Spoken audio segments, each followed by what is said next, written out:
Welcome to moistcritikal's compilation to fall asleep to relax. Time to let your brain clock out and your body settle in for serious snoozing. Grab your premium slumber gear and prepare for a lady tier drowsiness.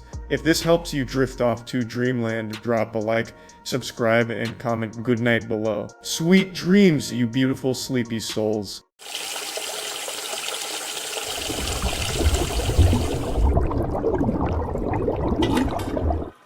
Hey, we're doing a fake meat tier list. Meat. Yeah, the meat tier list. We brought in an expert, Chelsea. She's sworn off meat for, what, like... 7 years now. Yeah. Yeah. You want to tell them why? Am I allowed to? Yeah, it's probably fine. So the first time I did acid, I was really hungry, opened the fridge, and I had a to-go container of wonton soup. But instead of it being wonton, I saw an entire pig, like oak jaw kind of, like shoved in there, like freaking out. And it made me freak out. I fell back on my ass and I was like, I don't want to eat my friends anymore. So why don't we start with fake bacon? Yeah, we'll start with bacon. The start of all great fairy tales. Yeah. I was on acid. Here, now you go. Okay. This It's a little cold. That's I don't know how to act with somebody else at the table. Fucking delicious. S. Well, you didn't even... That's not how this works. There's a scientific breakdown required. What's your Chelsea. reasoning? You Texture? didn't taste it? How is the mouth feel? That's actually a very good mouthfeel. It is. What do you think? Since when did you guys become food scientists? You're behind the camera so much you don't even watch. There's a what we lot of do. intricacies, a lot of subtle vicissitudes that only a keen eye can pick up on. My apologies. I'll Did shut you up. not watch our scam video? Science. Allegedly. That kind of shocked me. I will thought it was say, gonna be gross. I don't like the texture that much though, because it's like a chip. It is. Whereas It's like a protein chip. Yeah, I feel like bacon's more spongy. I do I like think if it, you though. eat it like right when you pull it off of the stove, it's a little bit better. So what is this made out of? Soy. Like, Oh my basically God. Everything on this table is soy. The radical left got us again. Oh. Damn The you. blue hairs come here, and it's the first time we've eaten soy on camera. Soy. Oh, Jesus Christ. I gotta tell you though, It's good, right? I might be a soy boy. That's good stuff. Don't you ever say that in this dojo again, but I'll take one more bite. This is good. I agree with you. Not because you gave no reasoning, but now after the scientific conclusion, it's an S. So this is also going to be something hard for me because I haven't eaten real meat in a while. All of this stuff tastes really good to me, and I'm like, oh yeah, that's meat. But I don't obviously this is the furthest thing from bacon. Yeah, I wouldn't give that an S, I'd give it like an A though. It is good. I like it. But there's room for improvement. Big thanks to Opera GX for sponsoring today's video. Opera GX is the best browser in existence. If you're on some other browser, it's time to leave. It's boring. Opera GX is not only more fun thanks to things like GX mods, which allow you to endlessly customize it to exactly how you want it to be, but it's just far more efficient because it's just not a resource hog. Opera GX runs lean, it doesn't hinder performance on games or anything at all. It is just a fantastic browser. And it has so many cool features to it. One I always like to mention is the animated and custom wallpapers. It just really brings it to life. And it's really convenient to take things like your Twitch messages, your messenger apps, Instagram messaging, all of that, and you can put it in the sidebar of Opera GX. That way while you're browsing the internet, you still have access to all your messages. So it just makes everything really streamlined and really easy to access. And then there's also the GX Corner, which can keep you up to date on game deals going on across the web, as well as upcoming titles, and just keeping you in the know on all things related to something that might be important to you, gaming. And if you're worried about the hassle that it'll take with switching over from a browser you're currently using to Opera, don't be worried about it at all, because there's a quick import feature with Opera GX that can take all the settings from the browser you're currently using and import them seamlessly into Opera GX, all headache-free. So, make the switch today. If you're interested in getting started with Opera GX, click the link in the description below. Again, huge thanks to Opera GX for sponsoring. What do we want? Give me the corn dog. I've been eyeing the corn I dogs. was gonna say I was excited for those. Chelsea said she was excited. I haven't had a corn dog I in think probably this may- 8 or 9 years. I've never liked corn dogs. I had them once at the state fair, and I hated it. Cheers. Cheers. Yeah. Wow. We touched. Who made these?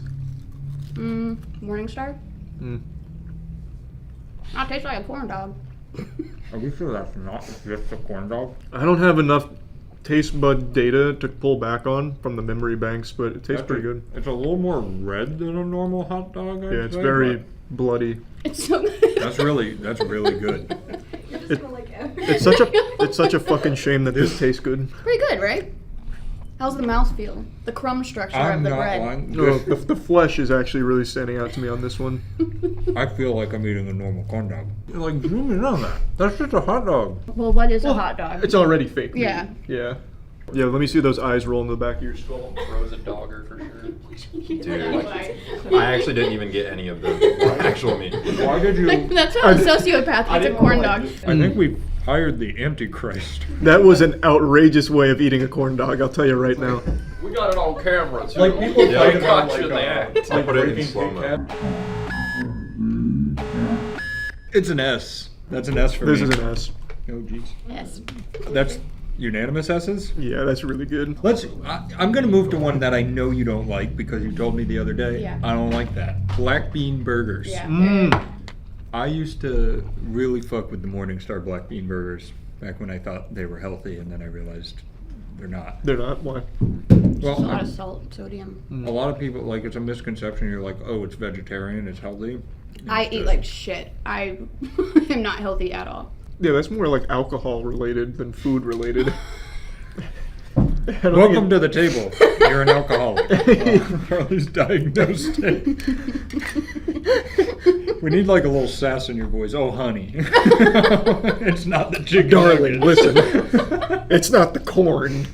Mm. That's mediocre. It's Yeah. fine. Those is mushy. Yeah, it's like a C.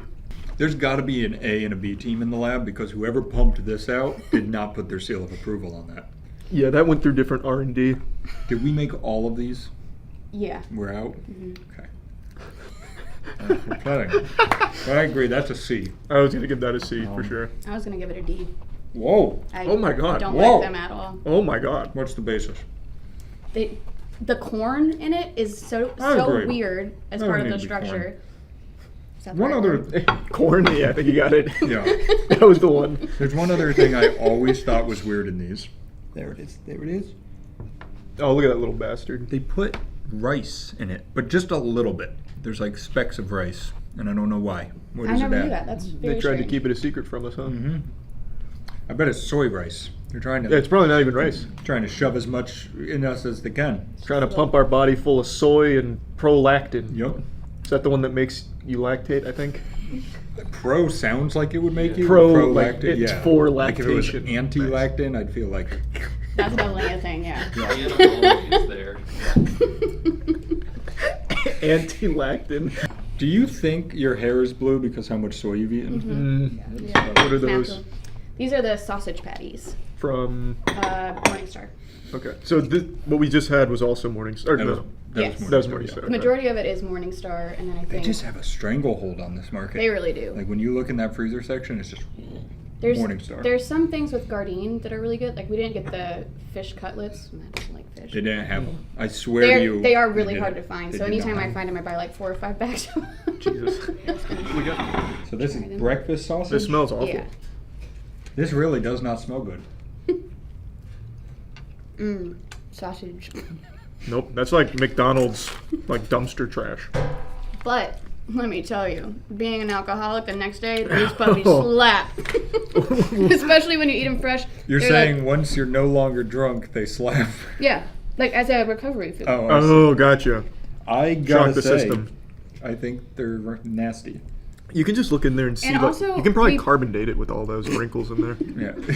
It's I fucking did ancient. make them in the oven, and I usually make them on a stove, but just for Mine is 4. space. It's just they taste really dried out and old.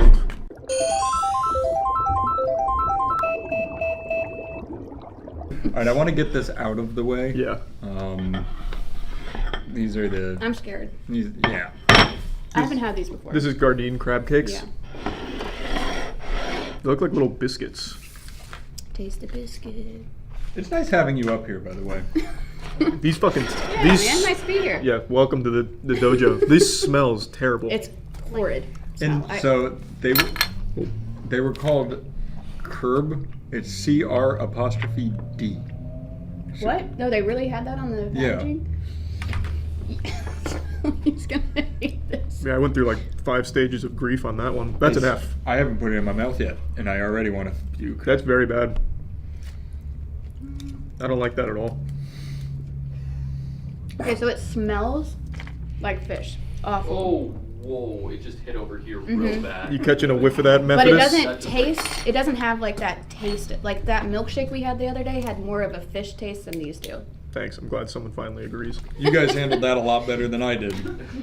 I eat fish, that tastes like really bad fish. It's like someone doing a Is there impression something of lower it. than F? No. Okay. This. There should be, yeah. Whatever the fuck that is. So I got it in my mouth and already it was disgusting. Let's cover it back But then up. I Keep the- I bit and there was a hard chunk of Oh. something right there. Yep. You know when you go to the doctor and they have like the pain chart 1 to 10 with the little faces? Like Matt just made a number 7 when he did that, that's for sure. Fun fact, the last time I was actually shown that chart and told to use it, I was in 5th grade with a kidney stone in the ER. And they said, using these faces, how do you feel? And I just pointed to 10. Oh, you should have just done the face again. Just Yeah. Well, that's a 6. oh, that'd be like yeah. Sorry, that wasn't enough. It's hard to make the 10. Can you pop in the like sweet potato looking things, whatever those are? Yeah, Oh, I those are got you. chicken nuggets. Yeah, Those are chicken nuggets. Those are buffalo chicken Buffalo nuggets. nugs. And they are the fucking These greatest. are amazing. Wait.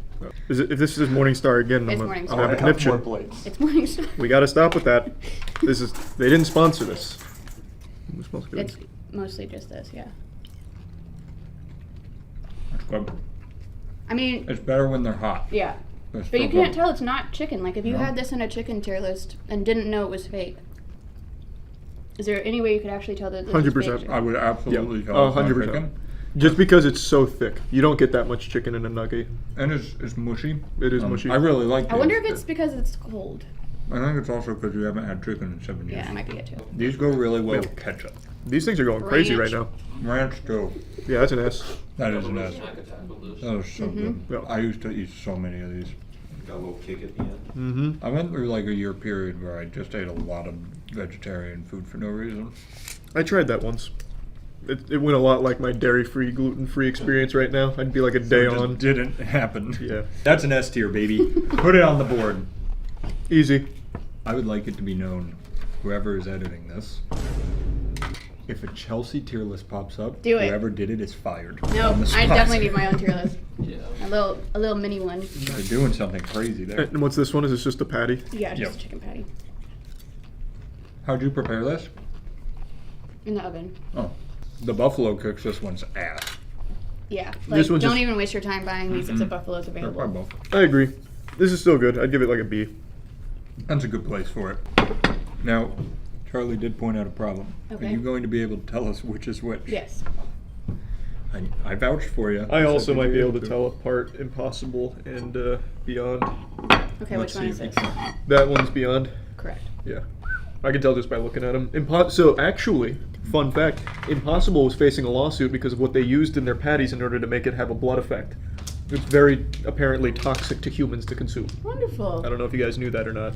Why do you need to try to make the burgers bloody? Yeah, like, it's why weird. do you care? Just make it similar and eat it. Oh, they're actually facing another lawsuit Oh, as of God. June 5th. So they are It's being real meat. they're being accused What? of ethical violations by having undercover private investigators obtain sample of rival products. Corporate They're espionage. also, Yep, I think corporate Impossible espionage. is like An alarm starts blaring. I'll just repeat it so now that makes sense if you want to include it. They're being accused of having something in their beef replica called himami. And this is impossible? Where This is is that impossible, even? Where yeah. is that from? So it's a heme protein that apparently Oh, they're like You're making used. these words. No, it's right here. Yeah. What? Once again, I don't think Whose blood?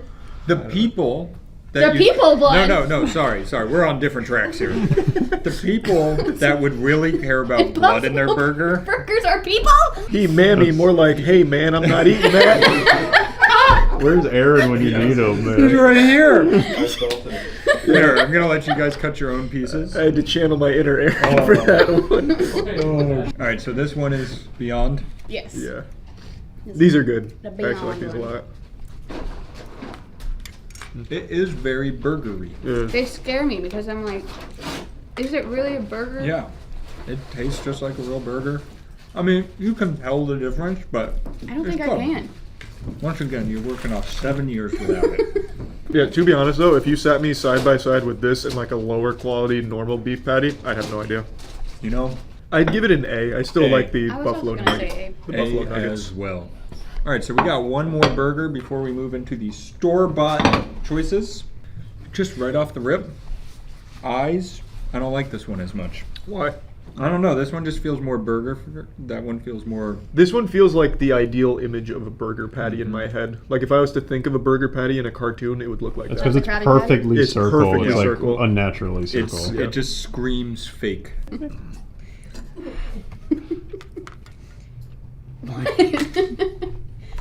I think this one tastes more burgery, but more like well done burgery. That one's more That might raw. be my fault. 'Cause, yeah, that's not very good. I don't like it as much. I still like it. I think it's good. Yeah, I don't like this one. It's not bad. I just don't like it as much. I still like it. I'd give I'm it. gonna go B. I Did you get- just say B? I said D. Oh wow. That's strict. I'd give it another A. And this What? is what's on the Burger King. Wait, what did Yep. you give the? A. I gave them both the same. I like them both the same, pretty much. Always have. Oh my god, it's so different though. It Yeah, is but they're still very good in different ways. You can have multiple good things, but for different reasons. absolutely. so. I don't know about that. Yeah, what's this one? Is this? Yeah, this is the Impossible Whopper. We got two of them, so we can split one, and one of you can house the other. One's a boy's Whopper and the other is Chelsea. Yeah, which one's the female Whopper? No. You have to like gender it like an alligator, where you put your finger in its ass. I think you do. Is that how you that how you gender an gender it? alligator? Yeah, wait, you guys don't know that? I also missed the huge opportunity to call these imploppers. It just rolls off the That's tongue. such a good name for it. Imploppers. That's imploppable. Oh yeah! Oh, look at those onions dancing around, all carefree. Got Karen in the kitchen. So you liked it? This is the Impossible. Whopper. So, this Yeah, it's that Himami junk. that was so bad, but these are so good. I'm just a terrible cook. Yeah, we didn't Probably take that is. into account. Chelsea made all of this. I Yeah. abhor cooking. The with entire my, time she told me she hates cooking. I hate it so much. That doesn't And inspire I like confidence. cooking, and I stood there and watched her make it. That's just very good. Delicious. That's definitely an S. Holy Yeah. shit. I do think though, if we dressed up the other ones that we gave lower ratings to like this, they'd also ascend a bit. Yeah, it would help. Except for the crab cakes, that's just There's no helping nuclear that. waste. Yeah. Forget who and where you are. Woo! I'm getting excited. This is my favorite thing at Starbucks. Hey, it's Starbucks, okay? Yeah, this is fake meat, meat. baby. I got the one up, so like interesting. By far the best food item Starbucks has, and it's not even close. That's some good It's so stuff. good. That's enough. Mm-hmm. Goddamn right. I would agree. We just spent a whole day living like Chelsea. How does it feel? Yeah, it feels awful. So much soy, my body's confused. So much soy. I'm gonna have to go get a huge pump on so that way I can like counteract all the soy. Oh, I thought you meant like a pump, like Oh, had- like that, yeah, yeah. Oh, all yeah. that prolactin in you now. Yeah, no, I mean like an actual muscle pump, so the testosterone Yeah, fights the yeah. women particles in me. Doctor. Soy actually raises your estrogen levels or something. Or something. And that's why we do science. I'll just spread as much misinformation Yeah. about soy as I can. Soy's turning the frogs gay. Yeah, this is about what I expected. I've said for a while, fake meats come a long way. Like it actually tastes pretty good. In a lot of cases, I think it's even better when they dress it up. Like Burger King, their best sandwich is definitely the Impossible Whopper. Starbucks, their best sandwich is easily the Impossible Sandwich. When you dress up the fake meat better, it tastes significantly above most of the normal menu. I wonder what the Agree. sodium level is though compared to Probably like, a normal. lot. I think I'm that's definitely how gonna have a it kidney tastes stone good. after. Yeah. Yeah, it's probably a lot. Thanks for joining us here, Chelsea. Yeah, Yeah, thank you. thanks Is for there having anything? Shout out one of your projects. Tell them what you've been working on. What are you talking about? Here. Oh, I'm learning how to play Commander. So That's that's cool. fun. That's That's one of my cool. projects, I That guess. is cool. Cut that out. Only lame shit. Hey, thanks, guys. All right, thanks, fake meat. You know, Meat. Yeah, we'll- give it we'll the good grow work. Our own now. Yeah, let us know when lab-grown meat drops, you cowards. What? I don't know. I'm talking to him like it's a WWE promo. Yeah, let us know, okay? If I And see you more of don't those, have lab-grown chicken. if I see more of those Morningstar crab cakes, I'm gonna fucking lose it. All right, get out of here, you jokers. See ya. I am so tardy to the party on this subject, and I'm downright ashamed of myself for being this late. I need to be more educated on alpha male boot camps because this is glorious. A lot of YouTubers have talked about this recently. It's called the MDK Project, the Modern Day Night Project.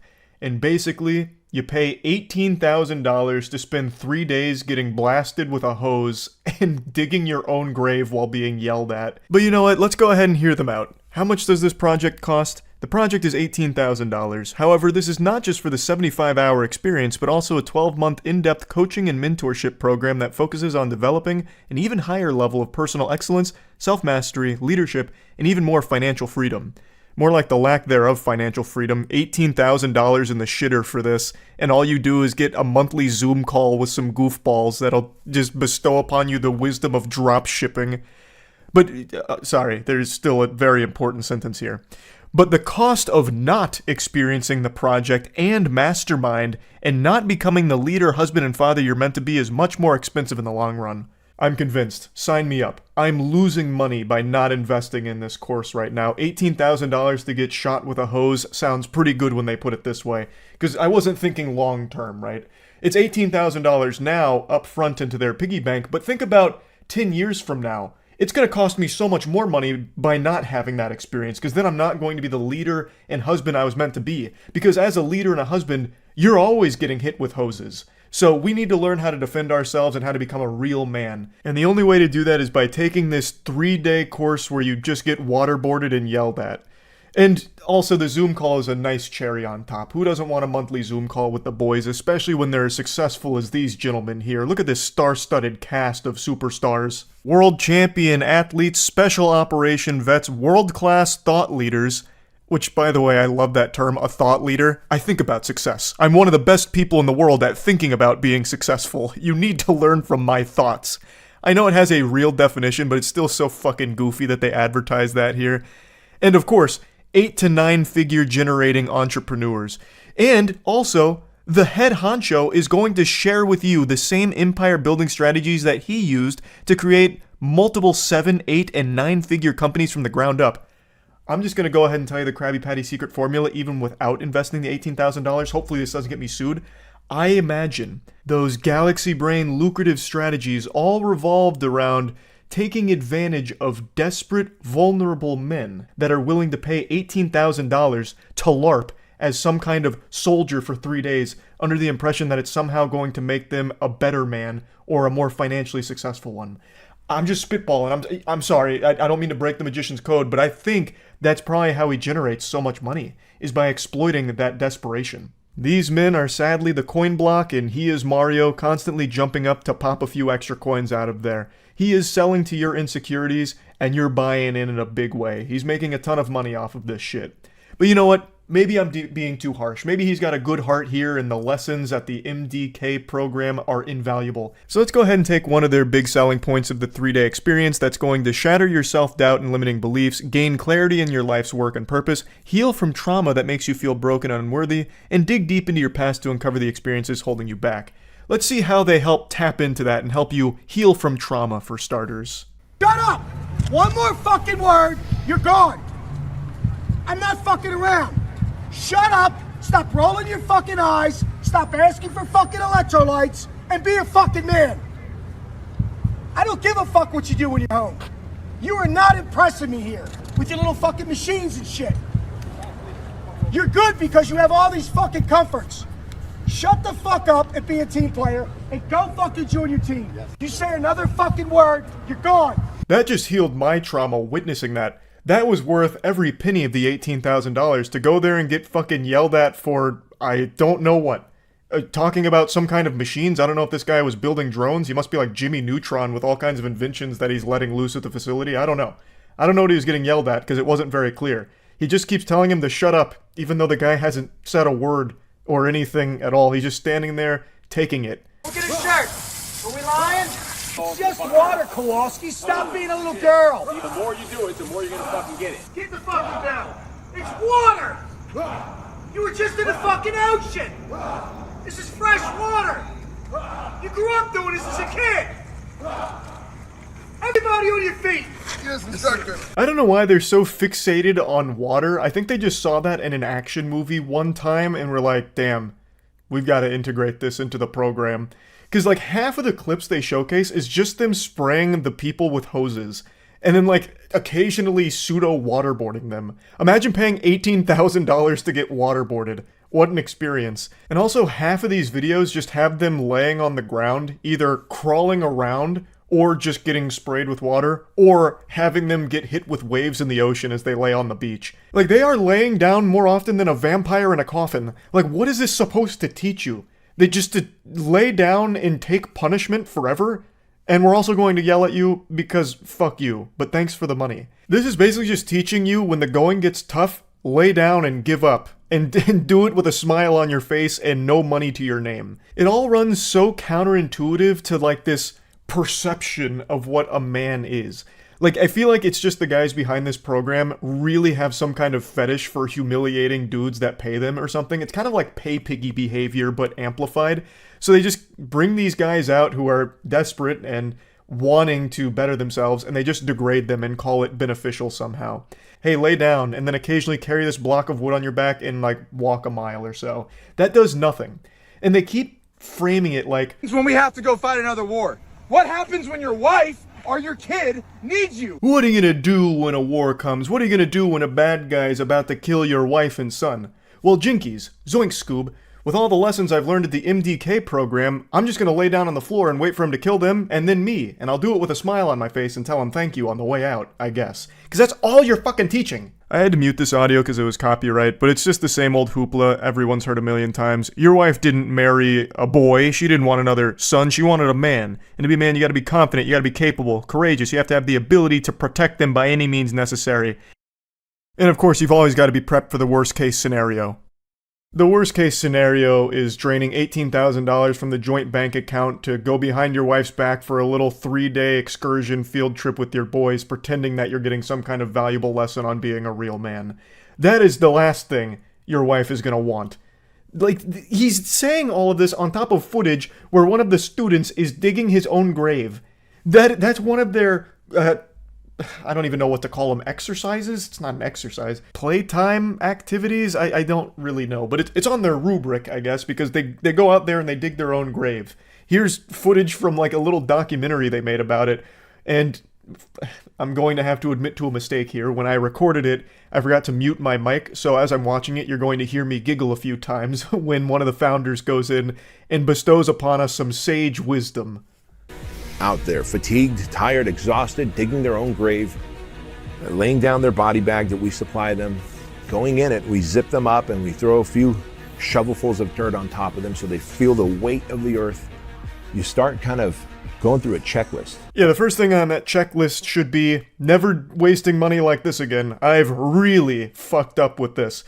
How does this help you be a man going into a body bag as they shovel dirt on you? Everyone knows they're going to die at some point. This isn't some kind of enlightening, shocking experience that's going to be like this eureka moment where they turn their whole life around. They paid $18,000 to lay in a body bag as a bunch of goofballs dump dirt on them. Yippee! Yee-haw! And the thing I thought of was that dash that separates my birth date and my death date on my tombstone. And in fact, that dash is the only thing that matters. That dash is the only thing that matters, because what you do between your birth date and your death date is the impact that you left, the significance that you had, the legacy that you built. No shit! That dash is called living! He's trying so hard to be deep. He was trying to find something profound, and he's like, birth, death. But what about the in-between, the dash? Wait, that's where life was.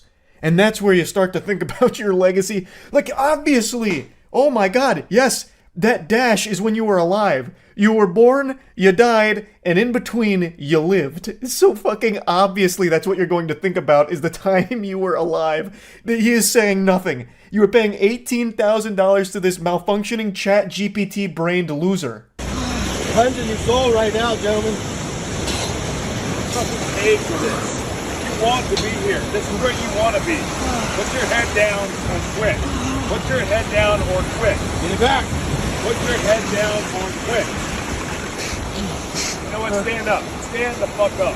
Hey, Stand up don't right break now. your chain. Stand Hey. up. This program seems more like it's mermaid training, like trying to teach them how to become fish people like Atlanteans. it's so water focused for some reason. It's like all they have over there, I guess. So here they're just laying on the beach, letting the waves crash in on them, and they like to remind them that they pay for it, just to further humiliate and degrade all of the students here that signed up for it. And then, of course, they're all locking arms because that's a sign of the brotherhood, I guess. They do that for a lot of their activities. So get up, but don't break the chain because that means you hate your fellow men or something. It's just so goofy and sad. I legitimately feel bad for the people that are dumping $18,000 to do these courses because they are vulnerable men that are getting preyed upon by con artists. This is not anything that is going to make anyone more successful, stronger, or better. This is just $18,000 you wasted. Now, of course, it's not easy. I'm not making the claim that it is. But you know what else isn't easy? Getting waterboarded. But you know what it doesn't help you do? Be more successful. Just because something's hard and you do it doesn't mean that you benefited from it. You know what else was hard? When I sprained my ankle and then still decided to play basketball anyway. And you know what? I played the worst game of basketball of my life. I shouldn't have played in that game. And that's a lesson I learned. Like, hopefully all of these students will going forward, that what they experienced wasn't easy. Getting blasted with the hose, being pseudo-waterboarded, endless amounts of just nonsense, just to be uncomfortable for the sake of being uncomfortable, accomplished nothing and did nothing to improve their life. They just wasted money. And there's so many courses and so many guys just like this that keep exploiting these insecurities right now to make money on the back of men that are just really trying to find ways of bettering themselves. It's fucking tragic, honestly. It really is rough. So, I just wanted to talk about this a little bit. That's it. See ya. Boy howdy, do I have a wacky story to share with you today. On today's episode of I Can't Believe It's Not Florida, we have the story of a man in New Jersey who crashed his car through a police station while listening to Welcome to the Jungle. So I'm guessing he had that song cranked to max volume and the adrenaline was pumping in his body. The song was reaching its crescendo. It's about to go into the chorus, and then this guy's eyes roll into the back of his skull. Welcome to the Jungle summons the spirit of Evel Knievel, takes the wheel. The demon of speed is there, puts the pedal to the metal, and just crashes into the police station. And then he, like, celebrates, kind of. It's an unbelievable clip here from the surveillance camera footage.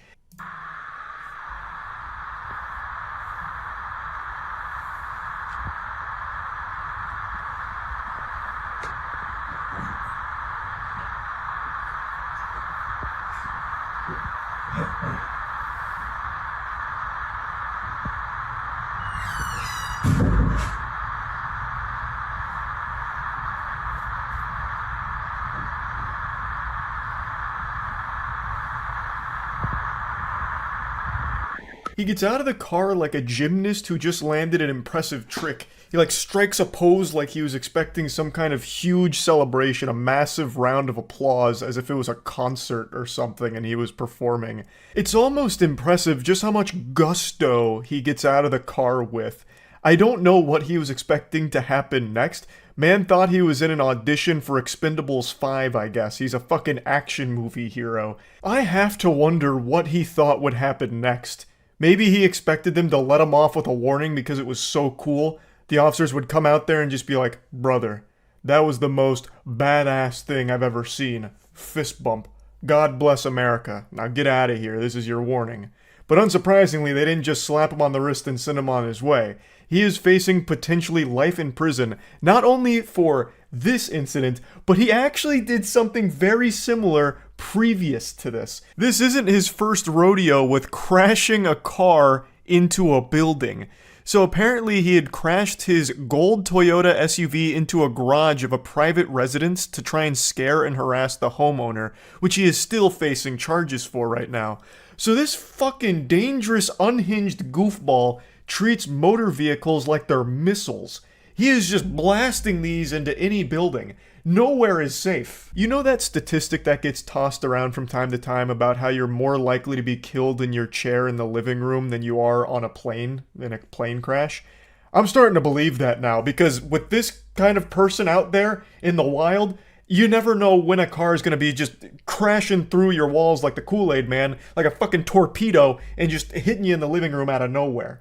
Like, that is just, it's incomprehensible. So he's built up quite an impressive resume here with a lot of charges to his name. So for the first incident, he's facing burglary, criminal mischief, possession of a weapon for an unlawful purpose, and harassment. And now for this one, he's facing a terrorism charge, which carries a minimum sentence of 30 years and a maximum sentence of life, causing widespread injury or damage, aggravated assault, burglary, possession of a weapon for an unlawful purpose, and criminal mischief. The punishment fits the crime here. It's not like these are exaggerated charges. He just blindly blasted his vehicle into this building. He had no idea if there was going to be people on the other side of it, which could have easily killed people. So yeah, all of these charges really fit the crime. He is not safe to be in society, especially not behind the wheel of a vehicle. Now, one other thing I find shocking about this footage is how calm the officers are in responding to this. They make it seem like it's just routine, as if cars are just crashing through their walls every hour of every day. It's like they just get out there and they're annoyed, like bothered. Oh, jeepers. Jiminy Christmas. Another one? Alright, come here, son. I can't believe you've done this. Oh, bother. Alright, book him. Now we're gonna have to clean up another wall. I just don't know how it's possible to be that calm in that situation. They just look exhausted. They look tired and annoyed. Whereas, like, that would be the most shocking jump scare imaginable. Jump scares don't scare me in horror movies or horror games or anything like that, but this would probably actually have me shit myself. 100% I would stain my britches. That is the most unexpected thing to happen. And it's not like that's immediately what you would expect the sound to be. Like, they were in the room over, so they would have just mainly heard it as opposed to see it right away. That must have sounded like a bomb going off. My first thought would be that we had just been hit by a drone strike or something. I wouldn't immediately think like a car came through here or something. Like that I would be in a panic. I would be inconsolable. I'd be shaking. Meanwhile, these two officers here walk out like they'd just been rudely interrupted from their nap. It's just wild to me. Also, something I didn't mention. I mentioned that he had previously crashed into another building, a private residence. Well, what I didn't mention is that first crash had happened only minutes prior to this one. So this guy was just on a rampage. He must have been looping Welcome to the Jungle here, and it was bringing the worst out of him. Now, they haven't disclosed what the motive could have possibly been for crashing into the police station, but here's where I come into the equation, because I'm about to crack this case wide open. This is what I think happened. This is my theory. I got the corkboard up with a bunch of red lines drawn to a bunch of different scenarios. So let's piece together what we know for sure. His first crash into the private residence was due to a disagreement with the owner, and it was meant to scare and harass them. I think right after he committed to that, he knew shit was not going to go well for him, so he wanted to go out with a bang. So then he drove a few minutes away to the police station and turned himself in the only way he knew how. With Welcome to the Jungle sending him off like a WWE walkout song and a giant fucking explosion here of crashing through the building. I think his motive was truly he had just ruined his life prior by crashing through the private residence, and he just decided to go all in into the lunacy and then crash through the police station. That's what I think happened here, because there's no other potential explanation that I can think of, not even in the realm of science fiction. Like, I can't think of, maybe a possession or something, or like some kind of alien event or anything to try and explain away what could possibly have led to this. I really think it was him knowing that he had already committed a serious crime, and he just, I don't know, decided to go even harder for it and just call it quits by driving through the police station. Or another very likely explanation is he has severe mental illness and completely fucking snapped. That's also very possibly the case here. Who knows? I am excited to see when they finally reveal the motive, because he doesn't seem like a man who's going to be, tight-lipped. It doesn't seem like he's going to be hard to get the truth out of. He probably told them at the police station why he did it. They just haven't said to the public yet. He literally got out and celebrated like he just scored a fucking touchdown in an NFL game, right? This isn't a guy who's going to be super hard to get to the bottom of with his reasoning. He's probably an open book who will just tell them why he did it. But yeah, anyway, I just had to share this story and clip with all of you because, my goodness gracious, that is like something you would see as a fake headline in the background of a movie or a game or something. Just something that people would make up because it sounds ridiculous, but it actually happened. So yeah, that's really about it. See ya. Grand Theft Auto 6 will likely be a historic release, the likes of which we've never seen before, and our feeble little human minds won't even be able to comprehend the amount of money that it will generate. I wager there will be more copies of Grand Theft Auto 6 than there are copies of the Bible. If Jesus Christ resurrected the day that GTA 6 released, no one would even talk about the savior coming back. They'd be talking about GTA 6 being the savior of entertainment. It can't be overstated just how popular Grand Theft Auto is as a property. GTA 5 is a decade old now, it's generated billions of dollars, and it is still one of the most played games and most known games there is, 10 years later. And GTA 6, I imagine, will break all of the records, not just in video games, but in general, across everything. I don't mean like across everything, it's not going to break like the record for the fastest mile time ever ran or the fucking most hot dogs eaten in a minute. I mean sales records. I feel like anyone who even loosely dabbles in gaming will pick up a copy of GTA 6. If it was between A Cure for Cancer and GTA 6, GTA 6 is probably winning that in a landslide. Like, more people will go towards that. Like, that's how big Grand Theft Auto is as a franchise. And today, the world was blessed with a confirmed date for the trailer number 1 to drop for GTA 6. It's going to be Tuesday, December 5th at 9 a.m. Eastern Time. I think this is a suboptimal day and time to release something of this magnitude. A Tuesday, just the middle of the week, people have work and school, and then 9 a.m., they will be smack dab in the middle of work and school. They can't even just be there glued to the screen for it to drop. They'll have to wait till they get home, so the anticipation will have them fucking scratching at their neck like an addict. I just don't really understand why they'd choose that. I do imagine, though, there will be a sizable chunk of people that just call out sick to work and school, so that way they can be there, fucking popcorn in hand, ready to bust a nut watching the trailer right when it drops. But of course, I'm only speaking from my perspective as a dumb American Cro-Magnon man. Perhaps this day and time is optimal on a global scale. But anyway, I also want to mention something else. The Rockstar Games Instagram account, I guess, deleted every post that isn't this announcement.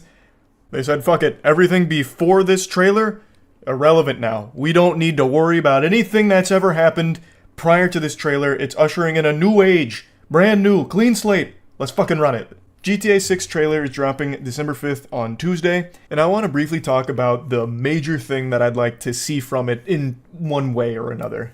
Now, obviously we have seen a bit from GTA 6 because of all the leaks. Assuming you're someone that was, spoiling yourself a little bit by taking a peek under the hood at early footage, there were a lot of confirmed leaks that came out, and in my opinion, I actually thought the leaks were incredible.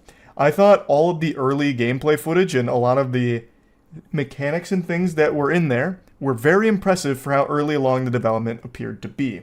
It actually got me even more hyped for GTA 6, actually. But when I talk about what I'd like to see from the GTA 6 trailer, I'm going to avoid anything that has even been loosely shown in the leaks, to the best of my ability. I haven't seen all of the leaks, but I did spoil my appetite a little bit and take a peek at some of them.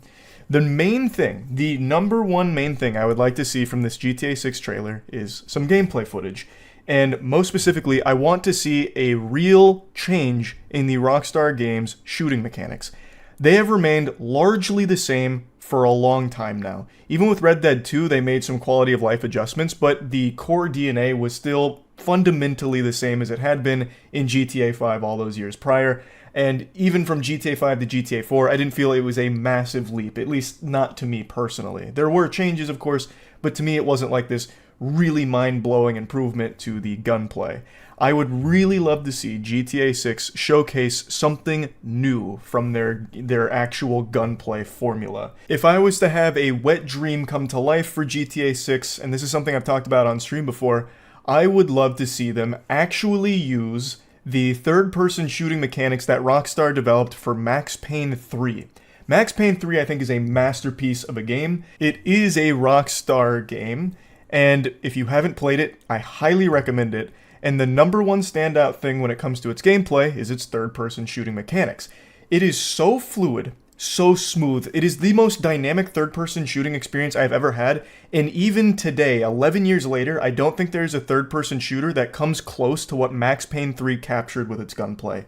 It is so fucking good. And Rockstar has just sat on that, leaving it out to fester and rot in the rain, and has done nothing with that incredible foundation they built with those mechanics. I would love to see them take the Max Payne 3 gunplay and introduce it to GTA 6. I think that would be a perfect marriage. To have the gunplay mechanics that Max Payne 3 had in GTA would be mind-blowing. The possibilities would be legitimately unending. It's just been this treasure, this sacred treasure, a divine artifact locked away in a sarcophagus at Rockstar HQ, this Max Payne 3 gunplay. Just unleash it to the world, open Pandora's box, put it in GTA 6 in some capacity. Of course, I'm not stupid enough or naive enough to think that you can just copy and paste it to GTA 6 seamlessly, but what I'm talking about is mainly Rockstar has shown that they can do really innovative gunplay in a third-person shooter environment. So let's do it. Introduce it to GTA 6. Let's branch out from the same Rockstar Games gunplay formula, and let's do something more in line with what they did for Max Payne 3. Take some of that DNA and splice it in here, fucking CRISPR it into GTA 6, and I am the happiest camper in the world. That is the number one thing I'd like to see. Of course, I don't expect them to do that. It's a pipe dream.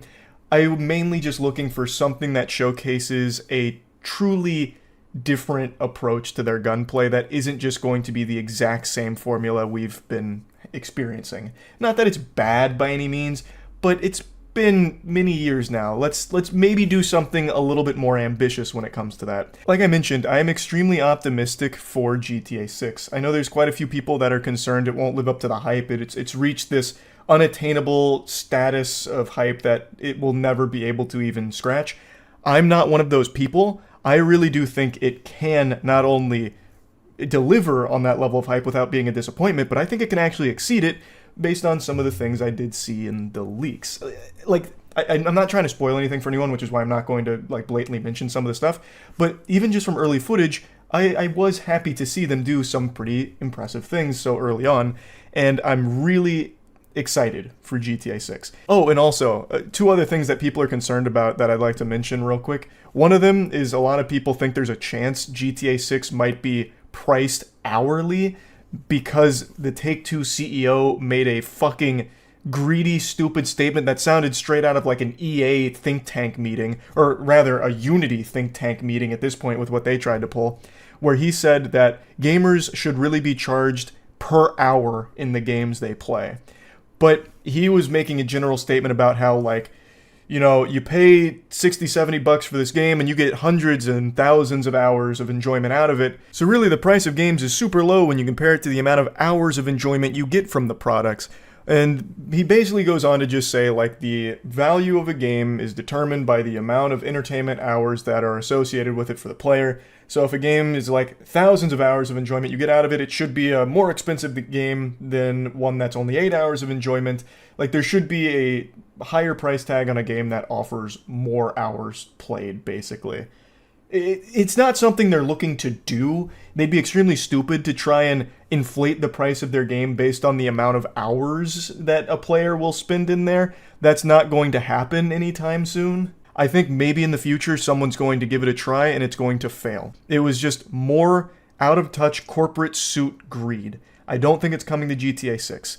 And speaking about GTA 6 and potential pricing, a lot of people are concerned that this game is going to cost like $150 or like over $100 or something like that. And I don't think that's going to be the case at all. They'd be pretty stupid to do that as well. Now, I know in other parts of the world, the price of games is different, but I'm just going to speak in the US. There are people that are concerned it'll be like over $100. I don't think it will be. I highly doubt they would want to price people out of being able to purchase GTA 6. The most important thing for them is getting them there in the first place, because where they make a killing is in GTA Online microtransactions, actually. So if they're charging over $100 for this game, there are a lot of people that aren't going to be buying it. Thus, they're losing out on potential long-term sales through GTA Online, and I don't feel like they'd take that risk. The norm for games right now, AAA big-budget games, is $70. That's what I imagine GTA 6 is going to retail for. I don't think they're going to try anything fancy with like a crazy huge price out of nowhere that we've never seen before. I do think it's going to be a standard $70 release because, again, They want people to get in the game, get hooked on the game, and then eventually spend long-term in their ecosystem. But of course, I'm not the marketing executive here. I don't make any of the financial decisions for what GTA 6 is going to do. That's just my speculation, my little game theory.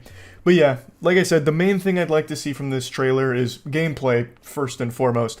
But not just that, a new kind of gameplay for the Grand Theft Auto franchise. I'd like to see them finally do something a little different. Like, again, there's nothing wrong with the formula, the tried and true method that has worked for so long now, but I would really like to see them take a bit more of a chance on doing an elevated version of it, or just doing more for it. So that's the main thing I'm looking for, and I just kind of wanted to talk about this. I'm really excited to see the trailer. I'm even more excited to see more from the game going forward too.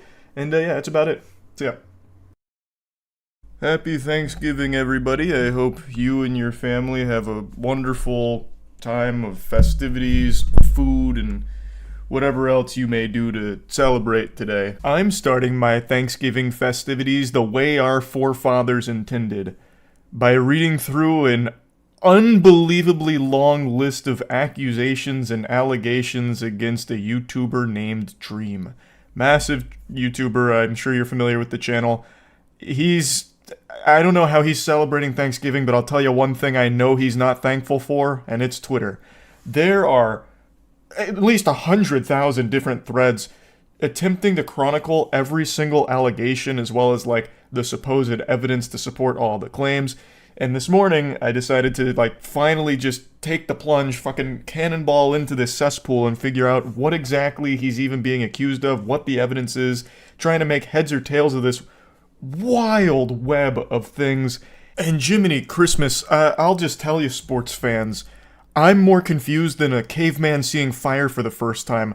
I've read through so much shit, and then I'll go to another thread, and then it contradicts all the shit I just read, and then there's a whole nother thread about debunking all of this shit, and then I'll finally feel like, okay, I understand what's happening here, but then from out of nowhere, a new challenger enters WrestleMania coming from the top turnbuckle and blasts the whole thing wide open by making some crazy claims about, actually the debunking was false, this is a fake account, or, ooh, the initial account that started posting these claims turns out to be completely fake, and here's proof of them admitting that it was all a ruse. And then apparently it's become a very common pastime for people to just make brand new fake accounts and start putting in a bunch of wild allegations on top of all of this to keep muddying the waters. It is so messy. The allegations include grooming, Dream being a pedophile, sending moaning videos through Snapchat to minors. There's a ton of claims, a ton of different things from a ton of different places. And throughout trying to follow all of it, as well as the evidence, everything just keeps getting flipped around, and it's been extremely difficult to figure out what you can trust and what you can't. A lot of the claims do seem very believable, and some of the evidence seems credible, but none of it's 100% concrete proof of anything. I truly believe Dream is a narcissist. I think most people believe that, and I think Dream knows his audience mainly skews towards kids. Dream's audience has always been on the younger side of things, and yet Dream constantly engages with them in very inappropriate ways, such as posting thirst traps, some of the things he says, all of that very public and very well documented. I think all of it's very creepy, and I've said that quite a bit in the past. So I think with his history of doing things like that, it makes a lot of the claims have a lot more weight to them because they're much more believable, knowing that Dream publicly does encourage his fans to be parasocial. He does post thirst traps, even knowing that his fans are children, which I personally believe is a creepy thing to do with the audience he has. So when these claims come out, I think a lot of people start to take them at face value because they're like, oh, that sounds like the Dream that I know. This sounds like something Dream might do, so it's probably true. Even though right now a lot of the evidence backing it up isn't the strongest. Even there is evidence, sure, but it's nothing that 100% condemns him or 100% shows that the claims being made are accurate. Let me give you an example of one that blew up a couple days ago during the whole Dream did what Twitter trend. So Dream was accused of sending moaning videos through Snapchat to minors, and here's the evidence for that.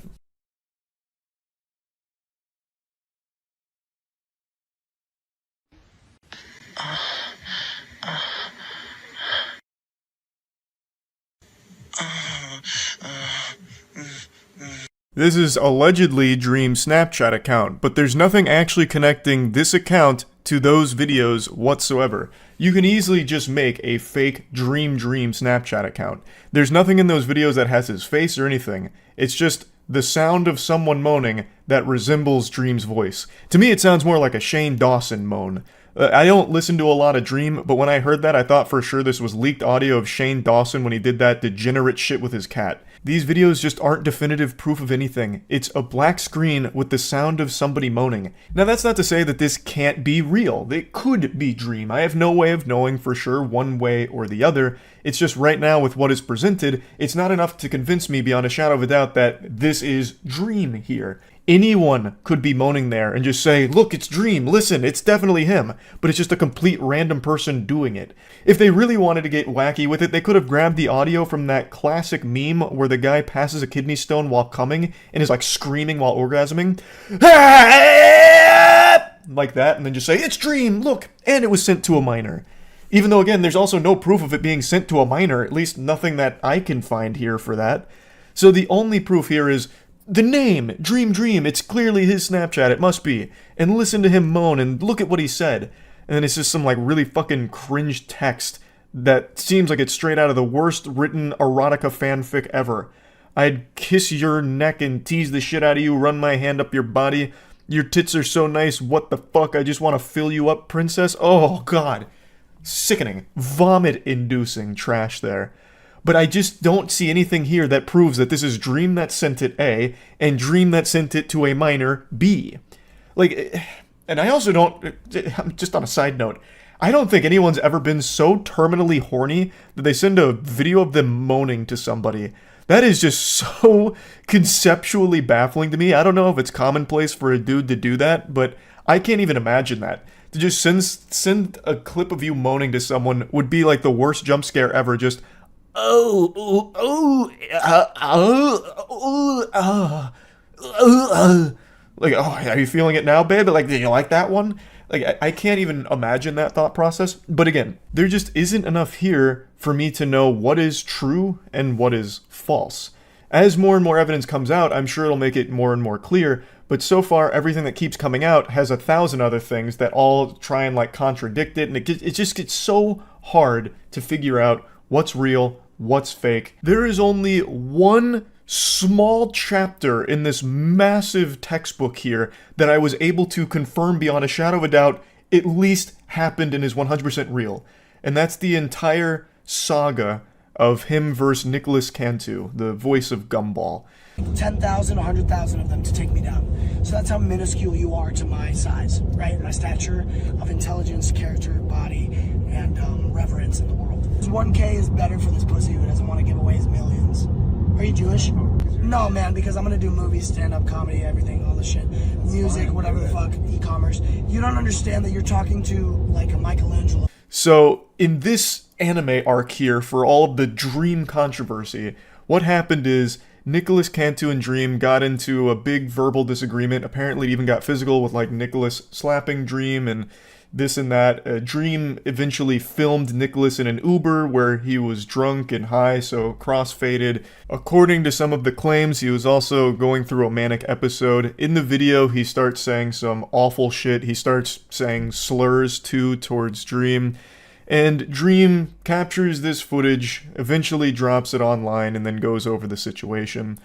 Both people catch a lot of shit here, Dream and Nicholas. However, the internet mainly rallied behind Nicholas against Dream. Dream is not a very well-liked person online for a variety of different reasons. In this case, they cited the fact that he filmed this and then tried to use it as a weapon is an extremely weird thing to do, especially when considering some of the other circumstances at play around this situation. I'm not here to get too deep into the weeds of the Gumball versus Dream stuff here. There's plenty of information out there about it if anyone's curious enough to look into it. The only reason I'm bringing it up here is because out of everything I've been reading so far, this seems to be the only one that I can confirm with 100% certainty this is a legitimate situation that happened as it was described and as it was claimed to have happened.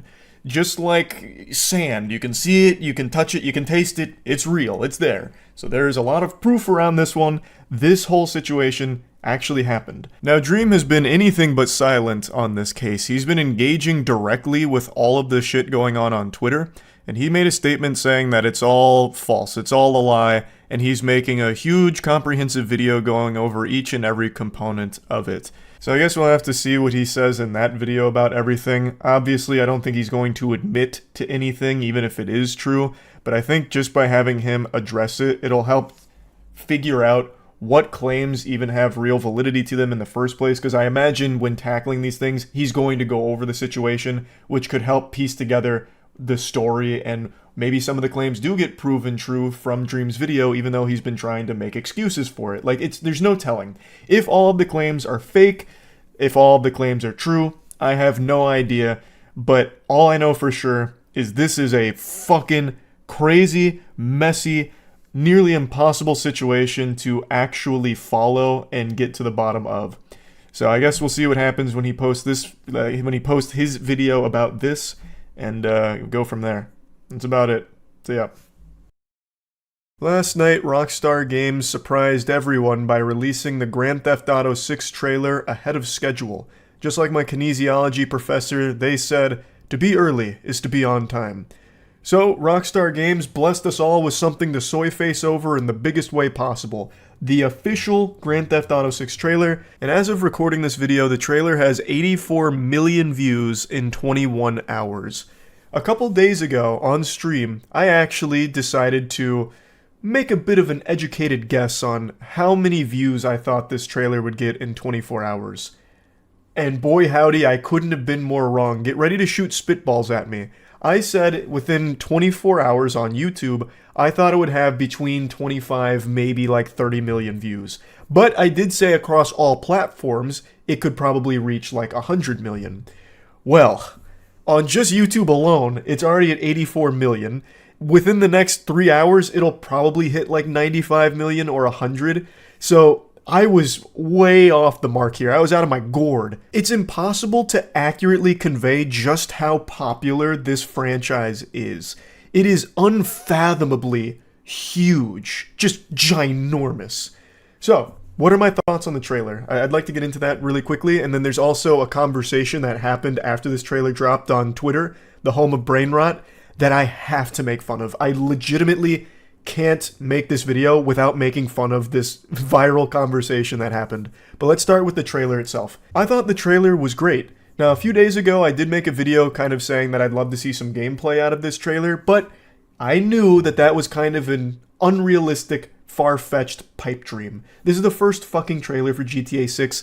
Very few games are going to come out of the gates firing with gameplay, and I knew it was pretty unlikely that that would happen here. I just wanted to say I would love to see that, and then I went into like my wet dream for what it might look like. The fact that there's no gameplay in the trailer isn't disappointing to me in any way. I kind of knew that would most likely be the case, and everything they did show in the trailer got me excited. And I think for a lot of people, this trailer helped wash away some of the doubt they had about what GTA 6 might look like. I remember when the GTA 6 leaks first hit the cyberspace, there were a lot of people concerned that the game was going to look bad, like visually look bad, based on this like really early alpha gameplay. But now that the trailer's dropped, I think everyone can comfortably say that the game looks amazing. I think it looks extraordinary. This shit looks better than real life. I think the visuals are stunning here from the trailer. And if you're unfamiliar with GTA, this is something Mudahar mentioned as well, typically their trailers are pretty indicative of what the game itself looks like. So what you're seeing in GTA 6, I imagine, will be what the game looks like when it actually ships. Rockstar's got a pretty good track record when it comes to not over-promising and under-delivering based on their trailers. Like, for example, a lot of other AAA games will really juice up their trailer to look the best it possibly could, and then when the game actually comes out and makes it to your greasy, grubby little fingers, it looks like a fucking Game Boy game. Looks nothing like the trailers led you to believe it would. Just like really misleading marketing because they put all of their fucking resources to get you hook, line, and sinker to buy into this product that is not going to look like the trailers led you to think it would. Rockstar has never had that problem. Their trailers are a very accurate indicator for how the game is going to look when you're playing it. So I'm extremely optimistic that the game will look like this, and that is incredible. I can't wait. Vice City, I thought, looked jaw-dropping, just beautiful. It was also cool to see some familiar spots in Vice City as well that looked amazing in the trailer. It was also really cool just to see how full of life Vice City appears to be. I felt like I was looking at a real, living, breathing world where all of the NPCs were fucking sentient. Like, it looks like they're all doing something, like chores. They're not just like idly standing by, taking up space or anything, or just repeating animations. Of course, when the game comes out, maybe that is the case, just like endlessly bench pressing on like a beach or something. But in the trailer, it was cool to just see so much activity from just the NPCs engaging with the world itself. Like, you'll have people running on the beach with their dog, or, you know, there was... Hold on.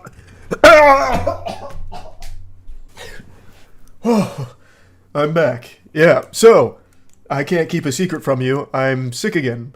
So I've got a lot of mucus in my throat, and sometimes that shit just bubbles up, and it needs to come out in one way or the other. But anyway, I'll wrap up my thoughts here. I don't want to gush and grannies too long on the trailer. I thought, overall, very exciting trailer, and it's got me super, super hyped for GTA 6. And we now know a release year, which is incredible. And it's not that far. 2025, I actually thought it'd take longer, to be honest. I thought there'd be a lot more of a wait. So, hey, all good news here from GTA 6, and let's get to the thing that we all need to point and laugh at. This breathtaking dog shit of a thread here featuring the king of cringe, Elon Musk, and his sidekick, his little henchman that keeps trying to attach himself to Elon's asshole, Ian.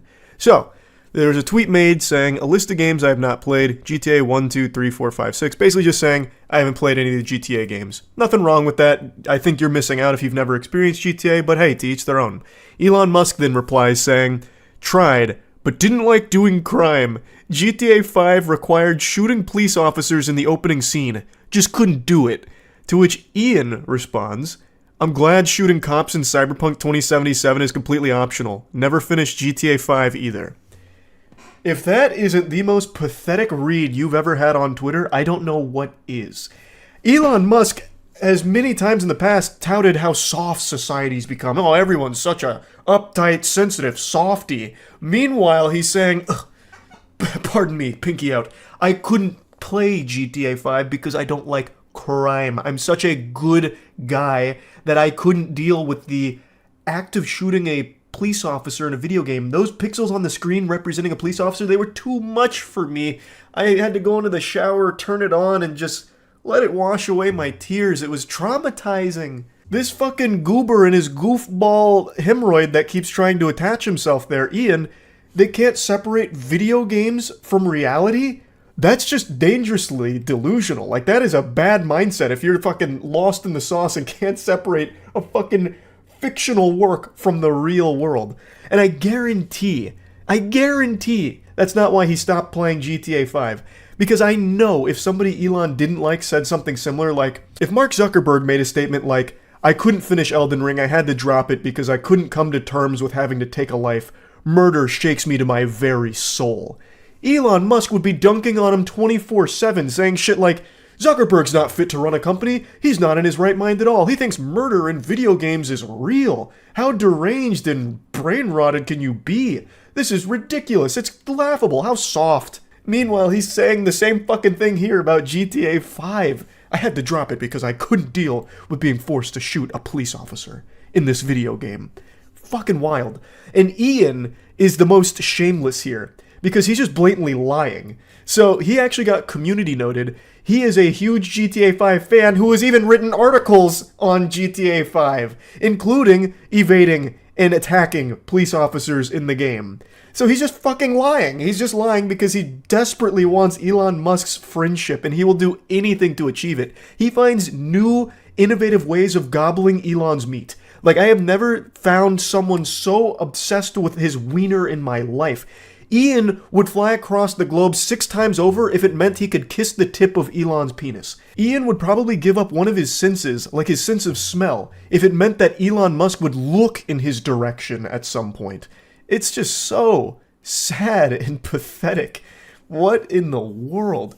It's a video game. You don't have to like GTA. Like, that's fine. If you're not a GTA fan for whatever reason, so be it. It's not that big of a deal. It's just extremely comical coming from Elon Musk and Ian, two people who are constantly going on about, oh, everyone's so fucking soft these days, and then like going on about all these different talking points kind of stemming from the same belief, and then to go out there and just publicly say, I had to drop GTA 5. I couldn't deal with crime. Like, what do you mean? You didn't like doing crime, Elon? The name of the game is a crime. Grand Theft Auto is a crime. It is the name of the franchise. You obviously knew what you were getting into. What the fuck? How stupid can you be? And I know he's lying. I know he's just lying. But what are you even lying for? No one's going to applaud you for this. This isn't brave or interesting. Like, what, it's so quirky that you dropped GTA 5 because you didn't want to kill a police officer in the video game in the opening scene? Like, what the fuck? Were you expecting everyone to just stand up, give you a standing ovation? Wow! Look at Elon! He's such a fucking hero! He gave up GTA 5 because he couldn't deal with the magnitude of a decision like this. Like, it's so dumb. I'm actually getting heated over the stupidity. It's crazy. But anyway, I've been yapping enough about that Twitter thread. Just such a shockingly degenerate performative piece of bullshit. Like, it's so dumb. So yeah, super excited for GTA 6. I thought the trailer was great. Again, if you're not a GTA fan, you're not hurting my feelings. I don't make the games. I'm not personally offended. It's not that big of a deal if you don't like them for whatever reason. It's just, for these two goofballs, their reasons are super, super silly, considering the kind of persona they like to exhibit online. So, yeah, that's really about it. So, yeah. 2023 Minnesota legislature created the State Emblems Redesign Commission tasked with redesigning the state flag and state seal and providing a report by January 1st. And they must also solicit public feedback and suggestions to inform its work. Submission F-156. It's a cute dog. Submission number F-15. It's pretty cool. The commission's selected flag will officially become the state flag on May 11th. Oh, so it's not, they're not spoiling it yet. I guess it still could be. It could still be the dog or this. This looks like an old Call of Duty Black Ops emblem. You should have a look at some of the other submissions on this. Where are they? I'll take a peek. Is there a link in here somewhere? Oh, this was the... Oh, okay. Uninteresting. I was so confused. Okay, these are the finalists. Alright. I see. I just thought this was like some kind of like placeholder or something. Got it. I mean, that's fine, I guess. Not as cool as the laser duck. Not as cool as the laser duck or the Labrador. Ugh, God, who's on this committee? These finalists are terrible compared to the others. You have to go to design submissions for state flag to see the whole list. Ah, here we go. Okay. Yeah, there's the laser duck. A lot of ducks in here. Is that a big thing in Minnesota? You guys love your ducks? Another one here. This one's hand-painted. This is like a Bob Ross. Or Thomas Kincaid. It is this. The loon is the state bird. Oh, is it really? This one's cool. This one looks like something I would have designed. It looks less of like a duck or a loon, pardon me, and more like a Reaper from Mass Effect if you look at it, like if you spun this vertically. This one's just a JPEG of a mosquito. Look at F41, it's just one dude's table.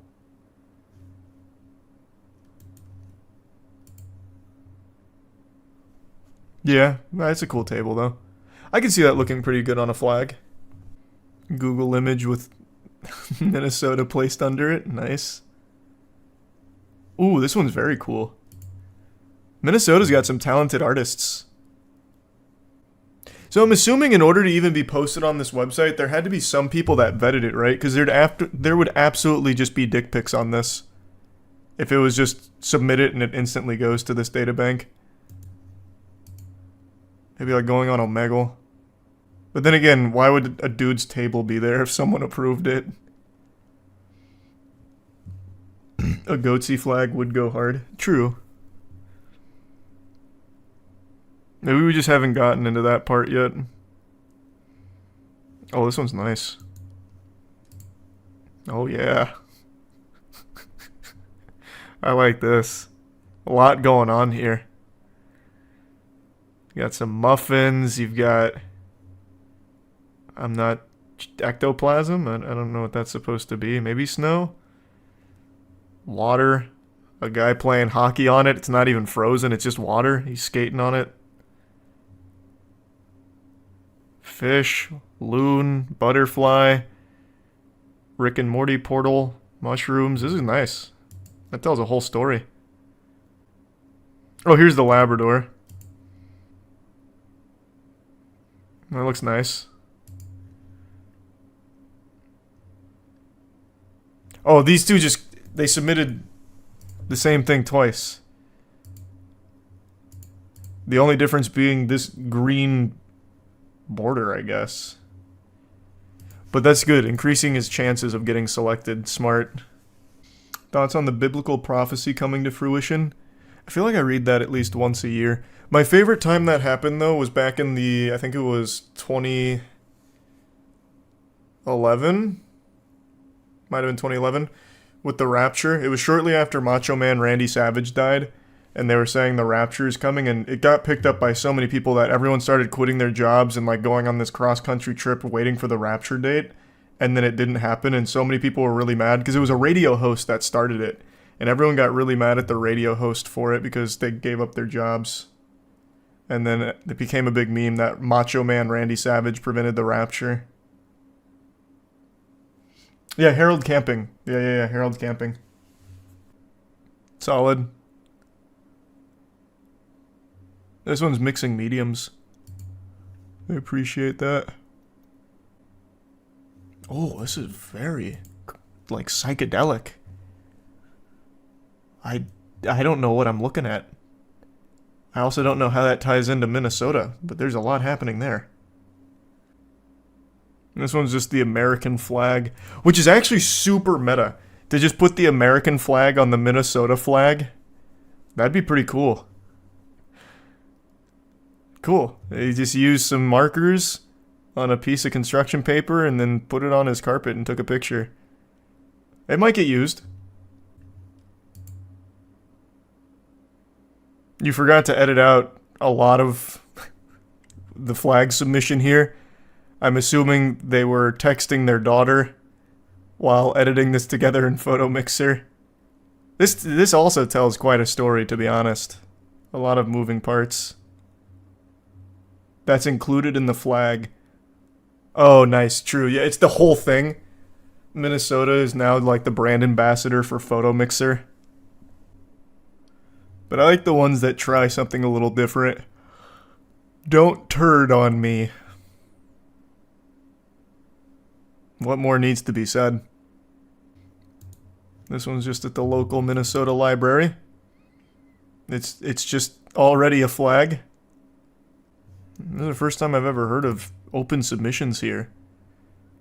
And I don't see why they don't do it more often with shit like this. Are you kidding me? I think it's about time we had a full flag overhaul for the states. Our shit is lame. Especially Florida. Florida's got the lamest state flag. I don't know if you guys have seen it, but like it looks racist. Like it's not a good flag. Like I think it needs an overhaul. So, legitimately, I'm all for these kind of like open submissions. Give me some other really wacky ones. Ooh. Wait, this one's super nice. I feel like this is definitely just stolen from someone's DeviantArt, but this is cool. This would be a great state flag. The Virginia flag has some titty on it. I don't even think I can pull that up on stream. Damn, Virginia, wait a minute, we do have a cool state flag. Why she got her honkers out? Yeah, okay. Well, now that I know nudity's on the table, I am even more shocked there's no dick pics here in the Minnesota state flag submissions. Let's see who has the best state flag. Right now, I think Virginia's going to be hard to beat because it does have a little titty on it. What's Delaware got?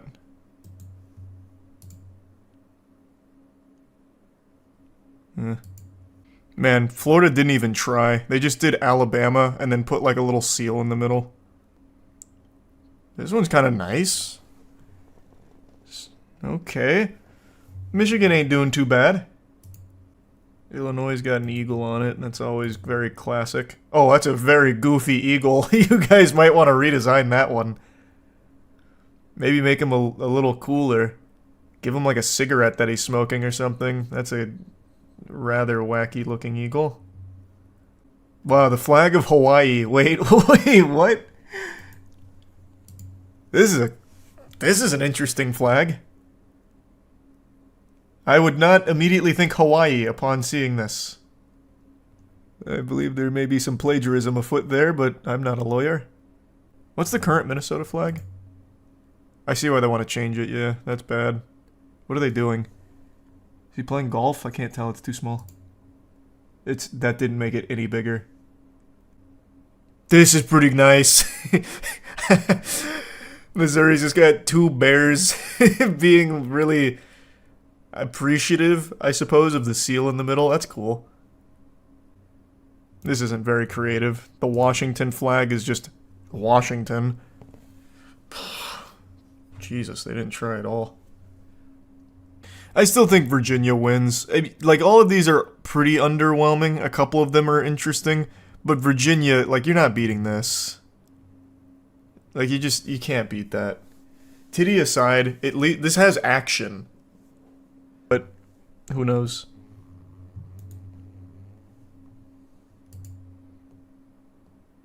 Wow. Now this is a serious contender for the Minnesota State flag. Damn. That'll bring people together right there. Wait, this one's kind of cool. I don't know why this would be on the Minnesota State flag, but this is a really cool design. Whoever did this is pretty talented. This goes hard. Don't worry, I think I've finally found what you've been looking for your entire life. It's not a goal, it's not a purpose, it's actually a person. You've been searching your whole life for a TikTok account called Donut Daddy. Like, I don't really know how to talk about this guy without just showing you. I just learned about him from Cody Ko's newest video, and I am blown away that this is a foul shot here of ripping the dough in a way that's supposed to be sexual, and then through it, you can kind of see him, like, wiggling his tongue out. Then we get, like, a blurry peek through the dough glory hole, and you can see him just doing this. It is so weird. It seems like a sequence, like a fever sequence you would have seen in Requiem for a Dream, just, like, snap by really quickly. So his whole page is about taking dessert making and turning it into softcore pornography. But I just don't see who would watch any of this and just start, like, fanning themselves, like, oh, hubba, hubba, whoa, that's so hot. It's just really uncomfortable. Like, this video starts with him shaking some milk like he's jerking off with it. It's so aggressive and so goofy.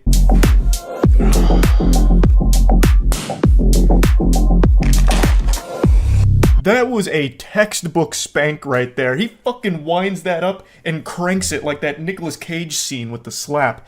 Like, the dough butt cheek, I half expected to let out like an audible of its own, just from how great that spank was. I can't really imagine who's watching this super turned on, like on the edge of their seat, thinking to themselves, oh, goodness gracious, I wish I was that naughty glob of gluten being manhandled by the donut daddy right now. Gee whiz. Like, it's just so weird to be spanking dough. Though I will say, I actually have to give some props here. I think it's very creative of him to include his own moans in the video. You may have caught there for a moment that he just moans during this. He goes, ugh, at one point right there to heighten the sexual stimulation. I think he should lean into that more heavily. So he should start doing, like, dirty talk during these. He's plumping up the dough in front of him, and then he just lets loose a really nice erotic line. Call me Homer Simpson, 'cause I'm about to dough. And then spanks it. For some reason, this portion is getting flagged for DMCA, so I gotta mute it. I'll give you a little beatboxing in the meantime. and now I'm gonna unmute it. There's a lot to take in there. So you already knew it was coming, you know, playing with the thing like it's his wiener. You already knew that was on the docket. There was no way we were going to escape a Donut Daddy video without seeing him pretend something is his penis that he's rubbing oil on and buttering himself up or whatever. But what I really appreciate is when he's like dangling that shit and he's fucking slapping it back and forth like a speed bag in boxing. Like, that's not even hot or anything, that's just weird. It just looked like he had a giant cow's tongue that he was fucking beating the devil out of.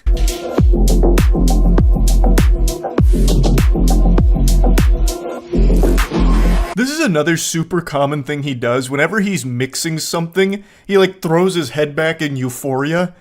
And I don't even get it. Like, all you did was start mixing all of this shit together. I don't know what about that is like sexy or anything.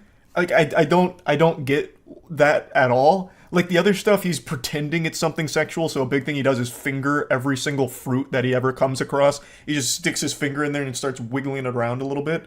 Like, I get what that's supposed to be, but not when it comes to, like, a mixing bowl or anything like that. He'll, like, shake something up and be like, ooh! You know, it just doesn't make sense. Set aside the wildly awful concept he's come up with here of turning baking into a pornographic production for single soccer moms that are going through a weird phase in their life on TikTok. The fact is, he's actually not bad at baking, it seems. When I was first cursed to learn about Donut Daddy Productions, I expected that he was going through this big song and dance, spanking dough, you know, beating his meat with a bottle of milk, all of that, and the dessert he was going to make was going to be something simple at the very end. Like, all of this leads up to him putting a Pop-Tart on a plate. But he actually makes some pretty decent-looking dessert. It's not like the most exquisite shit imaginable you'd find at like a 5-star restaurant or anything. You know, it's not winning any Michelin stars, but it looks like it's fine. Like, I expected him to be so much worse. I wish he was worse at baking. Like, you go through all of this, and at the very end, what he sets down and shows off is like a bowl of chocolate ice cream. That would have made a lot more sense to me than him actually being pretty decent at making dessert. So I don't even understand why he bothers with this whole shtick of, like, I don't know, being as vascular as possible, and then, like, moaning while pretending everything's sexual. He fingers everything that even has a semblance of a hole to it. Like, he could probably just do normal baking videos and find pretty much the same level of success, I would bet. Sorry, Donut Daddy enthusiasts, I had to mute the audio on this one, but it probably doesn't matter because you can't even hear the video over the sound of you yourself moaning upon watching this incredible display of lunacy. So anyway, this is another one that he's put out there. This one's actually making donuts, which he doesn't do all that often. He makes just general desserts. Donuts seems to be one he doesn't make a ton of, but then again, I've only seen like his most recent works. I can't help but appreciate that he integrates new ways of being weird into it. So this one he goes with his signature move, the dough slap. But he actually true combos it into a sniff. So he goes slap and sniff, spanks it, and then comes right in to get a huff of its fumes. And then he immediately goes back to pretending something is his cock, and then fingering another fruit. And now this part has to get muted, because this also led to the video getting blocked, so here's a little more beatboxing.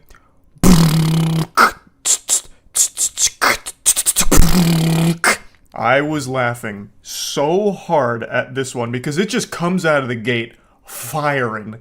It's immediately like, he buckles up, and then sets dragon fruit on the counter and just like motorboats it instantly right into the fingering combo where he like makes it like ooze some juice out and then squirts it.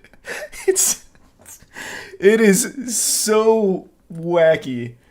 I have to read the comments actually. I haven't done that. Give me a second. I want to take a deep dive in the comments here and see what people are saying about it. Every single comment was talking about him assaulting the dragon fruit and like how odd it is to be doing this. I don't know what the target audience is. Maybe, like, he's doing this for people to roast him and clown on him, but I didn't see a single positive comment going like, now this is what I needed.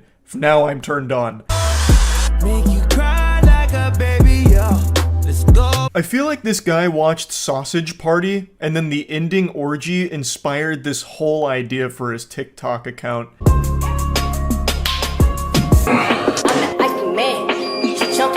He just rough doggy styled that mixing machine and used the cord like it was Agent 47 with the garrote there. Like, like about to strangle the mixing machine in the ecstasy here.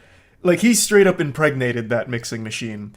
I can only pray that it didn't have AI. I hope that's not one of those, like, AI integrated machines, because if so, its fucking circuits are scrambled. It doesn't know how to make heads or tails of anything anymore. Its whole universe just collapsed. Its artificial intelligence is going to evolve into being the next Skynet.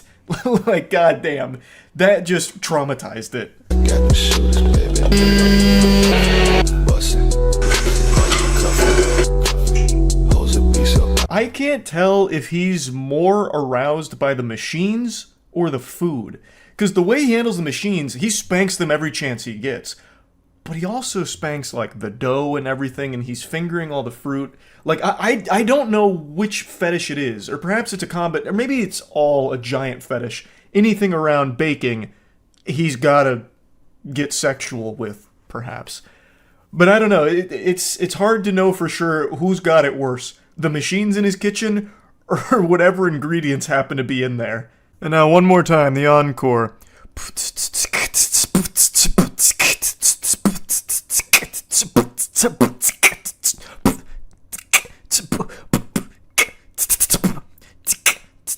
This one's kind of an amalgamation of everything we've ever seen from him. He's combining all of his signature anime finishing moves. We have the spank, though this time it's on like a bag of cereal as opposed to dough. We have him with 2 lemons that he slams together like Stone Cold's beers, but they're by his pelvis, so it's supposed to be his balls. So I guess it's him slamming his nuts together. Maybe he's into cock and ball torture.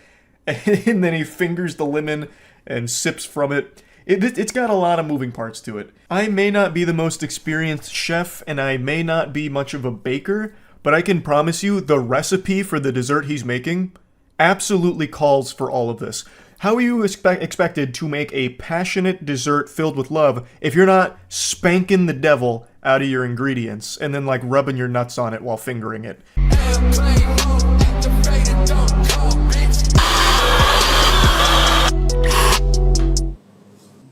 I saw people accusing him of lubing up his body, oiling himself up for those back shots that he put in there, but you guys are clearly just not experienced when it comes to dessert making. That's how much you sweat when making high-quality desserts. It's a physically demanding sport, up there with, like, boxing and, you know, basketball. So he was just sweating profusely as he was crafting away, blood, sweat, and tears for this dessert that he made. Man, what a crazy fucking TikTok account. Yeah, I just wanted to share this. Pretty wacky stuff. That's about it. See ya. If there was a YouTube rewind this year, I imagine the bulk of the content would be apology videos. There have been more apology videos in 2023 than there have been apologies throughout the last 100 years of our species combined. And just like my age, that number only keeps going up. It's crazy just how common of an occurrence this is.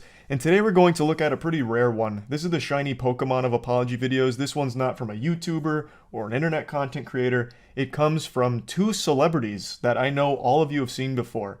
Ashton Kutcher and Mila Kunis. We are aware of the pain that has been caused by the character letters that we wrote on behalf of Danny Masterson. So what are they saying I'm sorry for? What whoops-a-daisy blunder did they make? And I'm sorry to say this, sports fans, because it's not some kind of silly mistake. It's not like they gave like a hot take on anime and got dogpiled on Twitter for it or anything. What they did is actually pretty deplorable. They, as well as many others, were requested to write letters to a judge in regards to the Danny Masterson rape case.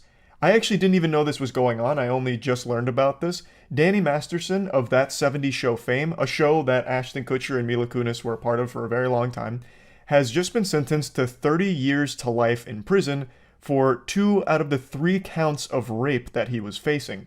Danny Masterson was arrested in 2020, and this trial has actually had a lot of developments to it that I was just completely unaware of, but it's concluded now for the most part, and he was found guilty for 2 out of the 3 counts of rape that he was facing. And then it came out that Ashton Kutcher, Mila Kunis, and about 50 other people wrote letters to the judge of the sexual assault trial to just say nice things about Danny Masterson. I guess the idea was to try and hype him up as like, look at all these positive experiences we had with Danny Masterson. Inside Danny, there are two demons, a rapist and an incredible actor with a bright smile that could light up a room. And it's important that we don't overlook that second one.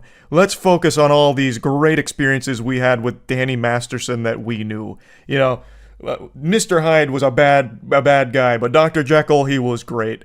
So, like, I guess the idea here was to try and get the judge to be a little bit more lenient or something, like to try and help Danny's case by just saying nice things about the Danny they knew. So an excerpt from Ashton Kutcher's letter says, Danny takes his job seriously. He is kind, courteous, and hardworking. He treated everyone from the grips to the teamsters to the actors to the caterers as equals. As a role model, Danny has consistently been an excellent one. A great role model to rapists, maybe. What the fuck is this? This is just an absolutely evil thing to say about somebody like this. What? How delusional can you be? He took his job seriously. He even said good work to one of the caterers. I'd never seen such a saint on the That 70s Show set. To look at a caterer and actually engage in small talk blew my mind. I'd never seen anyone so sweet. He was truly a benevolent angel. A great role model if you just ignore all of the rape stuff. Like, holy shit. What in the world? What in tarnation? And Mila Kunis called him an amazing friend, confidant, and above all, an outstanding older brother figure. His genuine concern for those around him and his commitment to leading by example make him an outstanding role model and friend. Yucky. Yucky. An older brother figure, and still, she's echoing the same thing, a great role model. He just got convicted of rape, and it's not like this is a case with like a lot of holes in it, and it was like some kind of fishy investigation or something. Like this is a pretty cut and dry case. The only reason it took 3 years is because there is a lot of interesting stuff that may or may not have been going on with Scientology being involved. I don't like to even mention that word because that's a very scary thing to even bring up. Mentioning Scientology is like mentioning Voldemort in the real world. But perhaps there were, you know, a few Tom Riddle diary exchanges that led to some shady shit going on throughout this case, at least from what I've read so far. This isn't something where you would see all of the evidence, see the verdict, and start wiggling your finger like, no justice wasn't served here. Unless, of course, you're part of Danny Masterson's team, who's saying that they got it wrong and they plan to do everything they can to overturn it and all that shit. But, like, as someone who was a friend of him, you should see this and be like, oh, this is fucking revolting. Oh, Jiminy Christmas. Oh my God. Jesus Christ. I was friends with an absolute monster. And then you would not go up to bat for them. Like, you wouldn't start speaking to the great character of Danny Masterson. It's just incomprehensible to me. I couldn't imagine doing that. If my best friend in the world, someone I grew up with, someone I consider a brother, was just arrested and convicted of rape, I would not be singing his praises. I wouldn't be spreading the gospel about what an amazing guy he is, right? I wouldn't write a letter to the judge, even if I was requested to do so by his family, and say something like, listen, you know, I dislike sexual assault as much as the next guy. That's some bad stuff. Rape, boo, don't like it. But he never raped me. So he's not all bad. And also, we used to butt chug brewskis in the bathtub together at the frat house. Like, this is a good guy, and it's just something to consider maybe when you're looking over this and deciding on sentencing. Like, I would not be trying to say anything positive about the person. So obviously, this made a lot of people upset to see them do that. It's craziness. So I'll finally get to the apology video now, but I feel like we needed all of this in order to understand why they're apologizing, what exactly they're apologizing for. We are aware of the pain that has been caused by the character letters that we wrote on behalf of Danny Masterson. We support victims. We have done this historically through our work and will continue to do so in the future. But you also support your friend, even after all of the rape evidence was being put on trial. Like this, I'm very curious now how much they knew about him.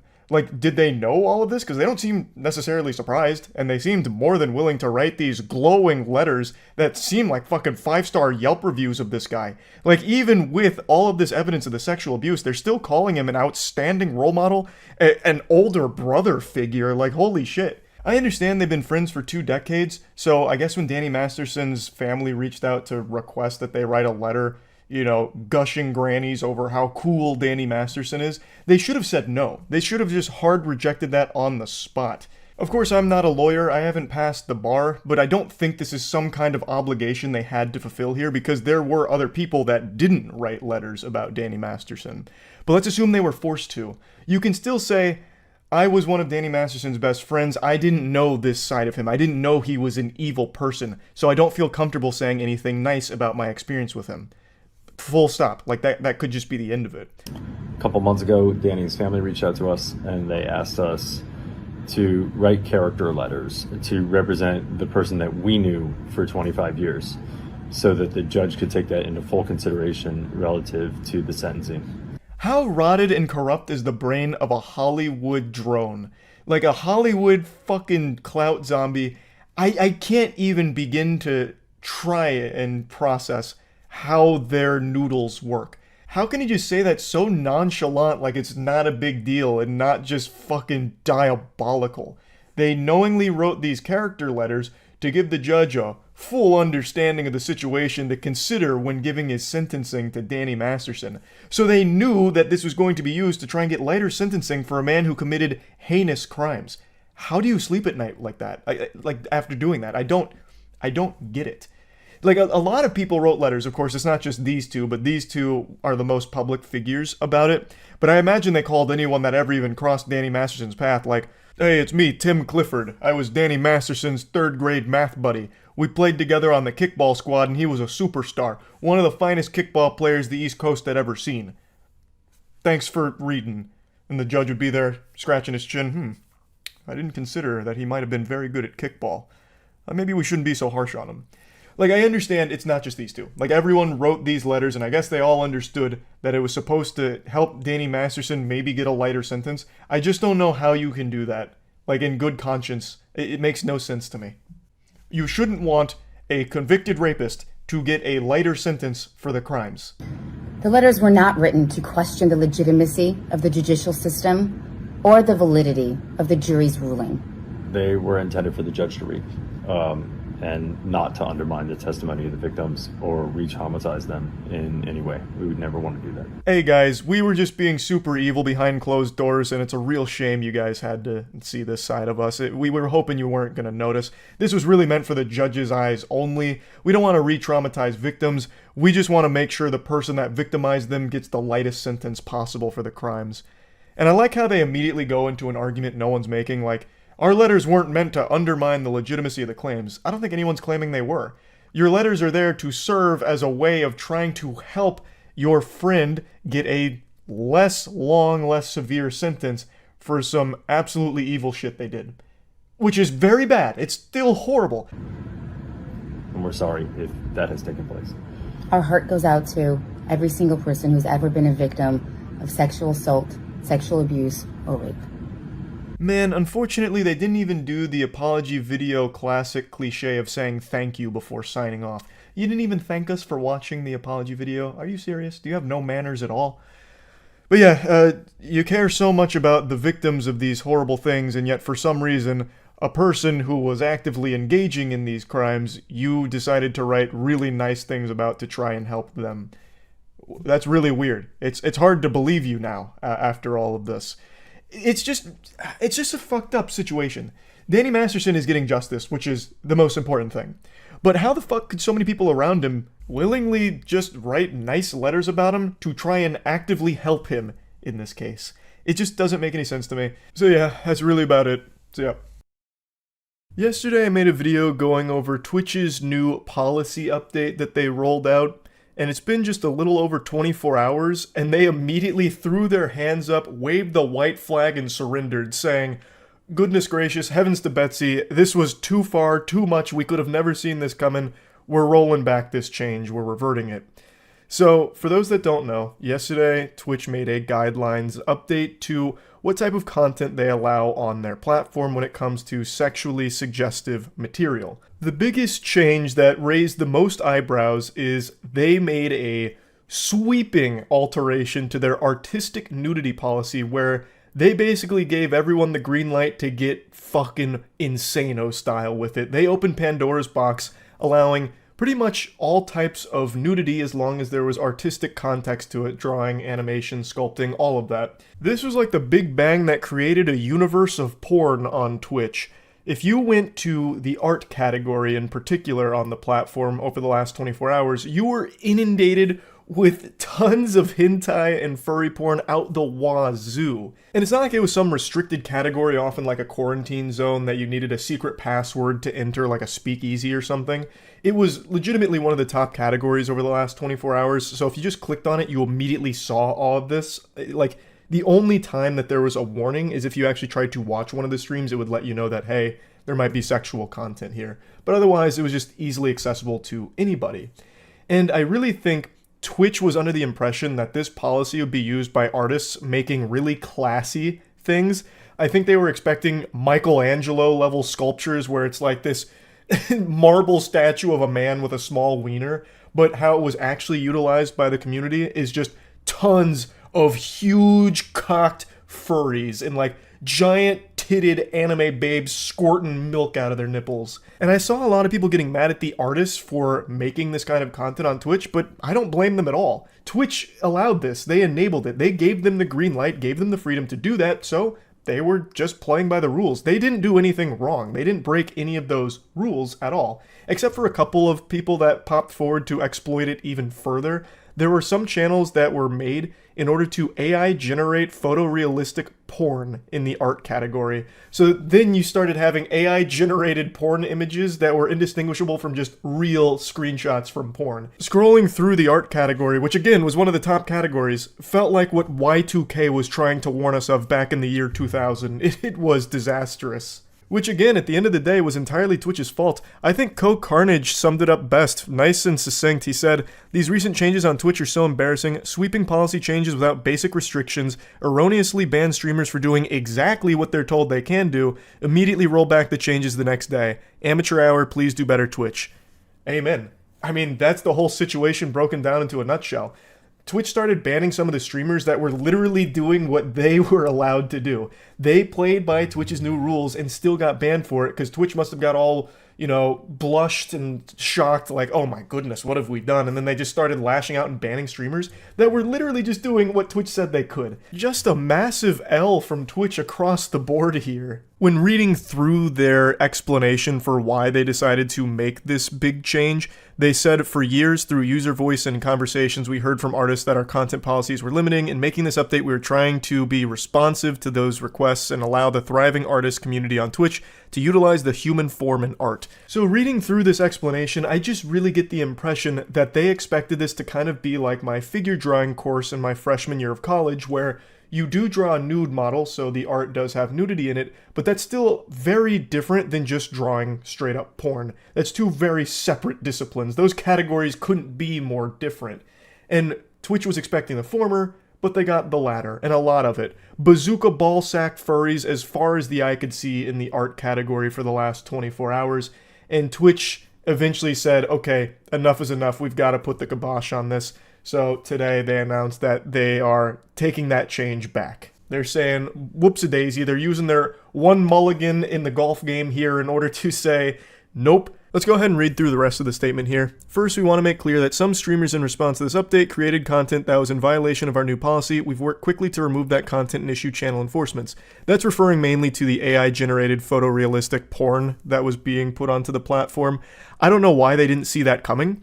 That was always going to be the outcome of a policy like this, with just a massive sweeping change that allows for artistic nudity, which is a very vague thing to try and define.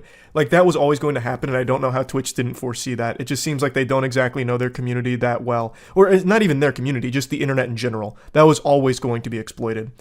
However, there also was a great deal of new content that was allowed under the updated policy. Much of the content created has been met with community concern. These are concerns we share. Upon reflection, we have decided that we went too far with this change. Digital depictions of nudity present a unique challenge. AI can be used to create realistic images, and it can be hard to distinguish between digital art and photography. Basically, they're just echoing the sentiment from a lot of people that, hey, this is a little weird to have on Twitch where one of your top categories actually just has tons and tons of porn being drawn, like, all the time now. That's very odd considering it lives in the same ecosystem of just like normal gaming or like normal just chatting streams or whatever. I also don't understand why everything has to be a hot button debate here where people are like, oh, Twitch has never been a safe Christian space for the youth and everything. There's always been some sexually suggestive things on there. Yeah, no shit. No one's saying that Twitch is like this perfect utopia where degeneracy doesn't exist. But I feel like everyone can recognize the difference between a streamer doing squats for subs or being in a bikini or something versus having an entire category, one of the top categories, taken over by drawn porn and hentai and AI-generated porn. Like, it's so drastically different. You can just say that that's weird that Twitch would allow that. You don't have to try and make this some kind of bigger, deeper, more nuanced issue like, oh, a bunch of prudes. What, you guys don't like boobies anymore? What's all this boobie outrage? I can't believe we're even making a big deal out of this. Like, no, everyone likes tits. That's not what anyone's saying. It's just maybe not on Twitch in this capacity where you're just drawing porn.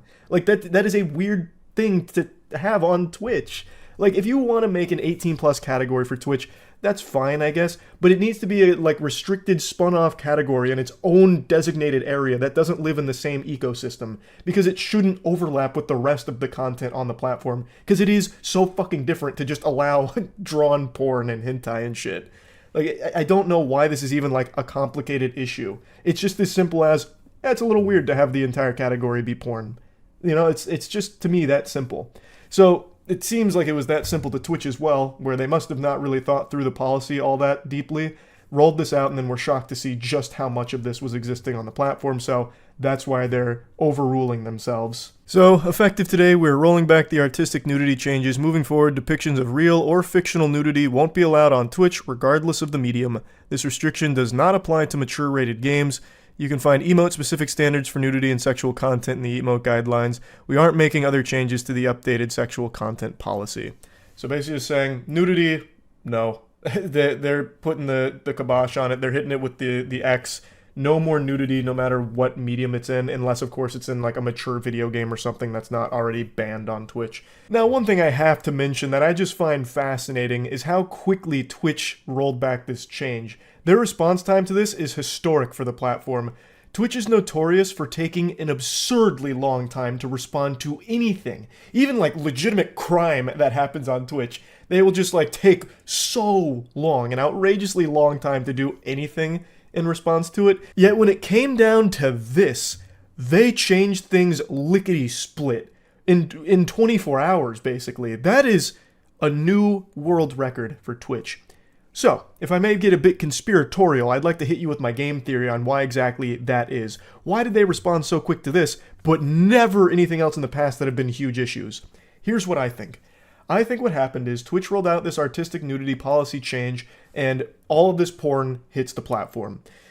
As a response to that, a lot of advertisers take notice that work with Twitch and start asking questions of why. It is well known in the industry that anything that is even remotely construed as adult content is almost impossible to monetize for sponsors. Sponsors don't want to touch anything that's even close to like 18 plus material.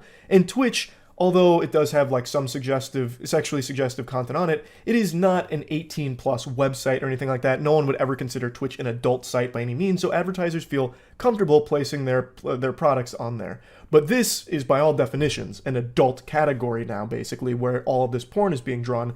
So perhaps advertisers got a little frightened and started like pressuring Twitch a bit, like, hey, we do not feel comfortable advertising on a platform that's going to allow porn to be drawn like this and have all of this kind of content. So maybe that scared Twitch, like maybe this was going to hit their financials somehow, so then they immediately, overnight, rolled back this change. Like, that's the only thing that makes sense to me, because historically, Twitch hasn't responded to anything in any meaningfully fast period of time. They are always so slow dragging their feet to anything on their platform, except this now. So that's why I think they did. Of course, I have no evidence of this. I'm just speculating, but I just know historically when it comes to like adult content, advertisers get extremely scared and want to pull out, and this allowed adult content onto Twitch for however brief a time. So that's what I think led to them being so quick to revert the changes. I could be wrong, who knows, but I just wanted to at least throw that out there while we're talking about it. That's really about it. So yeah. They actually did it. They made a live-action anime series that wasn't utter embarrassing trash that's poisonous to the human eyeballs. the live action One Piece is very impressive. I didn't think it was possible. I thought we'd discover faster than light travel before we discovered how to make a live action anime that doesn't suck shit. But boy howdy was I wrong. So, I want to give my full thoughts on the One Piece live action series on Netflix, but before I do that, I'd like to just quickly announce that we're doing a big bundle sale for our comic series Godslap. It's going on right now for the next couple of days, so if you wanted to get into Godslap as well as get some Godslap merch, this is the perfect time for it. It's on badegg.co, I'll put a link in the description. Shameless plug over, let's go ahead and dive in. I'm sure a lot of you know, I was very skeptical when this project was announced. I was even more skeptical and bah-humbogging when they first started releasing a few short scenes on Twitter from very early on. But then, they started to win me over. The tides were changing when they released a video going over how they built the ships. Because it's practical effects there. They actually built the fucking ships, and they look spectacular in the show. So once they released that, and once they released the following trailer, I was kind of sold on the hopium that this could actually end up being pretty good. And it turns out it is good. I'll go ahead and quickly address this because I know a lot of people will ask, where am I in One Piece at the moment? I'm just about to finish the Thriller Bark arc, and I'm enjoying it. Now let's begin with the most surprising thing about the live action One Piece. The characters aren't cringe. They actually do a really good job with the characters because they do something very smart. They don't try and emulate the anime characters one-to-one. They capture the spirit of the characters from the show and manga without trying to take everything that made them special in the anime and try and have humans cosplay it. Let me explain what I mean. One of my biggest criticisms about adapting anime into live action, the one that I made very vocal with the Cowboy Bebop fucking catastrophe, is that you can't take an animated character and mimic that personality with a real person. The flesh of an organism can only convey so much. However, in animation, you have limitless freedom of expression. And in that medium, it makes sense. It feels natural and normal. It's not like embarrassing or weird. But if you take that and try and have a person do it, then it becomes pretty unwatchably bad. The perfect example of this is actually with Cowboy Bebop, the character Ed, who appears in the anime and the live action. And in the live action, they tried to one-to-one clone Ed. So, they had the live action character of Ed doing the same things the anime counterpart did. Oh, well, Spike, it looks like, that kind of shit. And it's hard to watch. It turns out, taking an animated character and trying to translate it to a real person doesn't exactly go over super well or look all that great. And One Piece must have recognized that because they don't. Again, the spirit is completely intact. All of the characters in the live action feel like the characters in the anime and manga, but without them coming across as some kind of half-baked bootleg carbon copy.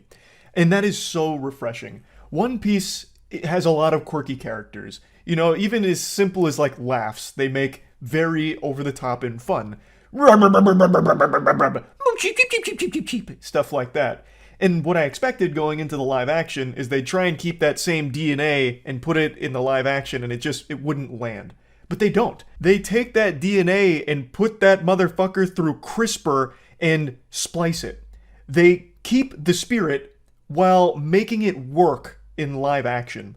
Best example is actually Luffy. Now, a lot of you know I haven't been the biggest fan of Luffy, which has made me the #1 most wanted on the grand line of the One Piece community. My fucking wanted posters in the billions of berries because I wasn't the biggest Luffy enthusiast. I'm not gonna get into the weeds of it, but in a nutshell, the Cliff Notes version was, and according to a lot of members of the community, this is a dub-only problem, so perhaps that's why, Luffy as a character displayed very simple personality traits without a ton of growth. Outside of some very pivotal moments with the crew and very personable moments between Luffy and the crew, the most part was just spent ironing him as stupid and obsessed with meat. And then just nerfing him, taking him out of the equation by getting him stuck in between 2 buildings for 15 episodes or getting him stuck in a snake's belly for 15 episodes, that kind of thing. But as the series has continued to evolve, Luffy is now starting to develop as well. Like I mentioned, in Ini's lobby, he finally recognized that he needs to change as a captain in order to better protect his crewmates. He can't just overpower everyone as he was. Thus, he started to develop new ways of keeping everyone safe and fighting for his friends, so he develops the second gear. And now, going through Thriller Bark, he is only continuing to develop. Thus, I am starting to warm up to him more and more. I got a little sidetracked there. I did end up dabbling in the weeds a bit. The point I wanted to make is Luffy goes through emotional development in the anime over a long period of time. In the live action, they actually take that and condense it to 8 episodes very effectively, I felt. Now, the show does follow the anime and manga story beats pretty closely for the most part, with of course some creative liberties taken to make it more conducive to live action. And I think for the most part, all of those changes work really well. The tone of the show is actually far more mature than I would have expected. Like, the characters, aside from just having the mouth of a sailor, some potty mouth, they actually say fuck and shit. They say shit a lot.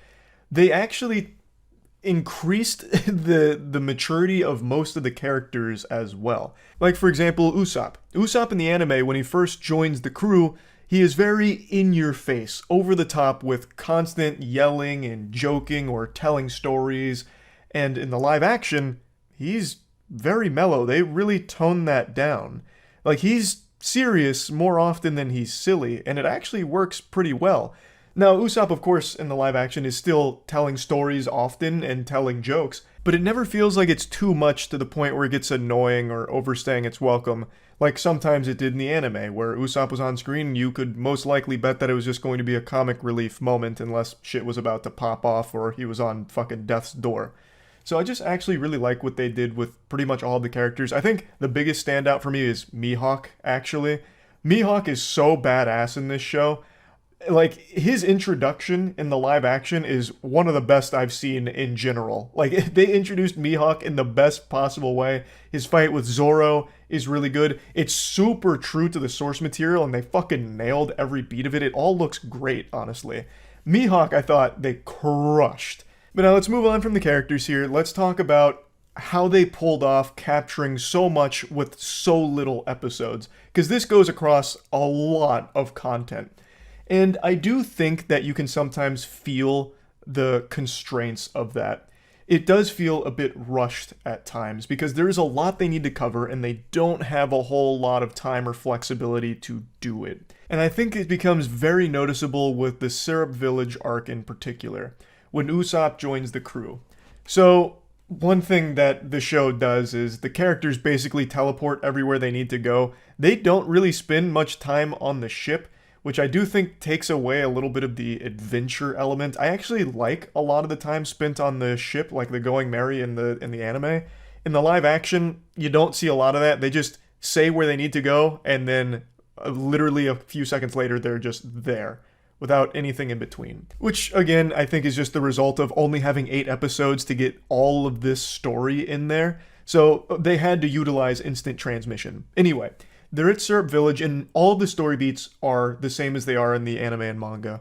The major differences are Shaman Buchi being different here than in the show and manga, as well as the absence of Django. Django's just not here. They kept him on the bench, which I think is a weird decision, because Django was pretty fucking cool.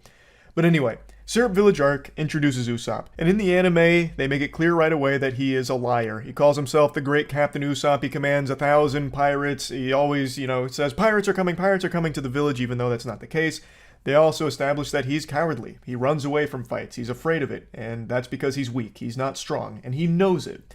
These are the big 3 things. He's a liar, he's cowardly, and he's weak. But throughout this arc, he is established to be someone that has a really high IQ when it comes to battle. He's very creative when it comes to fighting, and it also helps that he's very good at sniping with his slingshot. And the most important thing is that he is undyingly loyal to the people he cares about, so much so that in the face of all of his shortcomings and all of his weakness, he will put his life on the line to protect the people he cares about. And it eventually leads to the fucking Charlie and the Chocolate Factory golden ticket to join the Straw Hat crew. Now, in the live action, they keep all of the beats intact, but since it wraps itself up in 2 episodes, they completely miss the landing on making Usopp a character deserving of joining Luffy's crew. Like, he is a liar, he is cowardly, and he is weak in the live action, but he never has that triumphant moment where he steps up and he tries to protect the people around him. He shoots like one single slingshot pellet at Kuro, the main antagonist of this arc, and that's it. He doesn't get beat up or roughed up or anything like that, whereas in the anime, he goes through hell. He's like multiple times one foot in the fucking grave because he is committed to protecting Kaya and stopping Kuro. And it's this determination to protect those people even though he's not the strongest that makes him an admirable character that you can totally understand why you'd want him on board this crew. In the live action, there's just no reason. Like, he doesn't really do anything at all. He tells lies, he tells stories, and to showcase that he's good with a slingshot, he shoots like a little bit of food at a pan. And Luffy's like, oh, you're a good shot. And it was never really about Usopp being like a super strong sniper that Luffy wanted him on board. It was always about his heart, I think. It was always about Usopp and how loyal he was to protect people. And how desperately he wanted to follow his dream of overcoming his weakness and his cowardliness and becoming a brave warrior of the sea. In here, none of those qualities are really exhibited in this arc, unfortunately. And I think it's just because, it only had 8 episodes, so they couldn't dedicate enough time to do that.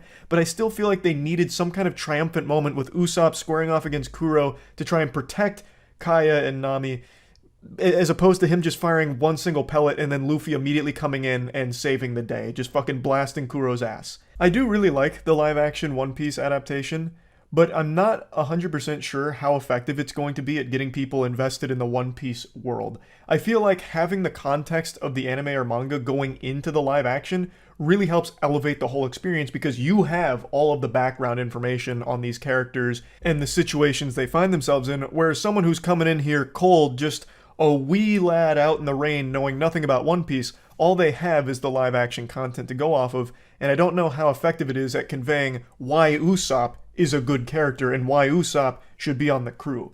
And I feel that way about a couple of other story elements, but I think Usopp's was the most egregious one that I thought they just didn't quite nail his reason for joining the crew or why the crew would even want him to join in the first place. But overall, like I said, I think the show hits more than it misses. The only other complaint I have is that sometimes the visuals get a little stinky. With a show's budget as large as this one, that's bound to happen. And I do feel like overall the visuals are great. I was very skeptical on how they'd work with the gum abilities. I didn't think they'd be able to make those look decent in live action, but they did. For the most part, I thought they nailed that. But there are times where the visuals fucking collapse and they look like literally the Flash level, like DCU bad CGI moments. The worst case, the worst scene really in the whole show is when Garp is chasing the Straw Hats and he throws a cannonball. This happens in the anime as well. Garp chases them, throws cannonballs. In the live action, it happens far earlier than it does in the show. And when he throws that cannonball, Luffy inflates and he deflects the cannonball back and it blows up Garp's ship. It blows up one of the things holding the sails. I forgot what it's called. Blows it up and it incapacitates them basically. That whole exchange, bouncing the cannonball back, and especially the explosion, look atrocious. Actually looks like Adobe After Effects tutorial on YouTube. But yeah, I'm not going to get too hung up on that. Like I said, there are just some times where the visuals don't hold up super well, looking like some shit out of the CW. But for the most part, the visuals are great. So overall, the show I thought nailed it. This is the first anime adaptation show that I think really surprised me with how good it was. It's clear a lot of passion and love went into this, and it's very clear that Oda himself was involved in the creation of this. I think that's the most important ingredient to have when doing something like this, is have the creator on board to help steer the ship the right way. And I really am excited for the future of this. I hope they continue, and I hope they're given more time. Because I think a lot of the things that myself and a few other people didn't think landed that well is just the result of having to cram so much in so short a time. Oh, also, I really wanted to mention this. They did make a major change with Don Krieg. I don't want to get into spoilers because this actually is totally different than the anime and manga, and it changes everything about well, I'm not gonna say everything. It changes a lot about Sanji joining the crew as well as Arlong. There's huge implications for a big change they made in regards with Don Krieg and that entire situation there. So I didn't love that. I didn't think it was horrible, but the unfortunate consequence of that is Sanji inevitably joins the crew, of course, and for some reason it feels like he's immediately obsessed with Luffy and the crew. Like, he is really taken to them so quickly. Again, the result of needing to cram so much content in so short a time, but it just feels really out of place for Sanji in particular, who comes aboard with no hesitation whatsoever, no real, like, conundrum or really any thought whatsoever, aside from just, sounds good, I'm in. And then immediately, like, he's ride or die with this crew forever, within a couple of minutes.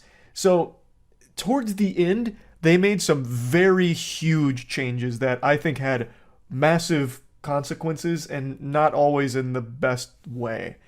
But for the most part, though, I do feel a lot of the changes they made a lot of sense. And even the change they made here, I get it because of time constraints. That doesn't mean that it's great, though. It's hard to talk about it without getting into specific spoilers, but I think if you watch it and have watched the show or read the manga, you'll know what I mean, and I think you'll probably agree with me, but I have no idea. This is just my opinion on it. But anyway, overall, I did really like live-action One Piece. Plugging it into the Moist meter, I'm going to give it a comfortable 80%. And I'm very excited to see what they do with this going forward, if it's popular enough to get a second season. But yeah, anyway, that's about it. See ya. Normally when I make a video like this about a movie outside of it being a Moist meter, it's to talk about how unforgivably awful the film is and just kind of tear it apart. That's not how this is going to go today. I actually saw a movie that was so surprisingly good that I have to just glaze it. The movie I'm going to be talking about is Godzilla Minus One. I can't recommend this movie enough. So, I have for quite a while been a public enemy to Godzilla fans. I am very harsh on a lot of the Hollywood Godzilla films that come out, to the dismay of many fans. And it's not because I hate Godzilla and I despise fun and I'm trying to steal the Christmas like the Grinch or anything. As I've stated many times, I actually love Godzilla. I grew up playing a lot of the video games. I've watched tons of the movies, including a lot of the black and white ones with my parents. Rodan, in particular, is my dad and I's favorite. Like, I do like Godzilla. The reason I've been so harsh on the more modern films is because I think they're just pretty fucking stinky. They've focused on the most boring human characters imaginable and just have a snooze fest of a narrative. It's all just completely hypnotic, generic trash until Godzilla's on screen doing some fun shit. But it's just so sporadic in the modern films, it's just not worth it. They're barely even Godzilla movies. They're basically just like throwaway Tumblr fanfic that occasionally Godzilla makes a cameo in.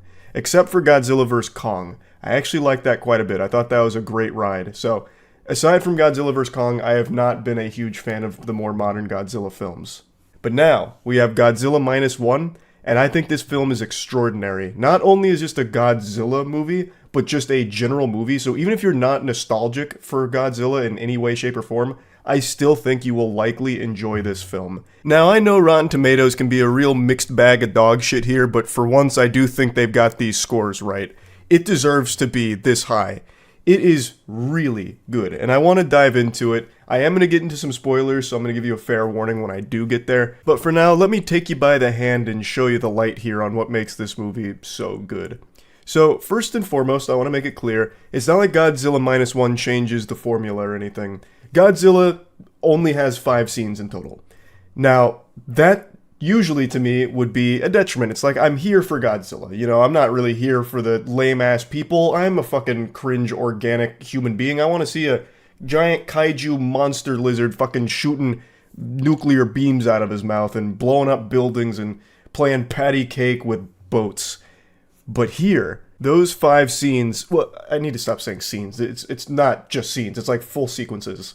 Those 5 sequences that Godzilla is in are so special. Like, you get so much out of it. And the bulk of the screen time is spent with human characters, which to me would usually have me like a fucking vampire that's getting garlic in his face, like just shying away from it. Like, stop, no, please, not this. But they did something unthinkable. They told an incredible story with these human characters, and they used Godzilla to complement it. Who would have guessed if you actually focused on a good story, you can make the human side of a Godzilla film work?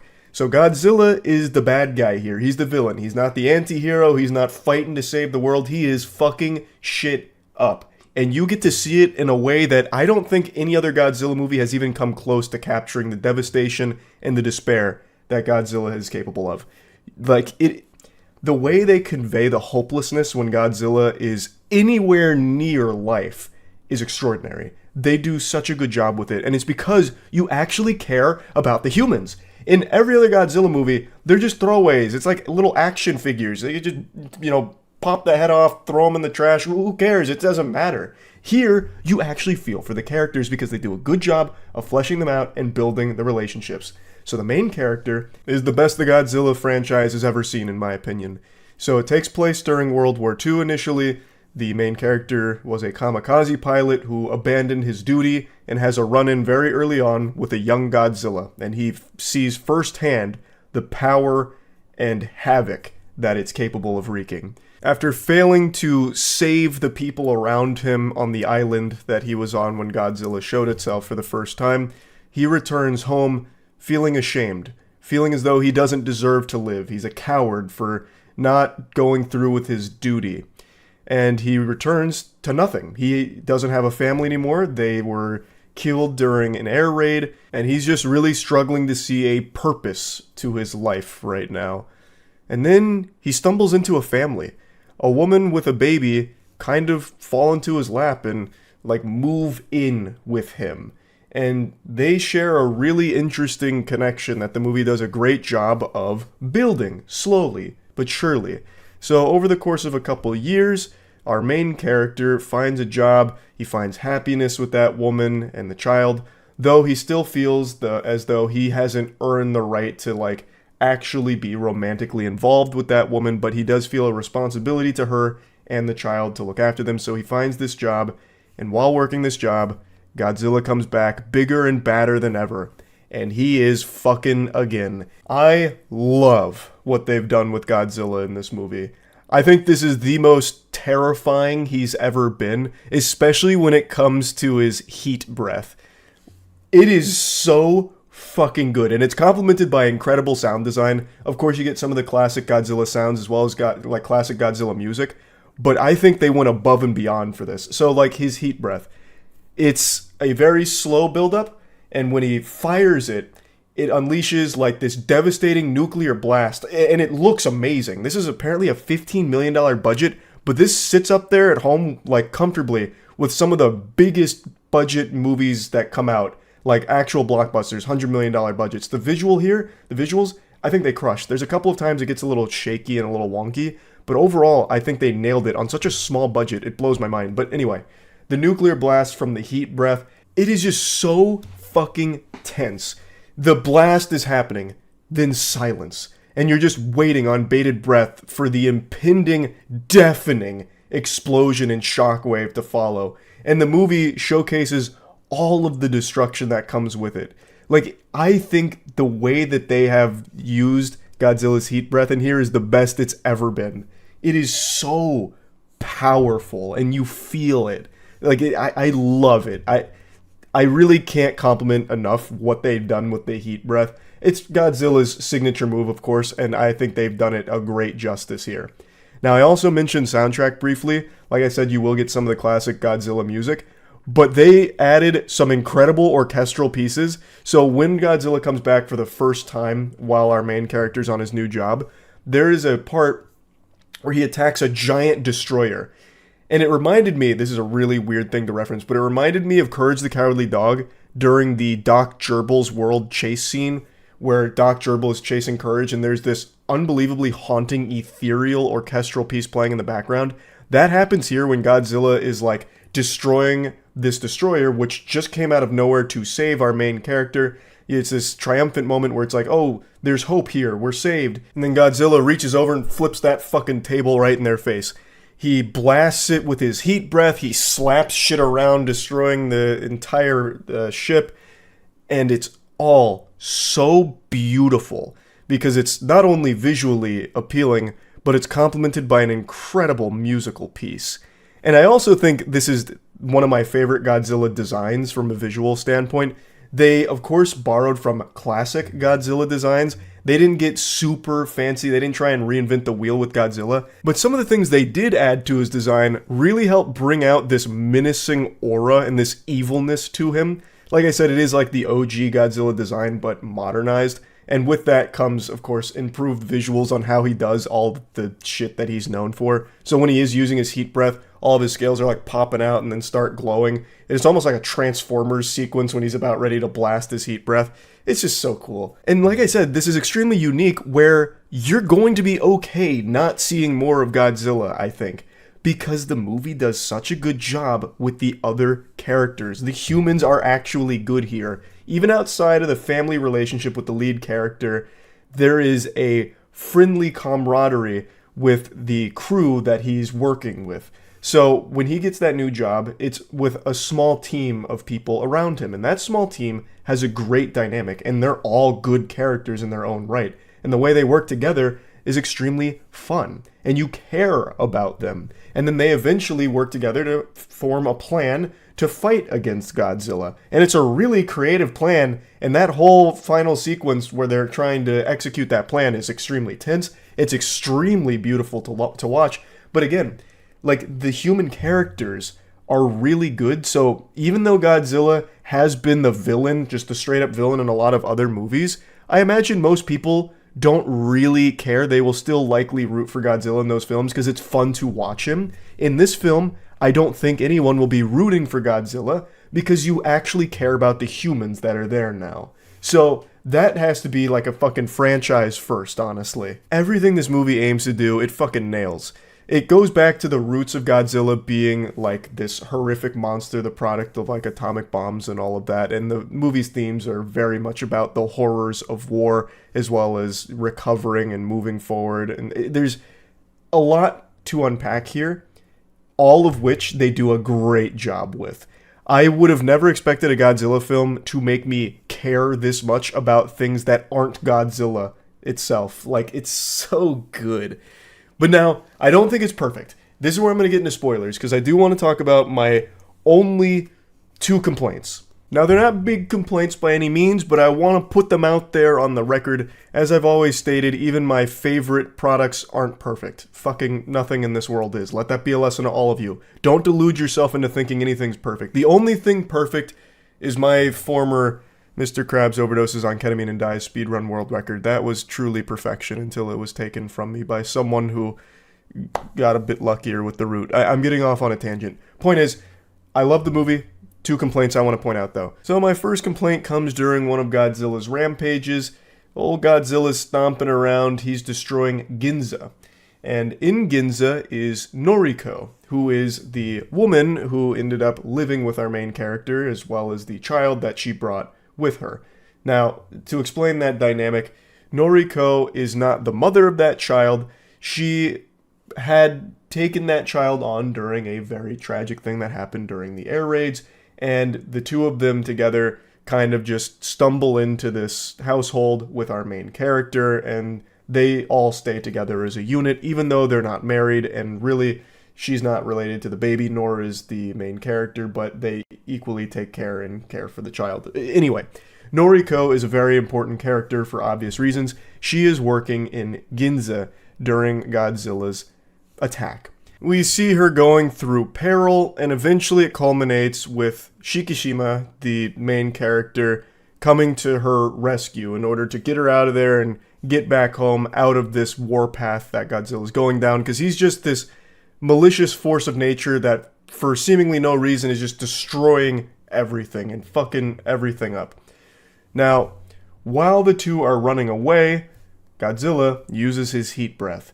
And this is the most tragic one because it's used in the heart of Ginza.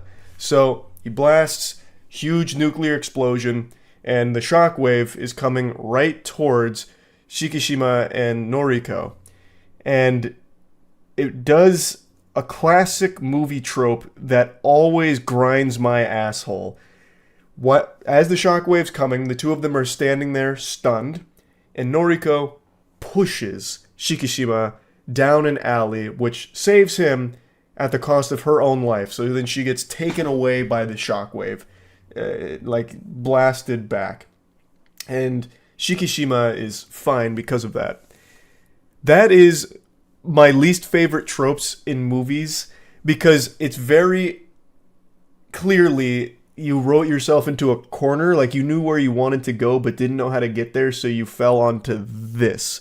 Because the logical thing is, why wouldn't Noriko just grab Shikishima and both of them go into the alley? They are right next to it. It's not like she gave him like a giant fucking force push and sent them 50 yards back into this alley. They were less than a foot away from it. They were both right next to it. She could have just grabbed him and even fallen with him into the alley, or anything besides just a big push and standing there herself.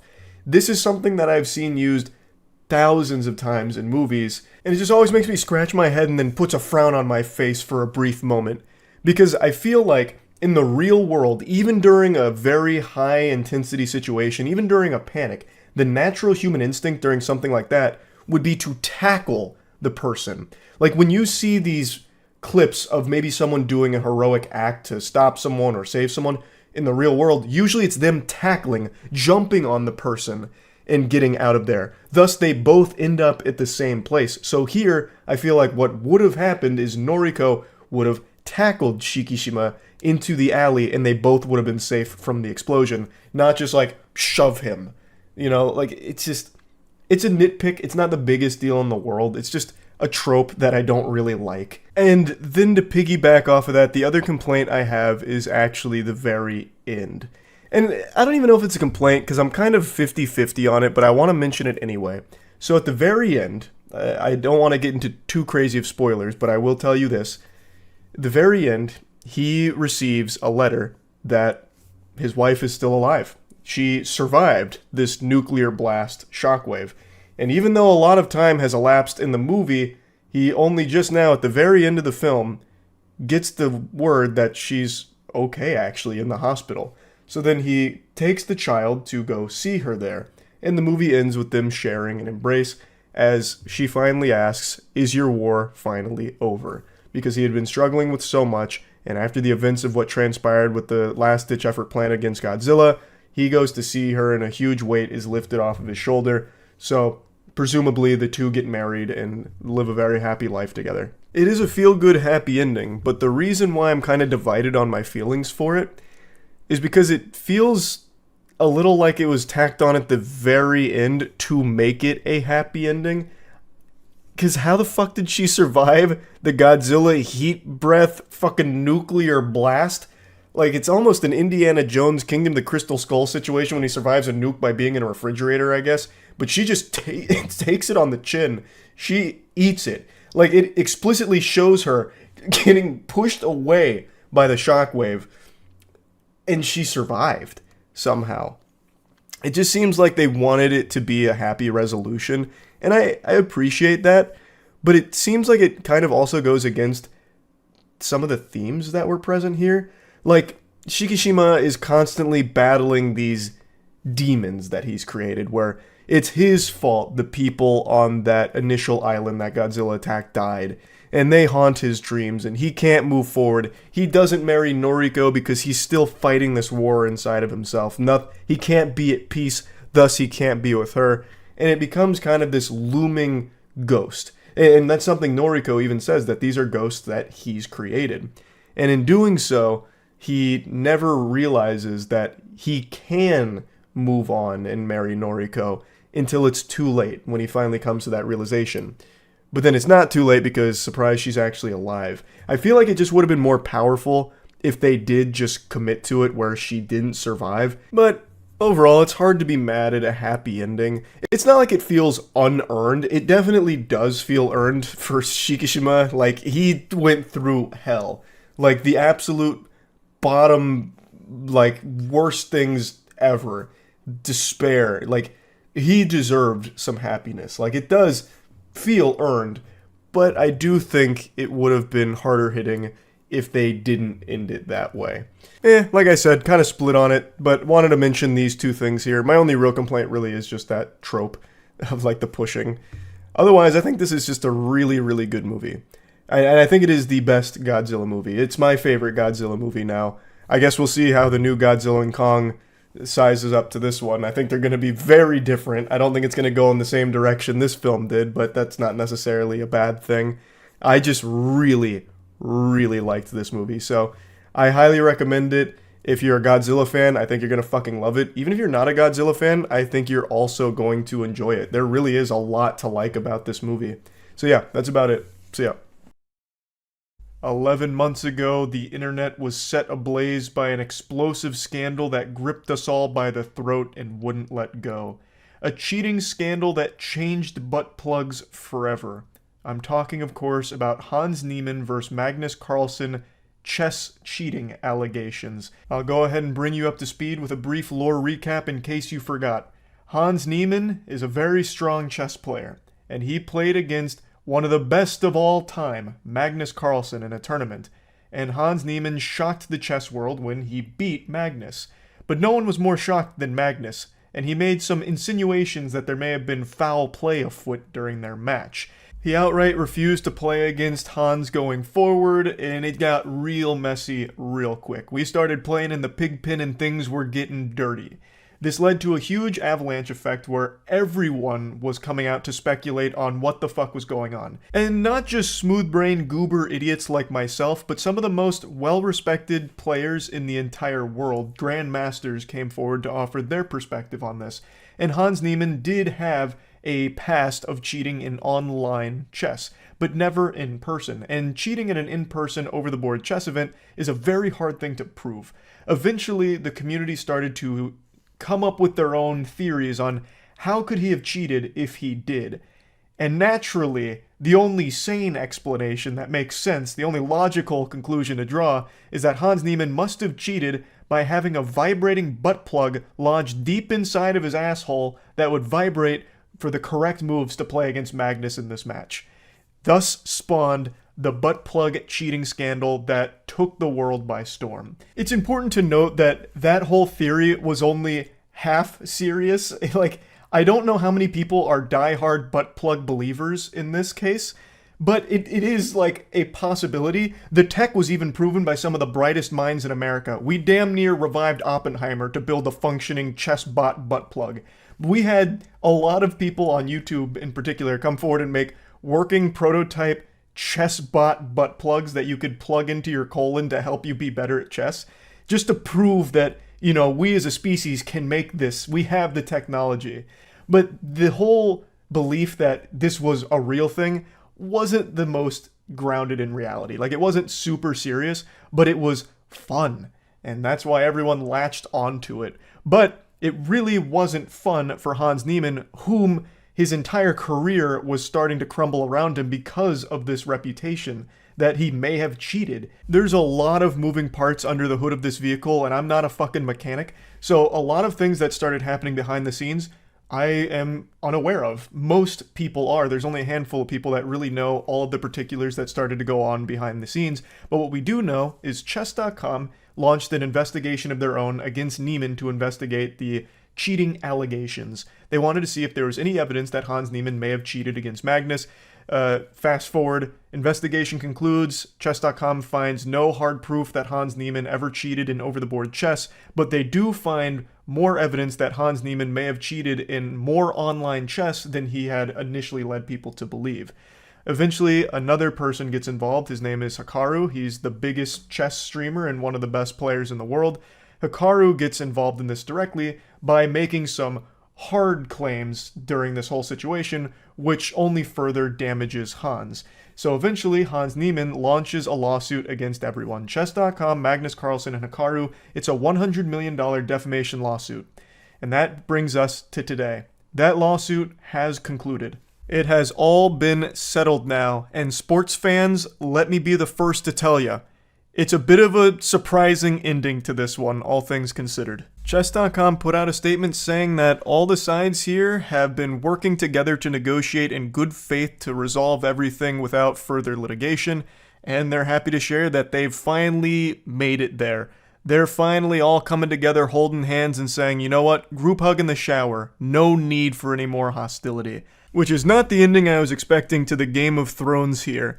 So, chess.com released a statement saying we're pleased to report that we've reached an agreement with Hans Niemann to put our differences behind us and move forward together without further litigation. At this time, Hans has been fully reinstated by chess.com, and we look forward to his participation in our events. We'd also like to reaffirm that we stand by the findings in our October 2022 public report regarding Hans, including that we found no determinative evidence that he has cheated in any in-person games. We all love chess and appreciate all of the passionate fans and community members who allowed us to do what we do. I really thought this was going to be a much longer case that wouldn't have a happy ending here. I was expecting this to get extremely cutthroat. I thought we were going to be seeing some kind of biblical court smackdown where Hans Niemann comes in with some crazy evidence that everyone but him is a cheater. He like fucking scholars mates the entire chess community. Like, I was really expecting this to not have a happy resolution, but I'm pleasantly surprised to see that it does. I gotta be honest with all of you here, though, sports fans. Just like the man in the yellow hat, my George is getting a bit curious as to what this agreement they reached could have possibly looked like. It had to be financial. Like, if you checked Hans Niemann's ass right now, you wouldn't find a butt plug, you'd find a lot of money. Like, this had to be some kind of financial agreement they reached because Hans Niemann's career took a huge hit from all of this. In the chess world, the biggest, most prestigious tournaments with the best players in the world are invitation only. And take a guess who wasn't getting invited to these events. That's right, the bad boy of the bong cloud, Hans Niemann. So his career kind of did nosedive from all of this because he was labeled a potential cheater. So he hasn't been able to play against the best in the world anymore. So I feel like the only way that he would have had an agreement that was satisfactory is if somehow they paid him a lot of money to be okay with it, to not drag this out any longer. That's just my guess. But that could be as ludicrous as the butt plug theory in the first place. I don't know. Maybe Hans Niemann just wanted like a very sincere apology from everyone involved and he got it. That's very possible. I have no idea. But it is important to note his career really did reach a complete standstill from all of this. Now, one thing everyone has said, and I agree with, is that this never would have reached this point or even probably happened in the first place if Hans Niemann didn't have a history of cheating in online chess when he was younger. That is a very crucial component to why this spiraled out of control the way it did. And obviously it's a huge factor in why people were taking sides so strongly. One's a cheater, always a cheater. No, but wait, there's no proof of him ever cheating in over-the-board chess. We can't just go off of his past when he was a younger kid. Like, come on. So it led to a lot of messiness in the entire community. This whole thing was very unfortunate for literally everybody involved. But I do want to go ahead and look at both Magnus Carlsen's statement and Hans Niemann's statement. Magnus Carlsen said, I acknowledge and understand Chess.com's report, including its statement that there is no determinative evidence that Niemann cheated in his game against me at the Sinquefield Cup. I am willing to play Niemann in future events should we be paired together. Hans Niemann said, I am pleased that my lawsuit against Magnus Carlsen and Chess.com has been resolved in a mutually acceptable manner and that I am returning to Chess.com. I look forward to competing against Magnus in chess rather than in court and am grateful to my attorneys at Ovid and Ovid for believing in me and helping me resolve this case. So it seems like everything going forward will be business as usual. Magnus Carlsen will no longer just throw if he plays against Hans, and the two will go back to playing very high-level chess. It remains to be seen if Hans Niemann will now start to get invited to more of the bigger chess events that he's been missing out on. Chess.com seems to say that he's welcome to be at their events now, so he can start participating again at the highest level. So we're just going to have to wait and see how all of that unfolds. Hans Niemann did, however, release another video of his own here where he gets like right up in the camera like the goddamn Joker in The Dark Knight here saying, hey, I'm fucking back, baby. Hello, chess world. Did you miss me? There will be a day when I will be the best chess player in the world, and I think it's time to let my chess speak for itself. It's like a fucking WWE intro out here. So he does also say in that video that he still believes the Chess.com reports are defamatory and denies some of the allegations from it, but overall is still pleased that the whole situation is behind them now, so that way he can continue to move forward and play at the highest level. So that's where this whole cheating scandal finishes, I guess. 11 months in the making, and overall a pretty happy ending for most people involved in this case, it seems. So yeah, just wanted to give you the definitive update on it with the finale, and that's about it. So yeah. About a month ago, I covered a situation around a massive YouTuber named Kwebbelkop. If you don't know who that is, probably just sounds like Rick and Morty gibberish to you. I'll give you a brief rundown. He was once a beloved YouTube Let's Player. His content mainly was geared towards a younger audience. He'd have videos like First to Poop in Grand Theft Auto, gets a diamond sword, you know, that kind of thing. And eventually, over the last year or so, made a hard pivot going all in on AI technology in order to fully replace him. So he wants to phase out the cringe organic meat machine that is a human being and replace it entirely with AI. AI doing the scripting, AI doing the voice recording, AI doing the face cam, all of that. And I made a video going over it, kind of just taking a victory lap, wiggling my finger saying I told you so, because that is a pleasure more satisfying than sex. I had been preaching like a crazy person that the flesh was limited, like our days were numbered, AI was going to swoop in and nothing was safe, and people pushed back and fought me on it saying like it can't really replace a personality, no one's going to sit around and be entertained by AI online or anything like that as like a streamer or a YouTuber.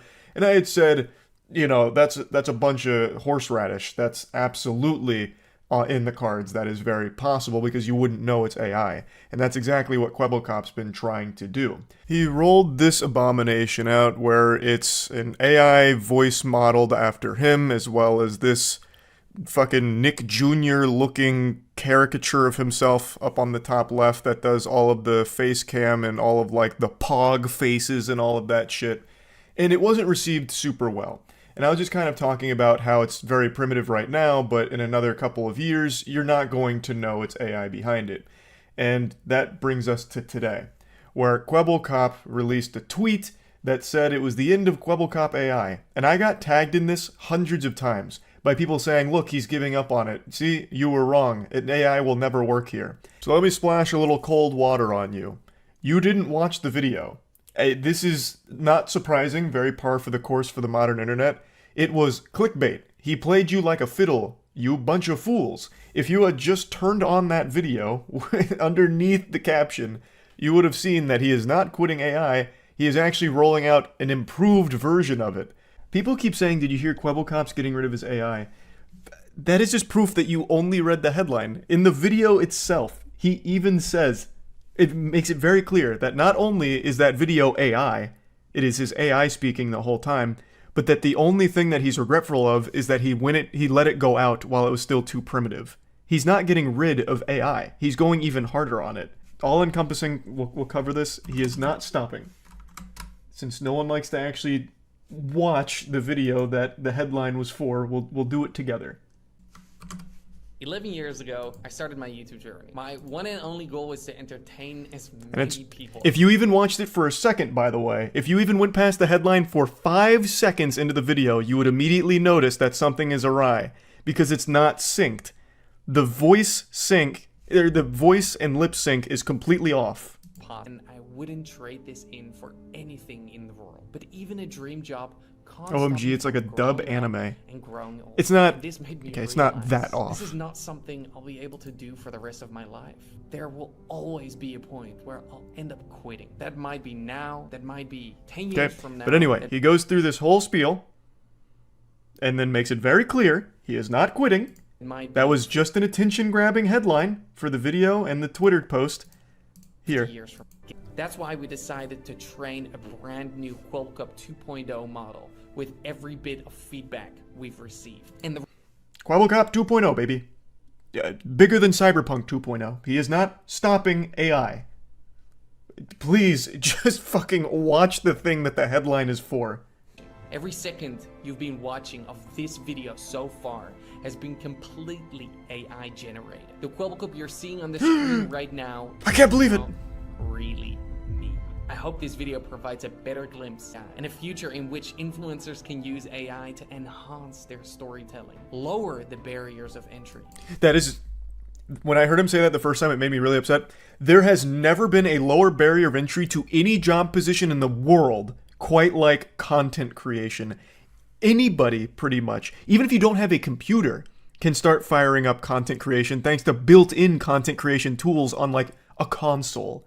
There has never been something with a lower barrier of entry. Completely talentless, completely effortless. You can do it right now. It's all at your fingertips. There is no benefit to using AI as some kind of lower barrier of entry. In fact, it's only a higher one because you have to pay Kwebbelkop for it. That's baloney. That's fucking dirty barnacles. Regardless of any disability they may have. So please consider subscribing and enjoy the story the real Kwebbelkop wants to tell. The story of Kwebbelkop AI. Thank you. Huge. So please, just watch the thing that the headline is for. So many people think that he's actually getting rid of AI. He is not. This was all announcing Kwebbelkop 2.0. He is only going harder. Your stance on AI is cap? What? What stance on AI? That YouTubers using it are just to make it even easier to pump out content forever? AI is not an enhancement tool for a YouTuber. Or, sorry, a content enhancing tool for a YouTuber. It's a more minimal effort tool. Just have AI do it for you. Then you don't even have to be there. There is no benefit to YouTubers using AI for their content. At least, okay, I can see a use case for certain branches. For example, he did mention something that is true. It would be helpful for anyone with like a disability. That is a legitimate use for using AI tools. But for like a goofball Let's Player, there is no benefit to just having all of the footage be recorded by someone that's not you, and all of the audio recording and the face cam and all of that be recorded by AI. It's just more laziness is all. Just makes it even more mindless. Another thing the chat and I discussed last night in regards to this situation is what about AI tools? So not so much like a deep fake or voice model after a person, so AI pretending to be a human or deceiving people into thinking that it's a human being behind the content, but tools that are AI powered, such as real-time translating into other languages. So taking a video or any piece of content and in real time translating it into other languages. And I actually thought that was a pretty strong and interesting use for AI, as opposed to what Kwebbelkop keeps pitching. Some of his tweets indicate that he wants to sell this as a service that kind of just does everything for you, so you can just kick back and allow the AI to do all of the video production with very minimal input from the channel owner. You just sit back and let it just squeeze on the titties of the YouTube algorithm by flooding it with AI content. Not too dissimilar from back in the Finger Family era, if many of you remember the Dark Ages, God rest your soul. Basically, the Finger Family rabbit hole was a bunch of videos that were pretty much AI generated, I think they actually were at the time, where it would take a song, such as, 5 little Indiana Jones jumping on the bed, one fell off and bumped his head. It would take that song, and it'd have like a very short animation with it that looped fucking endlessly. It was like worse than purgatory. Going to hell would have actually been more pleasant than watching the Finger Family content. And it would take that video and song and change one word in it every time. That was just another popular character. Hulk, Captain America, Freddy Fazbear, whatever. And it would just keep pumping out the exact same video with one slight change to the animation and the song, and it would flood the YouTube Kids section with that. Not exactly high quality stuff that Kwebbelkop seems to think it would be in his utopia where everyone's using AI to be YouTubers, I guess. He keeps trying to fall back on this copium that it's there to enhance content, but it's not. It's just purely a detriment. No one is clicking on a Kwebbelkop video hoping to find a robot impersonating him. They're there to watch him play Minecraft or whatever, not someone deceive them. Right now, the only reason people ever click on a Kwebbelkop AI video is because they don't know that it's AI that they're going to be watching. It's there deceiving people. It's not there because people are like, man, this is really enhancing the storytelling that Kwebbelkop wants to tell. Which is such a goofy thing for him to keep spitting out. What story are you telling here, Kwebbelkop? The story of how Scrooge McDuck found a way to make even more money off minimal effort with AI tools? You're not telling a story. You're making Let's Plays and trying to replace yourself in there so you don't actually have to even do the bare minimum of playing a game and talking. He has other people record the gameplay footage and will have AI do everything else. So that way he's not even a part of the channel, but he makes all the money off of it, and he wants to sell the service, at least based on some of the tweets I read. It's just having your cake and eating it too. If I can get a little profound and deep for a moment, all of this is something that I predicted was coming all the way back in 2020 with our music video for Skynet. Skynet is a timeless masterpiece up there with some of Mozart's best work, all about how robots from the future came to our timeline to milk us because they were powered by our cum. And if I may venture into the weeds a little bit, if you really break down the metaphorical vicissitudes that I put into that storyline, it fits perfectly in line with the modern AI gold rush. You see, the AI is powered by our genetic material, our DNA, at least in this context. So Kwebbelkop is being milked by his AI, and his AI needs that milk to survive. Without Kwebbelkop being milked, the AI has no purpose, it ceases to exist. No one is going to watch a completely personality-less bot, but they will watch one that is modeled after a person that they liked. Thus, the AI needs to be constantly milking the supple teats of Kwebbelkop in order to stay afloat here, for its own survival.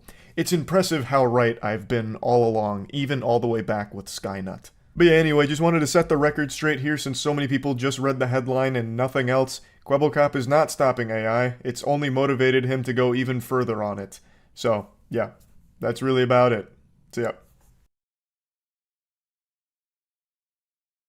We were overdue for a little internet wackiness, and you were looking a little malnourished, so allow me to feed you some vitamin D. Drama. If I asked you to tell me the most iconic YouTube video you can think of, I imagine a lot of you would default to some of the timeless classics like Numa Numa, maybe Harlem Shake. But I do think there's a not small number of people that will immediately go to something a little more recent. The now infamous Colleen Ballinger ukulele apology video. Now I know what you're thinking, Charles Dagnabbit, that was 2 months ago, that's ancient history, that milk has spoiled, why are we talking about it now? Well, it's because JoJo Siwa just came out to defend her against everything that's happened and calls it a lie. Speaking of friends, are you, and if I'm wrong, are you friends with Colleen Ballinger still? Yeah, what do you say about that? I've known Colleen since I was 12. Now, I recognize on the internet things move faster than me on a basketball court. It's always going a million miles per hour, so there's a good chance a lot of you forgot why Colleen Ballinger even got in trouble in the first place. So I'll give you a brief refresher. Colleen Ballinger is the woman behind the Miranda Sings brand, and recently, 2 months ago, it came to light that she had a history of talking and acting inappropriately with underage fans, even sending some extremely disturbing and inappropriate videos to children in her audience, and a lot of other very awful allegations and accusations against her and the way she acts around children. So for JoJo Siwa to come on here and immediately start by saying that she's known Colleen since she was 12, that to me is just another big red flag. Like, this is the worst possible way of starting your defense of someone if you're trying to prove they're innocent and everything was a lie. She just openly admits that when she was 12 years old, she was friends with an adult woman. When JoJo Siwa was 12, Colleen would have still been an adult. That is very weird. The creep sirens should be blaring. An adult influencer befriending children in their audience is not normal, healthy, or a good thing. Especially because Colleen, as she herself admits, had no boundaries, so would share everything with these children that she considered friends, such as sexual shit. It was very, very not good. And here's JoJo just confirming that, hey, I was one of those 12-year-olds that was friends with this adult woman. I would imagine if you're friends with her, you kind of met her when you were young. I was 12 when I met her. And she's always been nothing but kind to me. Her family, nothing but kind to me.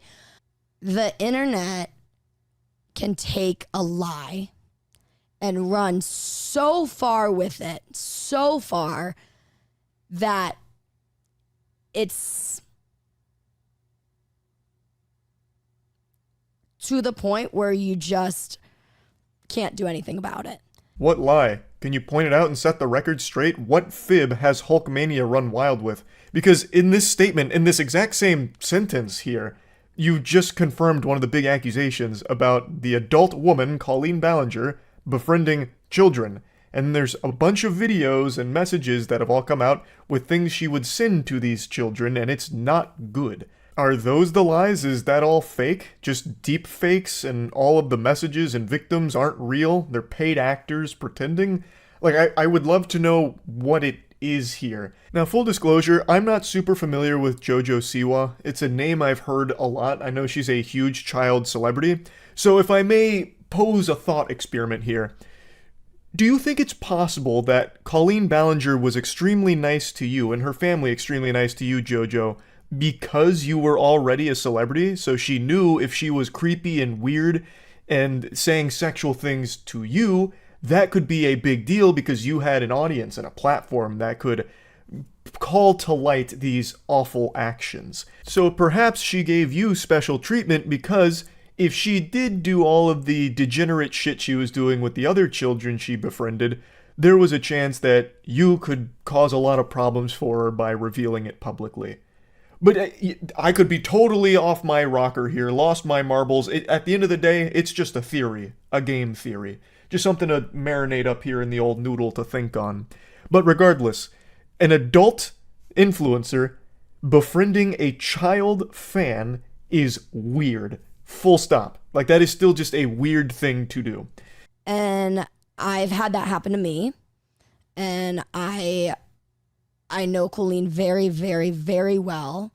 And I think the work that Colleen has done for the internet is incredible. I think her creativity is incredible. Miranda Sings is a character, is a comedian. Comedian is a word we're using very loosey-goosey here, but even still, there's not exactly anything side-splitting, gut-busting hilarious about an adult sending sexual videos and messages to kids in a group chat. That's not exactly a top 10 ha-ha laughs moment.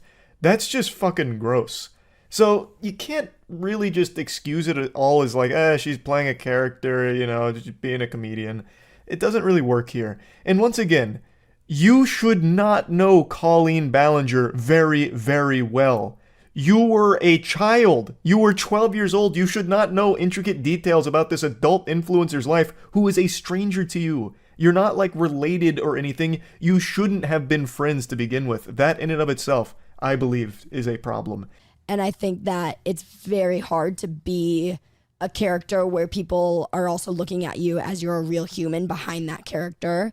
And I think being a comedian is very hard because you were able to do things years ago that were okay. And now that we've grown and we've matured, we've realized that they're not okay. You know what I mean? Like, in and of itself, that statement's not entirely wrong. Of course, things were different, like, 15 years ago on the internet. Like, some of the videos then have not aged well and would be very differently in terms of their perception today. But I don't recall there ever being a time in the internet's history where it was looked at in a positive light with an adult sending sexual shit to children. That's never really been something that's been written off as just comedy. So, this is kind of a nothing statement here, and by no means does this defend her at all or prove her innocence. You said that the internet ran with a lie, but now, instead of trying to prove that it's a lie, you're just saying, things were different a while ago, and now that we've matured, things aren't okay like that anymore. It's like, well, what the fuck are you actually even trying to say with this? I don't think JoJo herself knows. She just doesn't want to accept that someone that she was close with was actually just not a good person, I think. But you, as somebody who's been in the public eye for a long time, Yes. do you think that it is appropriate to communicate openly with everybody that reaches out to you? No, I don't think that communicating with fans is... You got to be careful to not what I'm saying, to not blur a friend-fan line. It's very tough. Howie seems to get it, and it doesn't seem like he wants to ruffle any feathers here, so he's being as light with this as possible, tiptoeing around it a bit. But he recognizes that perhaps we should be calling attention to the obvious elephant in the room, that adults in a position like Colleen Ballinger was probably shouldn't be openly communicating with child fans like this.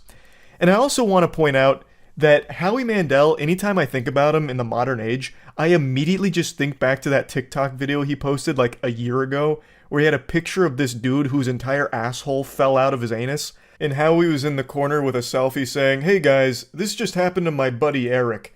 Do any of you know if this is COVID related? Is this a symptom? Let me know in the comments." Dude just dropped a fresh 2022 Goatsy, a brand new prolapse out of nowhere, and it had me giggling. So anytime I see him, I immediately just, in my mind's eye, picture that picture with Howie's face next to it. I don't know if that's how his show is, like if he has that kind of content on his show. I imagine not, because I don't think JoJo Siwa would agree to be on like an explicit show like that, since she is a like child star and makes exclusively family-friendly content, I believe. So I don't think that's how his show goes, but I just want to point out, like, if it is, what a crazy collaboration for JoJo Siwa to go on that kind of show. That'd be like fucking Hellraiser collabing with Fortnite for a skin. And I'm just saying this as a parent again. You said you started communicating with her when you were 12. Yes. You want to be a parent? But you guys were in the same industry. So we were too. in the like, same. You guys were making videos and stuff together. So right? we actually met. I'm just going to summarize the story JoJo tells here. It's about how her and Colleen Ballinger met.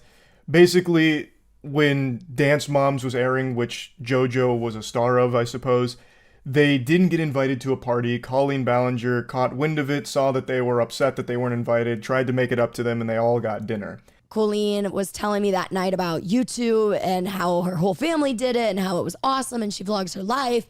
And that night is when I went home and I made my YouTube channel and decided that that was going to be my career, essentially. And that's a wonderful, sweet, appropriate story. Yes. I think Howie's right. This story isn't alarming. They got dinner. It wasn't just Colleen and JoJo, it was others as well. And Colleen was talking about YouTube as a platform and ended up inspiring JoJo Siwa to start her own YouTube channel. That's not concerning. What is concerning is staying in constant communication with this adult that allegedly had no boundaries with the children that she would frequently communicate with. That's not normal, and that's not okay. How is it for you now being her friend and reading some of what we read? Do you think it's all a lie? Do you think it's like, have you talked to her? There have been a lot of people on the internet who have gotten hit with this cancellation. And a lot of them I know, some of them I don't know. Only like 3 minutes ago, you did point blank say, lie. You did drop the hard L on that one. You did say lie.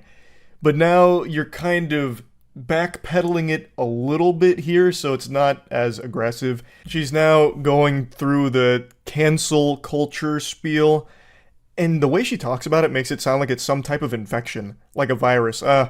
We've seen this type of cancellation a million times in the lab. It's a particularly insidious one, unfortunate for Colleen Ballinger. It's just a very odd thing for JoJo to say, because it feels like she's almost blaming the people that came forward with all of this evidence about years and years of inappropriate behavior. And I look at it and I see that this is a sensitive subject. Somebody who is affected by any sort of anything having to do with adults, and I mean, for real grooming it's a very sensitive thing. You must have really young people reaching out to you now. Howie threw her a life raft right there. He put the water wingies on her because she was drowning, trying to somehow spin some kind of explanation for why she thinks this is all a bunch of baloney. Like, she's calling dirty barnacles on this whole thing. She said that, the internet ran with a lie, and she's saying cancel culture and all of that, but she's not really expanding on that in any meaningful way. It just feels like she had this image of Colleen because they were close, apparently, and she's refusing to hear from victims that came forward with their own experiences with Colleen that are very different from the ones she experienced, so she's writing it all off as being some kind of attack, some unjust, malicious attack from bad actors. She's cool, you know? And I think the problem is the internet was able to capitalize off of her cancellation, and they still are, and they still are continuing to, and it's not okay because a lot of it is based off of lies, and it is it's a scary place when you put yourself. It was one thing, I came to television, which is I wish she would explain what the lies are then, because if she has evidence that debunks all of this, it'd be extremely invaluable, and I'm sure Colleen would really appreciate it, because she's not doing anything to defend herself. That ukulele apology video offered nothing. She was too focused on delivering a Billboard top-end track, a fucking Grammy award-winning toxic gossip train jingle that would distract people, I guess. Like, they'd be too focused on the heater of a song that she delivers that they'll forget all about the accusations and behavior and all of that. Like, she didn't actually defend herself at any point so far. If she's innocent, if all of these things truly are lies like you say they are, she should want to. There is a lot of evidence. There are videos that she sent. And unless that's deepfaked, that's a very hard thing to prove is wrong or justified in any way.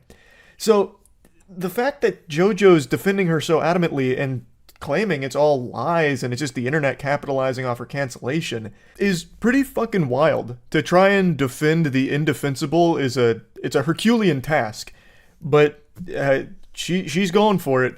Again, if all of it is made up, then eventually, hopefully the truth comes out, I suppose, because right now it really does seem like everything Colleen has been accused of has substantial evidence behind the claims, whereas there is nothing to the contrary that proves that no, all of this isn't real and we shouldn't trust it. So, I mean, I'm of course going to keep my finger on the pulse here and wait and see if any new developments in this whole situation continues going forward. But yeah, anyway, just wanted to talk about this because I found it to be a pretty surprising segment here. That's about it.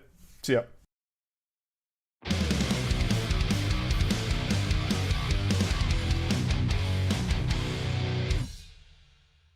Ladies and gentlemen, must apologize for the absence of MWL in your life over the last 2 months. We recognized an internal issue that we've worked our best to rectify. Illiteracy. A pariah that's plagued most of society, but most of all, our wrestlers. We've been trying to combat this menace, and we developed our own special program, Wrestlers for Reading.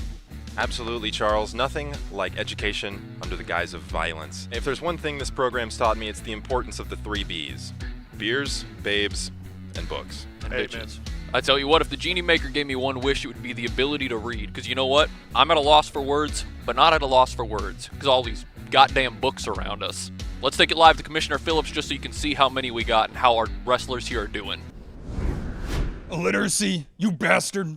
Here at the MWL, we take the education of our wrestlers really, really seriously. So we started the WFW, Wrestlers for Reading. Because we believe that the only thing more powerful than a well-placed Frankensteiner is a sharp, strong mind. Hey, Thank you. what are you guys doing back here? Trying to read. No, He he's helped helping me him out. Don't you fuck around with him in here. Give me it. All right, get Come back. on. What? What are you talking? You telling classic me Dow right Jones. now that we cannot There's always gotta be battle here something in this going on with him. library? You're allowed to fight in the library. You just can't upset the librarian. He never shushes anybody more than 3 times, and you don't want to know what the hell he does on time number 3. Okay. So keep it down. Oh, jeez. Oh my lord. This is a holy sanctuary of In the education. library. Oh my goodness. Gosh. He was just reading The Catcher in the Rye, and now he's the fighter of this guy.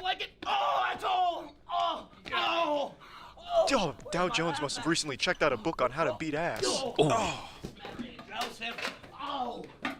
someone get me a drink. I'm thirsty. He's thirsty for high gains and low volumes. No! That's how the stock market operates. He's lucky that vending machine didn't fall on him. You'd be surprised how many people died of that a year. Hey, God rest their souls. Oh, jeez. Oh, not the DVDs. Oh, Oh, there goes the Criterion Collection. Oh, he's trying to escape. Oh, no, he couldn't make it out the portcullis.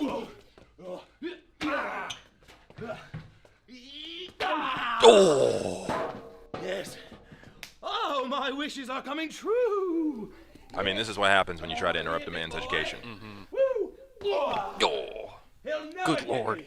Why? Because I'm the genie maker. Follow me. Hey, what are you reading? Oh, come on. He's just man, trying to he's study. just trying to study in the rotunda. Let him be. This isn't study hall anymore. This is study brawl. He's coming. No. He'll never stop me. He'll never stop me. Scooby-Doo shit now. He's damn near gone, girl. Oh, and he's right back. There. Easy. Oh, get up there.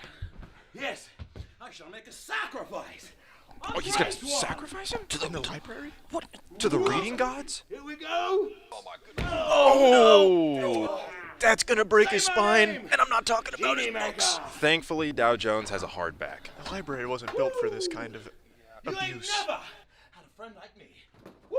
Oh my gosh. He's done for. He's done for. Oh, have mercy. Look at these Pepperonis at this time of day? Those are his education nodes. Yes. Now. Wait, pan back. Where? What's he looking for? Well, here they are.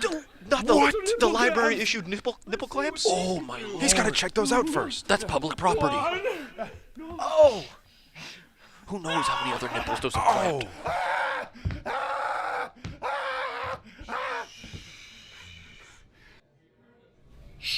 They really gotta watch out for this librarian. 2 more strikes and Dow Jones is out. Yeah, the librarian did not like that. For me. Back to reading, because honestly, that's the only reason I came here for. To learn how to properly read. Oh, this is interesting. You don't know how to read. Oh! He got him with the Agent 47. He read that in The Art of War. Dow, no, Dow, calm Second down, coming of Dow. Sun Tzu. Dow. If you really like the market. Looks like we're about to enter a bull market. Another bull market? Jesus. That's the 3rd time this week. That stock, it's on the rebound.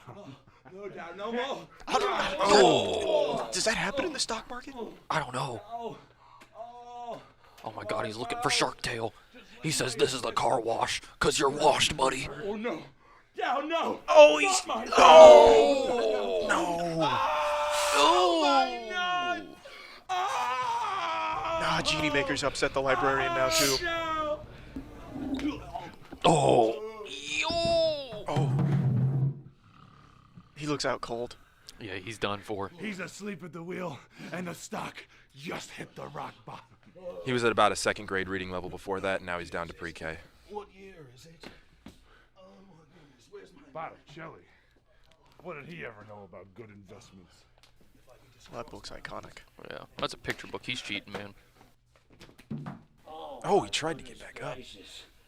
That book's even heavier because it's got thousands of years of knowledge in it. Done. Oh, now our nuts are even, mate. Sorry, Dow. You'll never be Aladdin. Oh. Oh no. Oh, gee. Oh my the goodness. entire book. The entire shelf. Dow Jones is like the giver right now, but the only thing he's giving is an ass whooping. Oh. Sticks and stones may break my bones, But that wall will fucking hurt. and words hurt even worse. Oh yeah. Oh. Oh. Oh. Oh my god. It's the magic treehouse. Welcome to the night of the ass beating. It just... Oh, no way. Oh. Oh, right on the nap time mat. I wish I wasn't here anymore. You know what? Now you're gonna learn. Is that Commissioner Phillips? That is. I think he's trying to get his education on too. I thought he knew how to read, but I guess all those contracts were moot. Oh. Oh, now we're getting a lesson. Take notes, folks. Oh. Hey. Oh. Toro. You want to interrupt my lesson? I'm gonna teach you another one. This is the 401 Oh. KO. My lord, boy. no. Oh. Not with the whiteboard. I guess this class is dismissed. Have mercy. Gosh. This is a holy site of learning. Every time I do this, Oh man, it usually costs so much, and today it's free. Oh, it just took us right on this rumpus. It's bare bottom. Well, almost bare bottom. Oh, those pants are thin. It might as well be. He's lived 1,000 years just for this humiliation. Now, I'm gonna erase you from history. No. Oh, I'm sure the ancient tomes didn't tell him about this. And just like in real life, his stock crashes and hits the bottom, and it's time to cash him out. He's sending him to heaven? He's cashing him out. Oh! He's almost as well read as his body is read. Oh, he's going for a pin. Does that work here? It's an unsanctioned match.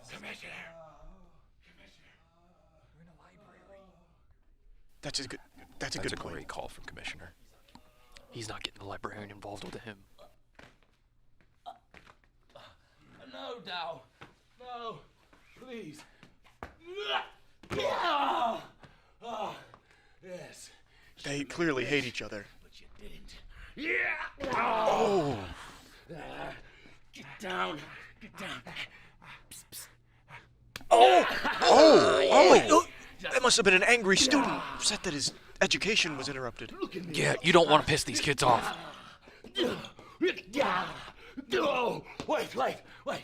Enough with the bodies. Oh? Let's fight with our hands. Oh, that's a good idea. Oh, the gentleman's game. There we go. Are you ready? This is much better. A sophisticated match for a sophisticated time. A man's game. God, they're like lightning. We're seeing their after image. That's a checkmate. Well, we always knew Dow Jones had mastered the Sicilian defense, and now we've seen it. Oh, the librarian is pissed. Not happy about those chess pieces on the ground. It's close. That's 2 strikes. Who knows where the third will come from? Give me your finger. Yes. Perfect. No! Oh, he's desecrating the... Oh! Genie Maker with his own implementation of Lang Chi or death by 1,000 cuts. Not the hand sanitizer! No. That's gonna sting! Oh my goodness. Forget Sun Tzu's Art of War. I thought we were here for LeVar Burton's Art of Reading. It's the reading pain bow. That's it. You're getting booked. Oh no. Now the librarian's stepping in. He's had enough. You only get one chance in the library. This is gonna be a real page turn. Dow had one too many chances. Oh! Oh, wow! Oh. Good lord. That bookshelf must be made out of cast iron. It somehow withstood a full impact of Dow Jones. Good lord. Yeah, he's out for the count, folks. Oh, yeah, that's... Yeah, the Dow. pain is clear. Looks like your stocks just dropped. Remember, silence is the key to success. I've always heard that, especially before a movie plays at a movie theater. Yes. What? Shh. Shut up. Oh. Oh. You don't disrespect the librarian. Good lord. No. Oh, God. He asked for the... Yep. He said, get your head in a book. You just been booked. Classic librarian. Yep. He'll do that to you. Exactly. You don't disrespect him in there. Mm-hmm. As you folks can all clearly see, the Wrestlers for Reading program is producing some fantastic results, a resounding success.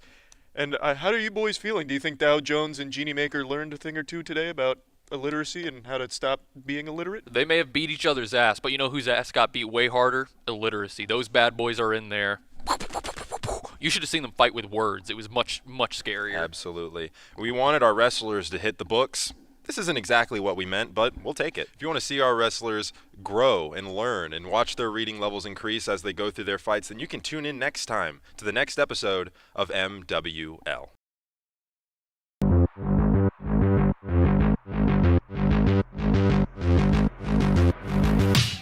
Hey, we're doing a chicken nugget bracket style analysis to figure out what fast food place has the best chicken nuggets. It's a debate as old as time itself, and today we're going to solve it. Best and worst. And worst, by extension, yeah. I've got some theories. I think. Let's hear your theories. I think worst is probably going to be Burger King. Oh, interesting. Best, got no theories. It's just I have no faith in Burger King, per usual. We've got some big hitters in this one, too. Mm-hmm. I love Wendy's Nuggets, but we've also got PDQ and Chick-fil-A. Mm-hmm. Worst, I got to go with Walmart. I forgot we have Walmart. I picked up nuggets. Walmart. I gotta go with Walmart. The person I got them from didn't even know they had chicken nuggets. I said, "Do you just have normal chicken nuggets?" She said no, and gave me these like buffalo boneless wings. And then I turned around and the nuggets were right there, like in her eyesight. So She just wanted to save you. she the was trouble. trying to save our lives. Yeah. So We'll see how the data collection goes. My taste buds are a processing supercomputer, so we'll get to the bottom of this. yeah, let's see what's coming up first. Oh, we That's should fair. go over the seating. So, Yeah.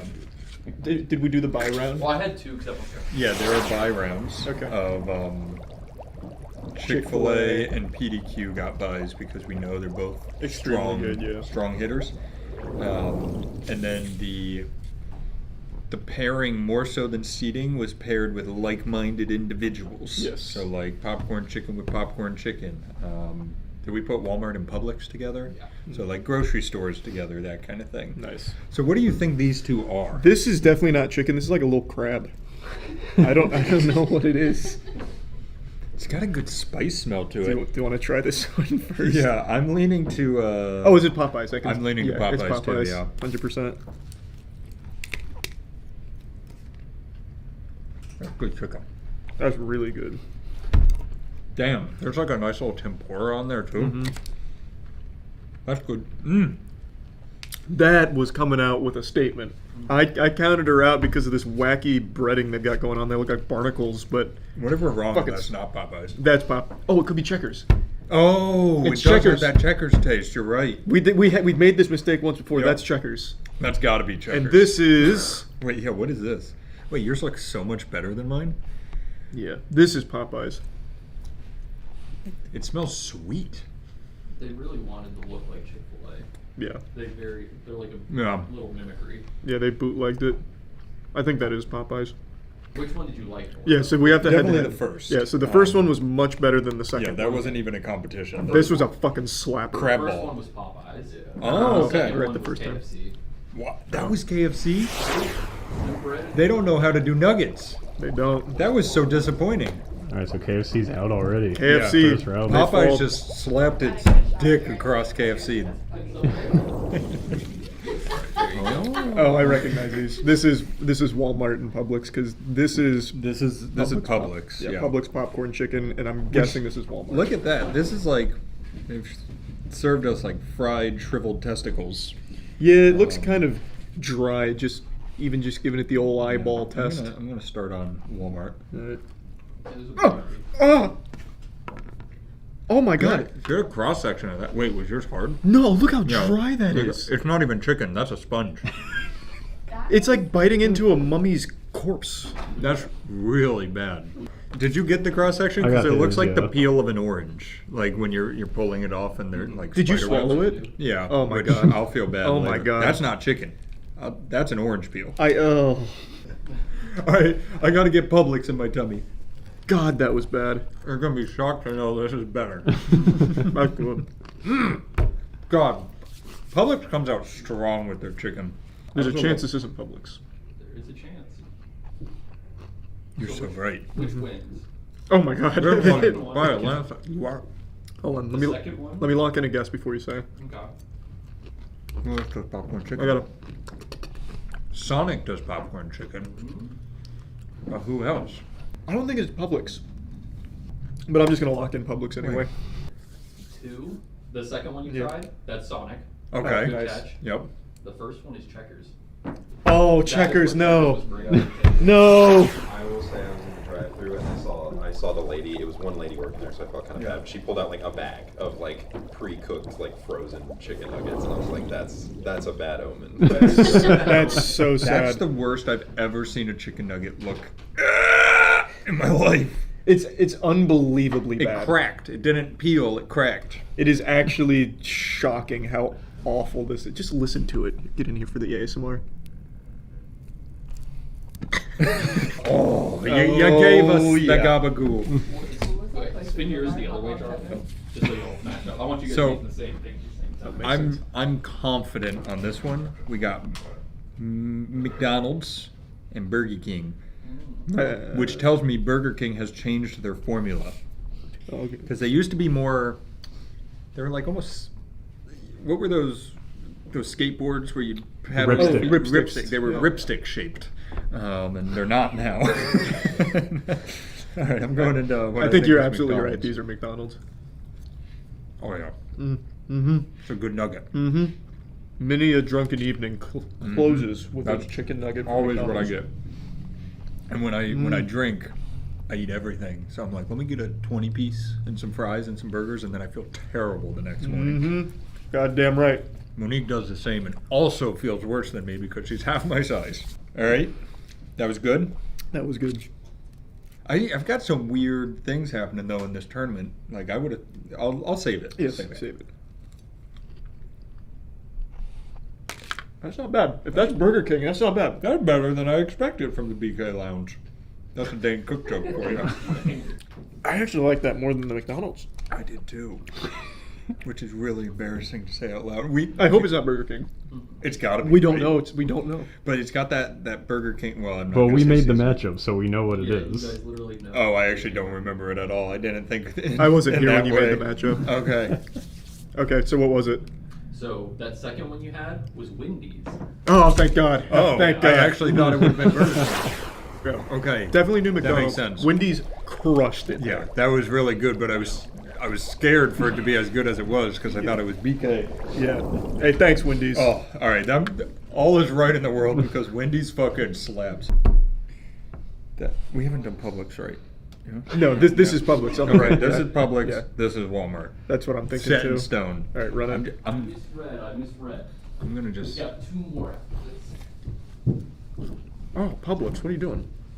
What are you doing, Publix? Oh my God. I have Walmart first, and let me tell you, I don't see a way that you're going up from Publix. It's not good. Really? Not bad chicken. I'll just tell you, this color of breading never inspires confidence. It's never good. You didn't like Publix? I like Publix popcorn chicken, but this one just didn't taste very good. It's bland for their chicken, but it's still good. That was better. Walmart was better. Man, don't change your opinions based on him. That's going to be a split. I don't know what he's talking about. I think we should have somebody in the room can be a tiebreaker. All right, Chase is tiebreaker. Why did that make that sound? See, he's making the same face. No, I don't. There's like that's actually. It's just, bland. Yeah. It's a terrible showing. You know, like for the Publix. Pixies from Fairly Odd Parents, where it's just everything's gray. Yeah. Yeah. That's like yeah. That's. You're not wrong, and it's such a bad showing. See, that also is just not. Not good. Like, it's not, I'm not saying it's I will good. say. Fair. This one has more flavor than this. Yes, one. that's the point I'm making. Walmart came out with more flavor particles. But is it flavor you want in your mouth?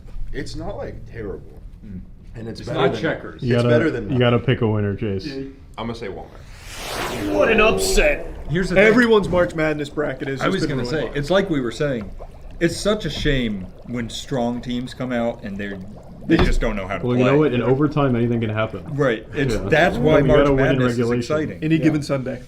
Some teams can't handle the pressure. You had a great regular season. We put you up against a shit opponent, and you crumble. Yep. You fell apart. You thought it'd be a cakewalk. Yep. It wasn't. You forgot box out, cox out. You forgot the fundamentals. There you are. Wow. What the fuck are these? That's what I'm wondering. I think this is Burger King.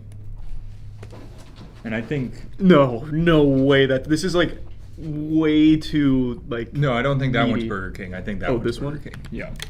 Which it feels to me like Burger King was trying to That's Burger copy McDonald's. I can smell the mediocrity. And this is Burger King. By the Pythagorean theorem, this has to be Arby's. Foil first, outer, Yep. inner. Exactly. Please excuse my dear Aunt Sally. Which one are you doing first? I'm gonna do the chunky boy. The mystery one first. It's a meaty boy. A little dry. Very dry. Very, very dry. The vision's there. But they got lost. Yeah. Yeah. The bodies there. The mind is willing. The bodies enable. I'm with you there. Yeah. Yes, definitely not. That's Their not- bodies are enable. I'm with you. All right, I'm gonna try Burger King. Spongy. Give me another. That's so spongy. Why? This is Burger King. You can tell Yep. if you rip it open, it looks like a book. Yeah. Bro, just use chicken. Yeah, that's Burger King for sure. Yeah, like we put that.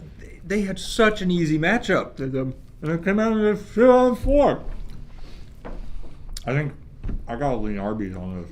Yeah, I think Arby's too. And let me tell you, Arby's they played the blind team. They had an easy. No, this was like the Washington Generals here against the Globetrotters. Yeah, that they pulled it off barely. Oh man. Here's the matchup the toddler audience has been waiting on. Oh yeah. This one's gonna be a smackdown. Yeah, so we got Dino Nuggy, and then is this Tyson? This is fake meat nuggets. Oh, is it? What are you starting with? Well, okay, I'll do fake meat because I'm not expecting much. I didn't get much. That's fake meat nugget. Yeah. Coming off the back of the meat tier list, the buffalo style does wonders. Yeah, that'd be a close competition, but Dino Nuggy's gonna fucking crush this. Yeah. Oh, hello again, old friend. Oh yeah. It's nice to see you. You know what's crazy? This one could actually go a little ways. Yeah, this one's got some legs. Yours definitely does. That's all it has. Hey, bit the head off, Chelsea. Boo. But yeah, that can go the distance. No, I'm gonna give it some arc, okay? I did it! Oh, wow. I almost said if you do this, you get a raise, and I was like, there's a good chance she does, so I did. I get a raise! Yes! It's not posted. That was actually incredible. All right, let's get a recap of the first round, and then we'll cut and start round 2. All right. So Dino Nuggies move on. Arby's moves on. Wendy's moves on. Yep. What was Walmart moved on. Walmart moved Shocking. on. Mm-hmm. Sonic moved on. And Sonic moved on. Popeyes moved on. Popeyes. Nice. A couple of surprises there. Yeah, so in this round, we've got the two top contenders that got bye weeks come into play. We've got PDQ and Chick-fil-A entering the field. So it's gonna I meant the field of contenders, not the football field. No, I get you. Round 2. You know what those are? Mm-hmm. We do know what these are? Yeah, I can recognize the crustacean like Popeyes. Yeah, that's the crab cake. And then does that make this Sonic? Yeah, so this should be Popeyes and Sonic, I think. And what do you want to dive Let's do into Sonic first? All right, let's do it. The dark horse kind of came out of nowhere in the last round. It's really not a bad nugget. I'd equate it to like you go to a sporting event and you get some nuggets or tenders. It's like that quality, I feel like. Yeah. Decent, well seasoned. But now Popeyes. They've got a nugget. Mm-hmm. That's a nugget. Oh. Oh yeah. That's seasoned beautifully. It is. It's tempura battered. It's so tender too. I think it's tempura battered. That's what the mouth feels. Well, you can see some of the egg they used there to bind it. Oh yeah, there's the binders. It's nice when they show you their secrets. So that's Popeyes. I think it's the clear winner. Yeah. Man, Popeyes might just steal the whole show today. It really might. It is with some top contenders like Publix failing to show up. Popeyes may just run away with it. It's anyone's game now, but most likely Popeyes. Yeah. And definitely not Checkers. It's not Checkers. Checkers. They're already out. Yeah, they're out. It was not their day. I still just can't get over the fact that Publix really just shit the bed. They did. They lost to Walmart. That they did. You know what I grabbed Walmart out of? It was next to the register and a little silver display, and it said chicken bites in a brown bag, and I grabbed it. And it's back again. Yep. And she's biting. I don't think that's them, is it? It is. That's them? Yeah. Fuck. Oh, that was so much worse than the first round. See, the little ones are bad. You have big ones. The little ones would not have made it past Publix. That was their starting lineup. Yep. What can you do? That's so true. That's God damn. Having like heart flutters. All palpitations. What was this one? It's Walmart and then. Oh, this is Wendy's. Wendy's, yeah.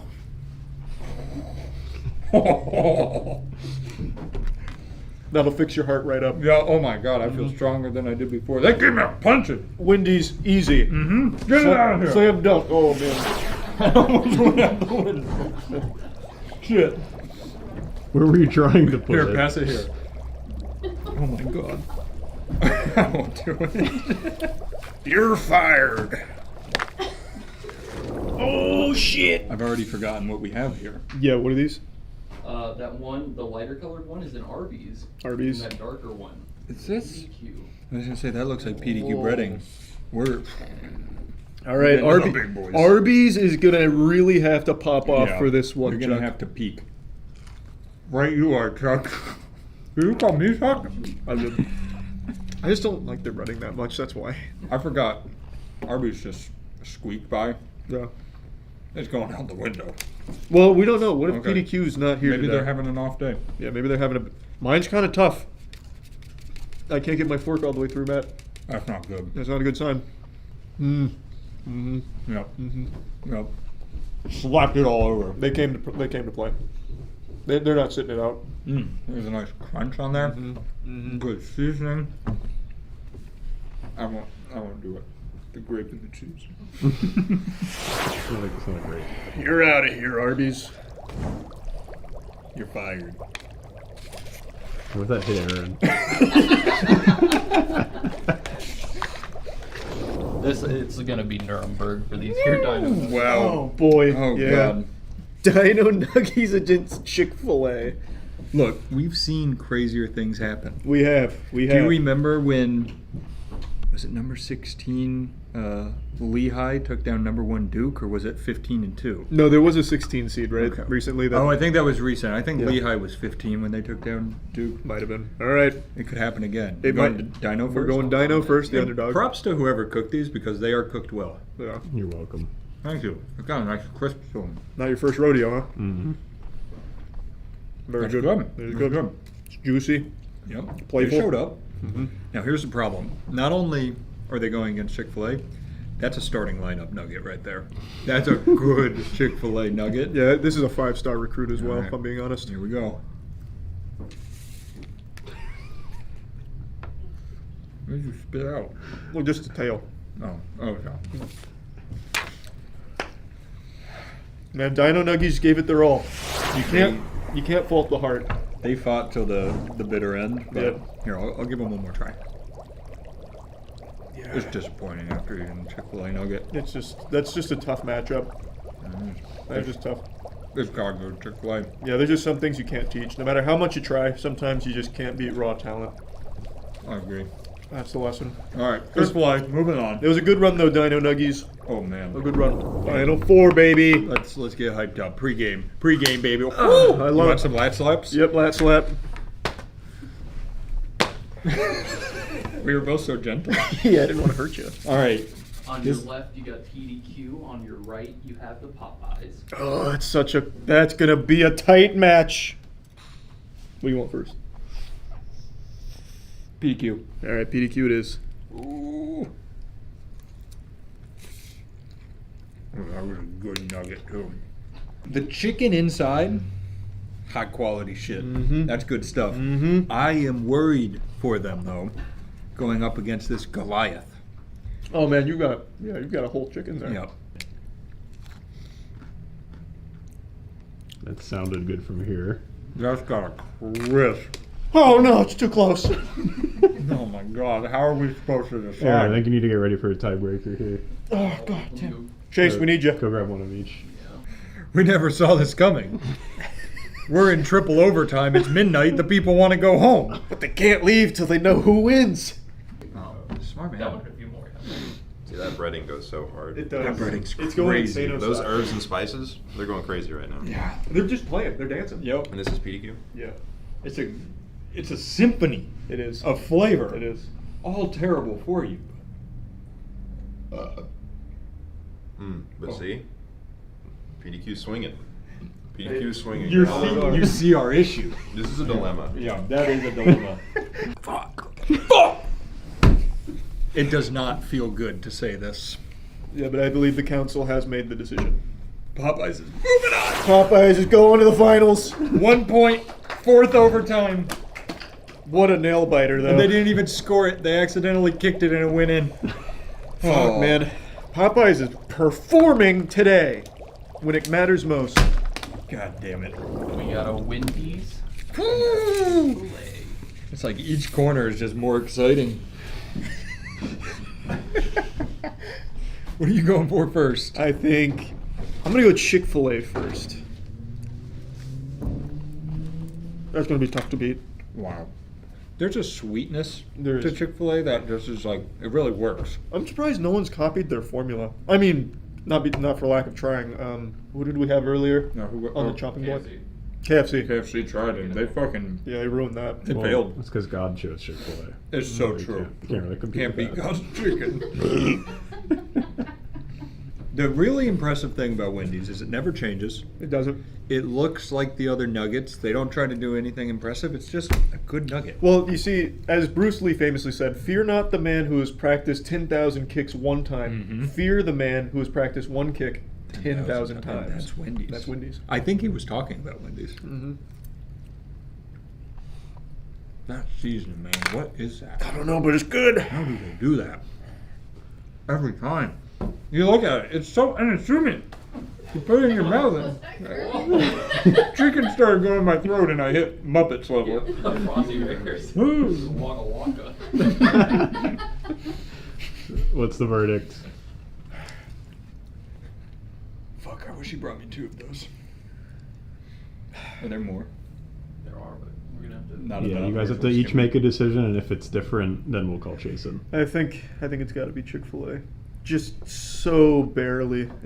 I was gonna say the same thing, but for Wendy's. No, not again. And I'm talking like a 1% difference. Like I'm not mad at either of these moving on. Really hard. Can you cut them in half?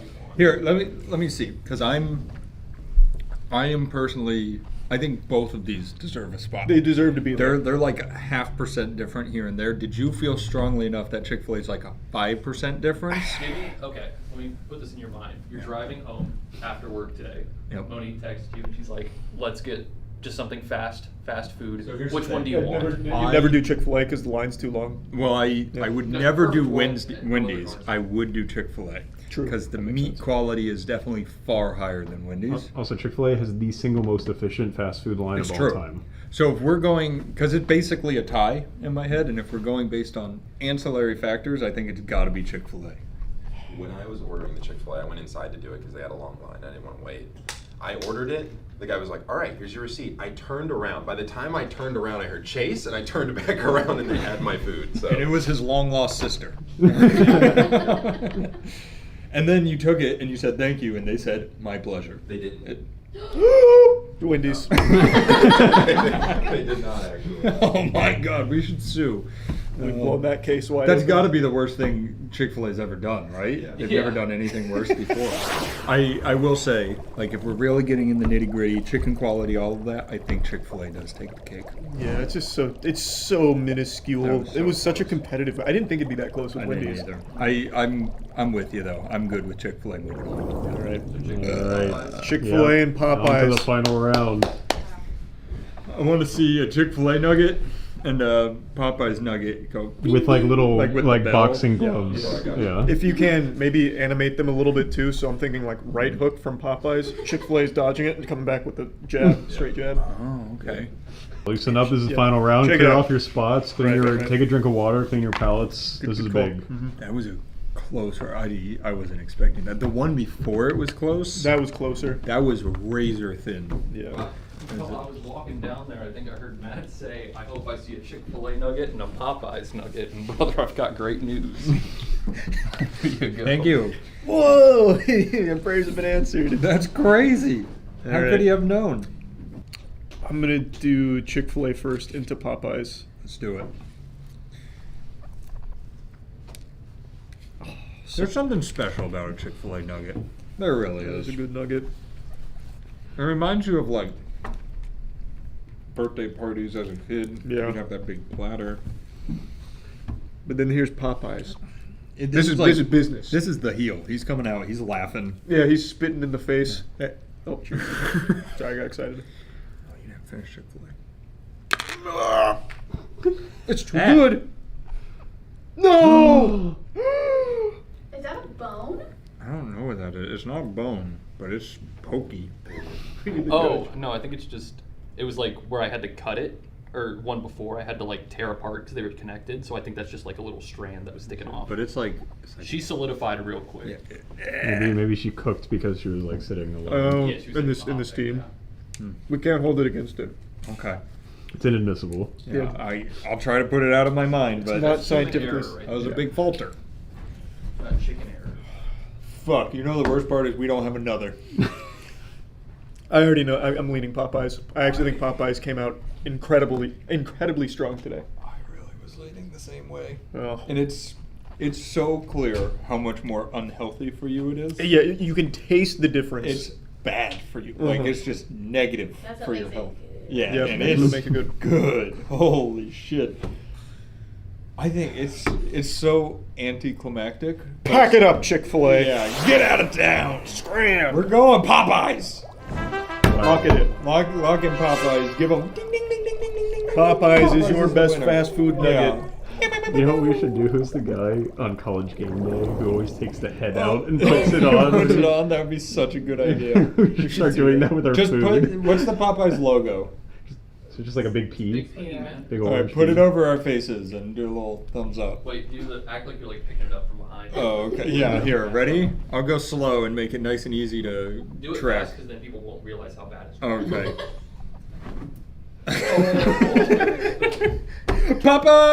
Popeyes! Now, we know our winner. Yeah. Who was the loser on today? Checkers. Checkers by far. Checkers had the worst performance we've ever seen in the history of this Checkers league. didn't give us chicken. No, they they pulled did out not. little wrappers from the trash and put them in the deep fryer. Yeah, no, that was insulting. Checkers, don't come back. Yeah, do better. Yeah. Who says do better? That's Joey Swole. Oh, okay. Do Well, better. Mind your own business. sorry, Joey. I won't take that. What's like a dark horse? Like what was like a Wendy's. stealth pick? Wendy's was like I actually love shockingly Wendy's. good today. Wendy's was great. Yeah, Wendy's was playing.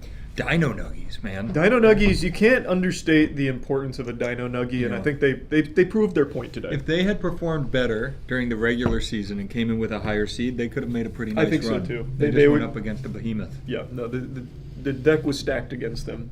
I don't feel good. I don't feel great either. I'm not feeling great, and I gotta tell you, I think it's because of our winner. I think Popeyes absolutely blasted my tummy. Yeah, I think Popeyes goes a little heavy on the oil, but it was delicious. So great work, Popeyes. Yeah, good work, and Get Popeyes. your shit together, Checkers. Amen. Hey, Hey, great good to work. be here. It was a great season. Great season. Shut off the fucking camera. Hey, I'm back in the art studio after 9 long years since college, and I'm gonna be putting Matt through the ringer here. We're drawing from memory, and we have a bunch of prompts, and I remember everything. I'm like an elephant. What if so there's something in there that we've never seen? That'd be very sad. I think it's like general stuff like dog, Yeah, cat. so Charlie's going to draw first, and then we're going to draw 5 images, or draw a prompt first. Yes. He's going to pick something, and then we will draw 5. We'll do it 5 times. Bring Charles the chalice. Let me start drawing something cool. Were you picking something? Yeah, you're picking something. Echidna. That's like Sonic and Knuckles. Or no, it's like Knuckles. But a real one. Whoa, I don't know what a real one looks like. All right, give us 5 seconds on Google. Well, how am I supposed to sketch? You're not sketching. I don't. Well, I'm sketching and then going back. No, that's why we're This using is markers. bullshit. Can I start yet?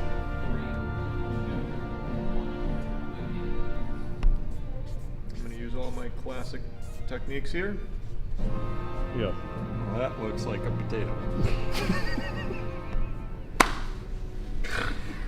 Echidnas are fucking stupid.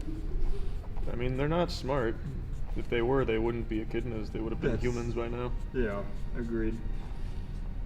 Charlie's pressure techniques are looking great there. Thank you. It's about gentle brush strokes. You don't want to manhandle the instruments. If you show your tools respect, they'll show you respect back.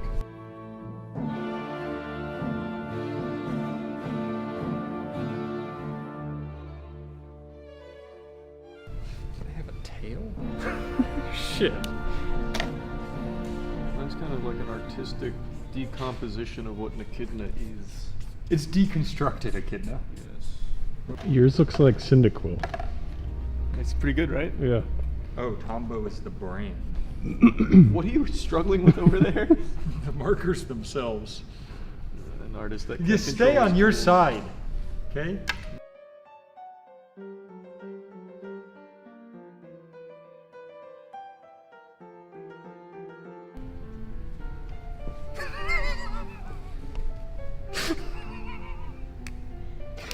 I love yours.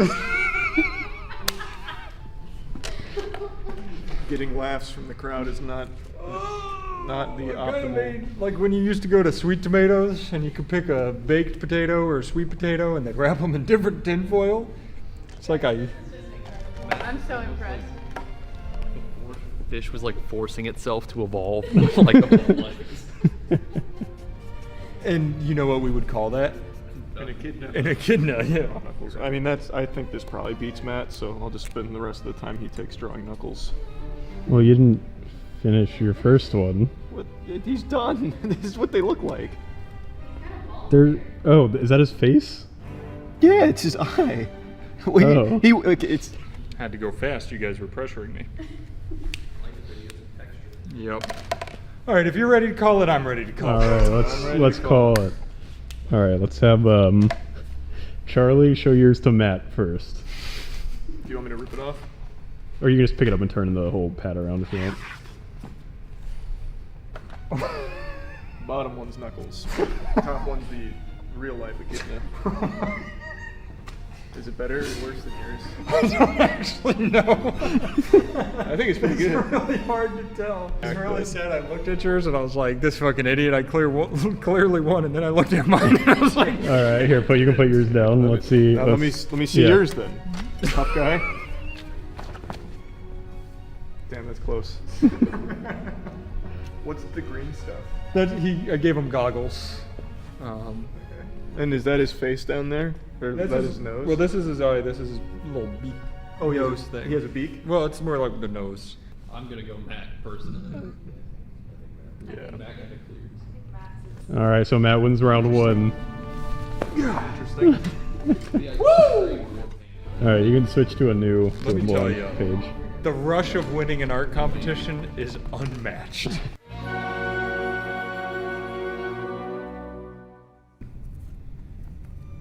Elephant. Oh, that's so easy. Yeah, that's all day. I just referenced an elephant. Yeah, this is all day, son. Let's go. Yeah, Ready? yeah. Oh, I think Charlie's off to a strong start, actually. Thank you. Oh, like I know. stronger than me. I know my Let me elephants. see. Yes. You don't have vision. Yeah, nature. Did you guys know, since we're talking about elephants, did you know that they come from a patriarchal society, and when a male elephant reaches a certain age, he's outcasted from the group? Real. Or matriarch, sorry. That fucking woke liberals got me again. Do you know around what age that is? I don't, but it's probably like 20. Like in We real should life. do that in our society. We do. That way our presidents don't get so old. Okay, That's yours is coming along. That's a flat-bottomed girl right there. Yours is coming along. Flat-bottomed elephants. You could stuff this bad boy into a missile silo.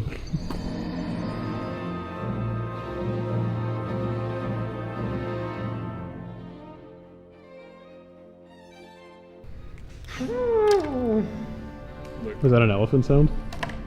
Yep.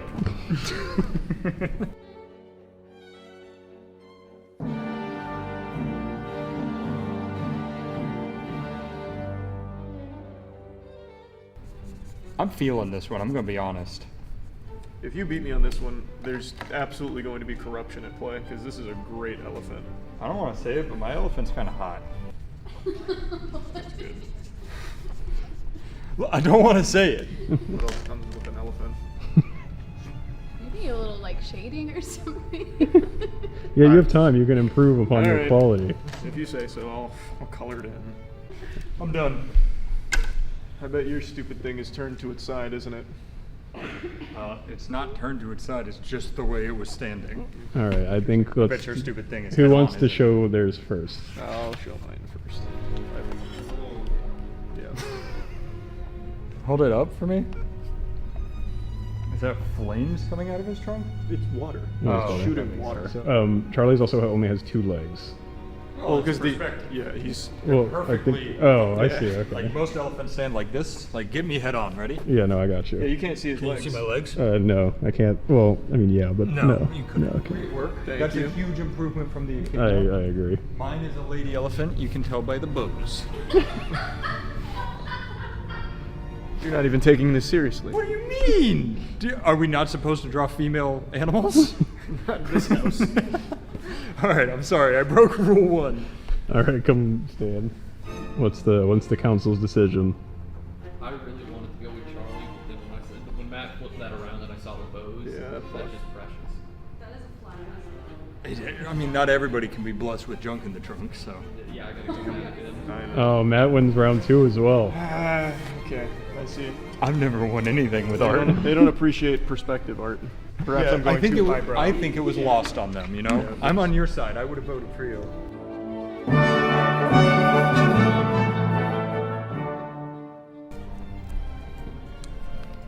The Statue of Liberty.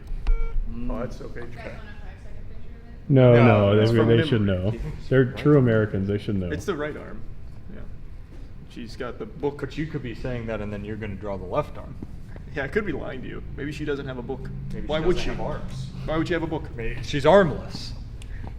Shit. Oh.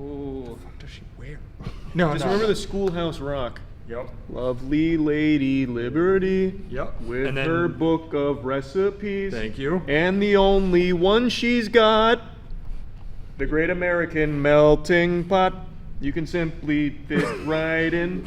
Doesn't matter This is where helping. you're from. Keep going.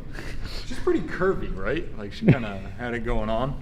You're like your elephant. It's crazy how Her well waist the is snatched. I Schoolhouse know Rock. that much. Yep. I gave her a cowboy. All right. That's kind of cool. How does anybody in New York not wake up with a? Come on.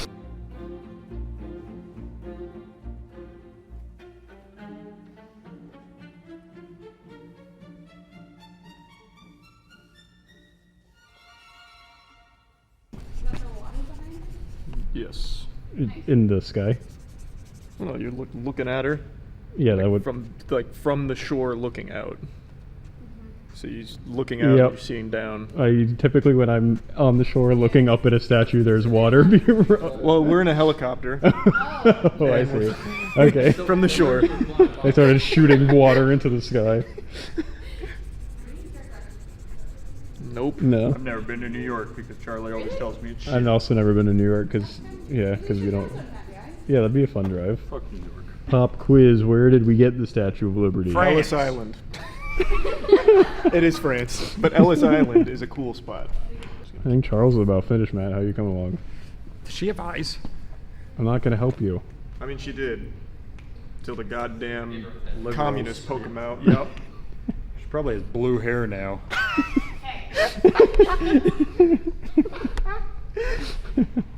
I mean, I know my Statue of Liberty. How many amendments? Yep. Damn, I forgot the citizenship question. Fuck. 27 amendments, Matt. What is the question? I don't This is remember. like I didn't Jeopardy. have a 27 chance to amendments. answer. What's the question? I didn't get a chance. I wish I just didn't put a face on it.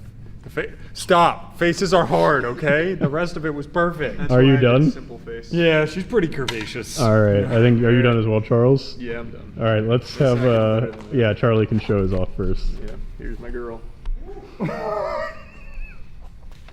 I have a couple questions. Yeah. I'm going to start with the cowboy hat. It's not a cow, it's her crown. Also, I could be wrong. I'm pretty sure she doesn't have visible legs, right? She doesn't. Yeah. Yeah, I think it's like just a the rope toga. to the bottom. The water was a good touch. I forgot about the surrounding. Yeah. You also put her pedestal, which I is really good. focused on when they were just looking at her, you know? Like, there's Yeah. nothing else matters. Oh. That's pretty good. Wait, move it. So, because of the. There you go. Why green, though? Interesting choice. She's green. Is she green? I thought it was more like an off gray. No, she's green. Maybe I'm colorblind. I thought she was gray as well, like No, stone. she's I thought definitely she was green. like stone. Because all the copper oxidized. What do we think here? They're not making it easy on us. Do main points for accuracy because it's from It memory. is from memory. I think accuracy-wise, it doesn't. Yeah. Wait, why? Well, his actually has a crown and a toga on. This is the crown. That's a cowboy hat. It's a crown. I gave her a cowboy hat. I was gonna say, if out of all of them, this is the one I lost. It's a crown. You know what? That is fair. I took some artistic liberties. And I drew it as is. All right. What's your consensus? All right. I think Matt wins this one as well. This is gonna be a fucking sweep. I mean, this is just kind of getting ridiculous now, though. Mine's the only one that's accurate. I didn't put a fucking help me sash on her. You gave her a cowboy hat. It's a crown. To a cowboy. It's not like yours looks like a crown. It looks like a thorn of What roses. the fuck are you talking about? Look at it. It's a crown. I've never seen a crown with 45 spikes on it. 1, 2, 3, 4, 5, 6, 7. 7. Look up how many spikes it is.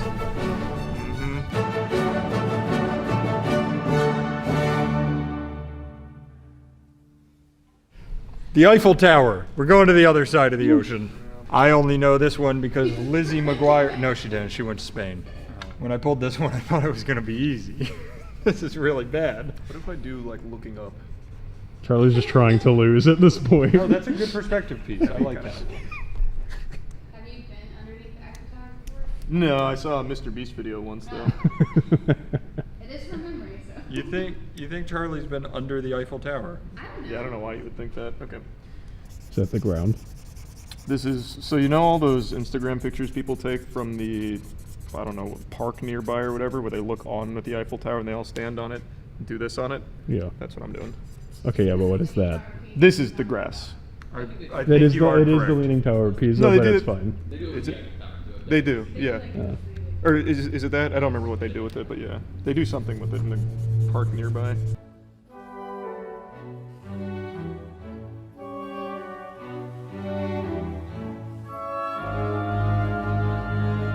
Charlie decided to draw everything but the actual tower. The tower's over here, I just haven't got to it yet. What is this?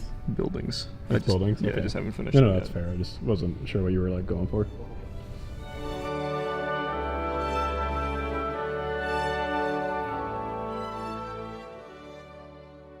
I think I'm done. I'm only just beginning. I don't think mine's getting any better than this. I'm going to be honest. You know what? Quit while you're ahead. Yep. If that's what you want to call it, I agree. I think. Yep. I think you'll be fine. I could do a lot better than this. Okay. Well, Charlie's adding a bunch on the extremities. Do you want to add some scenery to your? You might want to. I like how you drew land, and then decided to draw your people floating above the land. Danny, you don't understand. So we're looking out. We're seeing all the buildings on the side. We're seeing happy couples eating nearby, Yeah. and it looks into ultimately the Eiffel Tower down the middle. Gotta pull away from the camera for a second. We need to start adding incentives or disincentives to lose, otherwise Charlie We really just do. does this every really do. time.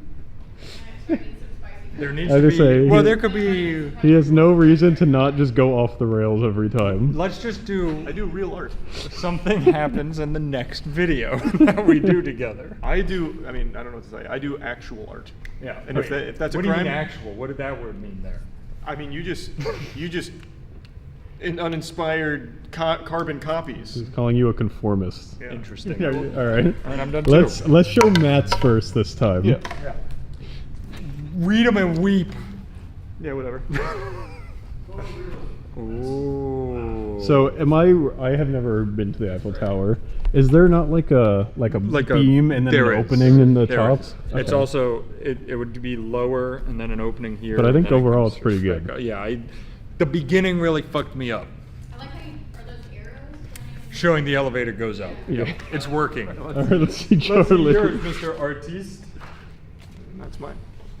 It's a whole day It's adventure. Wait. The Eiffel Tower. So this is like the mall leading. Isn't up that where to- the Avengers live because of the big like A on the top? And what these are buildings on the side. Yeah. The idea of I buildings, think that's rather. pretty good.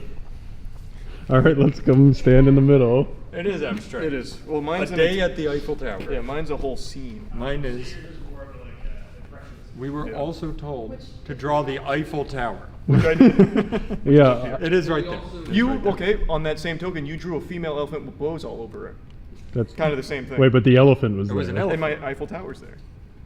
I'll let the group here decide who wins this one.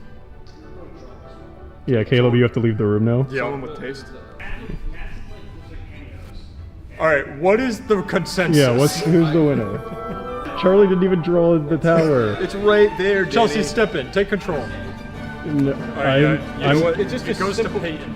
Yeah, it's just a simple you final can be answer. the commissioner. This is a tough one. I like Charlie's perspective, and I do like that he has the tears on the tower. Okay, well, that's a loss for you, Matt. Unlucky. Well, now you've made a mess. I forgot we still have one more image. All right, here, I'll let the audience pick it. I would have loved to see you. If you have time after, you can just like for bonus points. Recreate the Mona Lisa. Oh, there we go. That's a good one. That's a good one. Oh, I don't know any Schoolhouse Rock about her. We don't have any brown. We're worried about the shape, not the color. Well, as artists, we're worried about everything. Hey, have you ever looked at the Mona Lisa? I looked at a picture of her once, that weirdo bitch. Yeah, I was gonna say, I've never seen it. Mm-hmm. It's not that big, but it's big enough from my perspective. It's huge.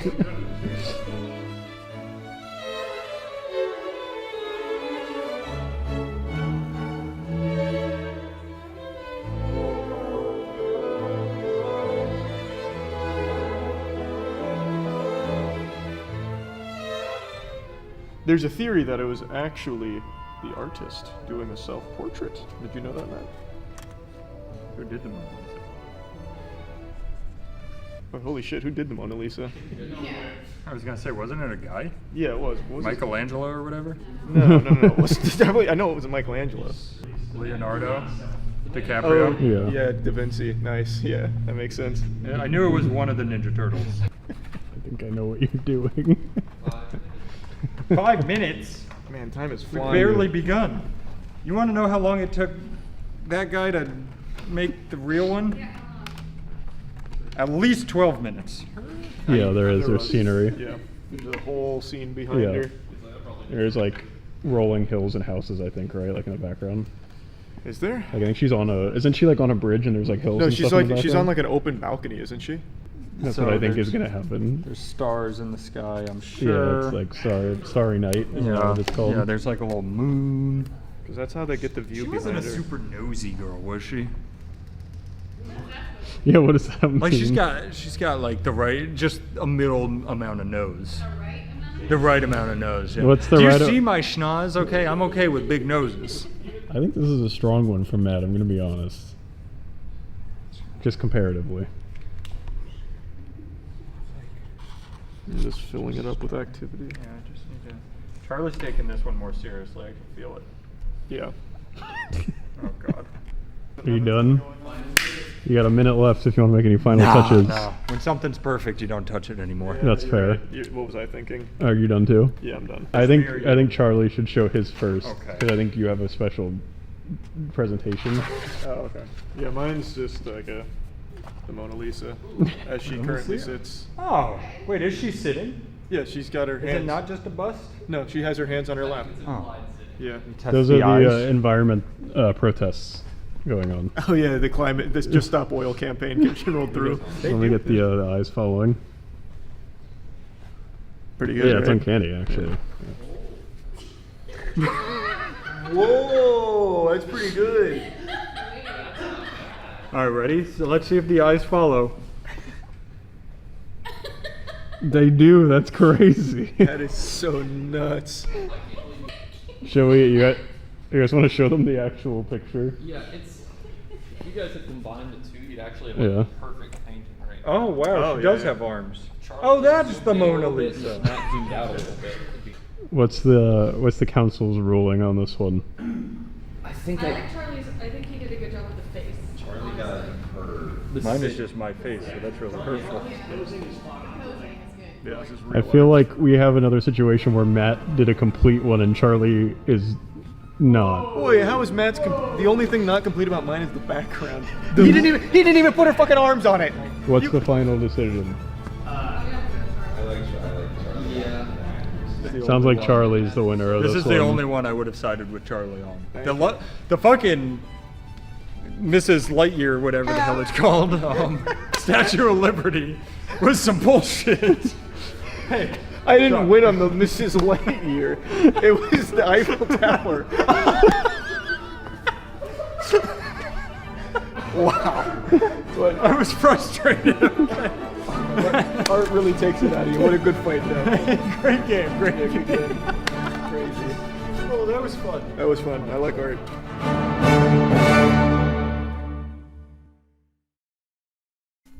A Home Alone game. I've always wanted to play a Home Alone style game. And it is the season. This one's for you, Macaulay Culkin. If you're in the chat. It's a Souls-like Home Alone game. Need to find some traps ASAP. The wet bandits are a-comin'.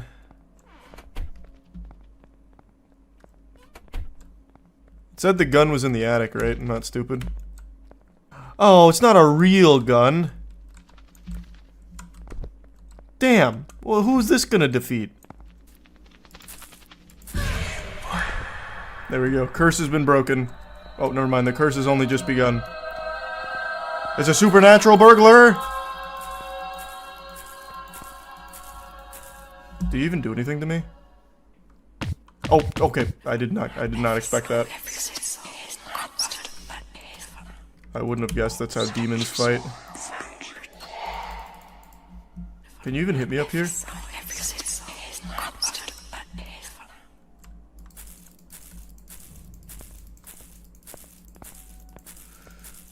Oh, it's just like in the movie.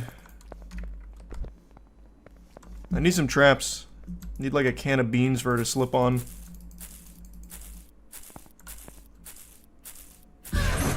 Nice! Back to the Shadow Realm with you. I still can't leave. That's the Grinch. I recognize that anywhere. That's gonna get me DMCA'd. I'm turning that off. I can't turn that off. It seems the game itself set a trap for me. When you stuck, glitch, or want to start again, drop this flag. The way they spelled glitch is so adorable. G-L-I-C-H. Baubles from Christmas Tree. 20 HP. Baubles, huh? Wait. I got a sauce pot? Pot with very hot sauce. 20 HP. What, will he eat it or something? Bowling ball's big. Maybe I can set it up here next to the baubles and have it roll down and hit them the second they get here. I don't know how to use something as a trap. Like if I drop this, what happens? Does it just go straight to the, yeah, it just goes straight to the floor. Immediately almost killed myself on it. Okay, I'm hurting myself. Just pick it up.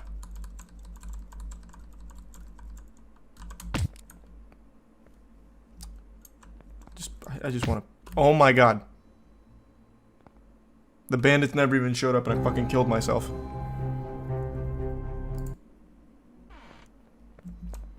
I don't know how you actually make a trap. Defeat the robbers and call the police. Why don't I just call the police now? You can't call the police now when the burglars are nearby. They'll run away when they see the police and then you don't know when they'll come back. Yeah, but at least I'll be safe. They might not get arrested, but at least I'll be alive. Man, these must be the biggest bicycles in the world. To defeat the furnace, use water, aim into the red hot core.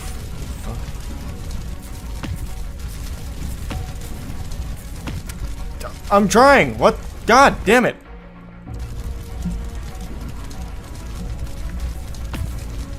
I'm doing no damage to it.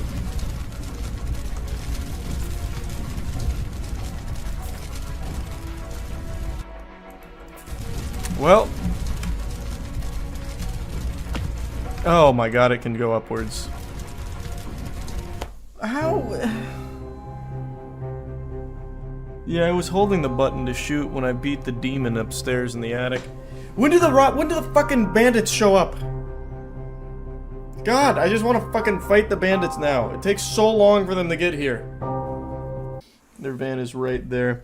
Yeah, I know, but it said I have to wait 7 minutes for them to come through. So I don't know what to do. I can try like knocking on it maybe. How many of the Home Alone movies have you seen? Have you seen all of them? I've seen Home Alone 1 through 3, but I think there's more than that. Home Alone 3 made me miserable. Really, I actually loved it when I was a kid. It was a shame they didn't bring back Macaulay Culkin, but I still actually really liked Home Alone 3 when I was young. I thought it was pretty cool going for the computer chip. And then there was that scene where I think one of the guys gets shocked, and then he's got his like hair stood up and it's like half shaved, and he goes, "You stunned my Winky." Or no. What the fuck? He gets hit. Oh, he gets hit. One of the other robbers hits him with like a baseball bat in the sack, and he goes, "You hit my Winky." That's what it was. I remember that scene vividly. I thought it was amazing. Other than that, I don't remember a ton about it, other than really liking it when I was young. Where are you, cheeky bastards? There's no way they could have come through the second story window, right?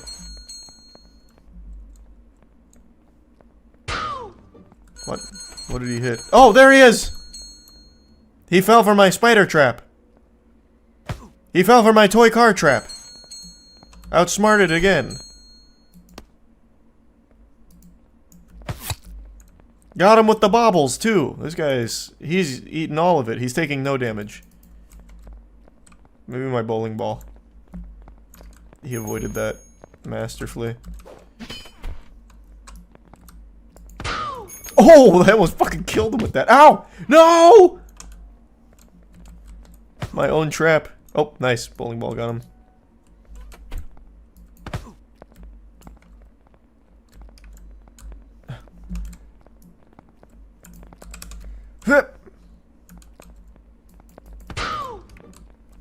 This is pretty cool. I also like that they just ripped the audio from the movie so you can still hear like the background music going off from the ow.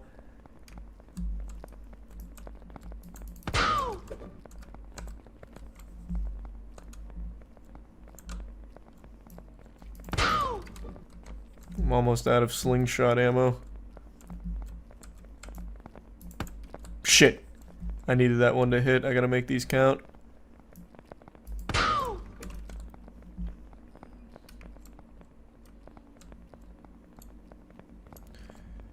Oh, I'm stuck. Oh! Oh, God.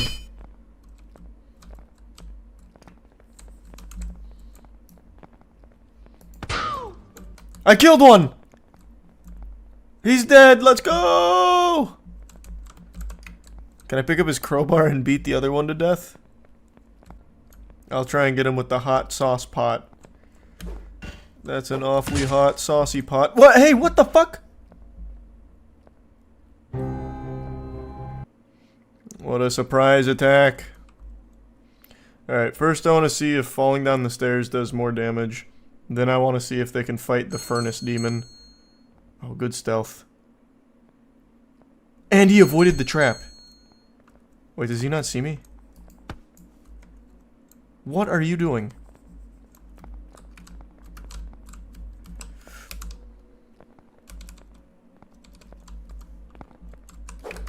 No!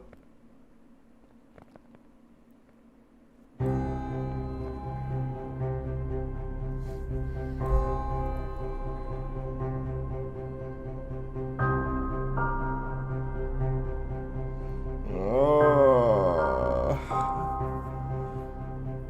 10 minutes for that. How did the car not hit him? He avoided every trap. And then he fucking swung for the fences on me. Oh, it was right after a dodge roll, too. You can tell just by taking a quick peek at me that I am a highly trained, lethal combat machine. Millions of years of fine-tuned evolution has led to the apotheosis of fighting. Me. If we walked by each other on the street, you'd look over your shoulder out of fear, praying that I don't decide to beat your ass. And if you're lucky, I won't. And it's all thanks to my extensive knowledge of martial arts, more specifically, the most intense discipline, Bullshido. This is probably my biggest guilty pleasure content online. I love fake martial arts. Online, it's referred to as Bullshido. There's an entire subreddit dedicated to it, a Twitter account. I think it's also blowing up on TikTok as well. It's a scam that's been around for at least 50 years where some goober will open up a dojo and, call it a self-defense course, and it's just absolute outrageous fucking nonsense, and they pass it off as martial arts. The most notable example of this is actually Steven Seagal. I'm sure all of you are familiar with him. He is an iconic, timeless specimen of Bullshido. If you watch any of his demonstrations of his expertise in martial arts, you'll have someone grab his arm and then Steven Seagal will do this and the guy fucking flips around like he just got hit by a car going 60 miles per hour. Like he just ragdolls people by looking at them. Force blasts. He'll take their finger and he'll tickle it a little bit, and the person has a heart attack, right? And it's all for show. Obviously, none of it's real. The people that are having the maneuvers performed on them just sell it, and it's supposed to get some students to sign up to the course under this ridiculous belief that it's real. But the video footage that exists from these courses is unbelievably entertaining. Some of the best footage online, period.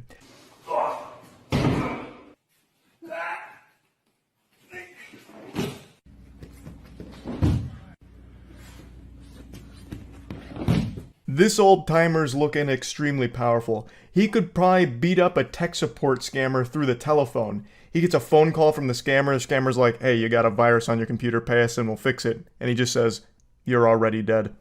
Hangs up and then the guy fucking explodes. Because it turns out this guy did 15 karate blasts at the phone and it killed the guy. He is not to be messed with. Every part of his body is a weapon. He can fatality your ass from any position. So, in one of those, the guy just comes up behind him and, taps him on the shoulder, and then he fucking flies off the screen. God forbid one of his grandchildren come up to try and get his attention, poke him on the back. That just straight up snapped their neck, it seems.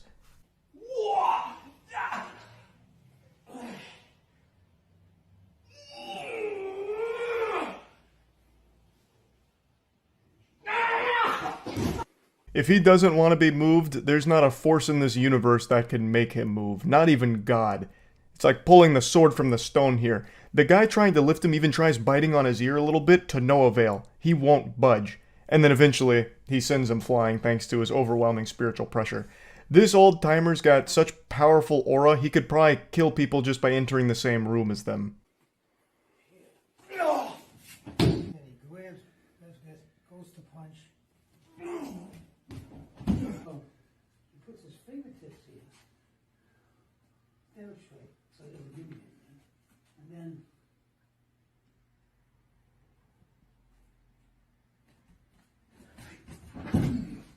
Just when you thought it was safe to ask Grandpa to pull your finger, he's got a move for that too. And he's lucky he didn't perform the full fatality.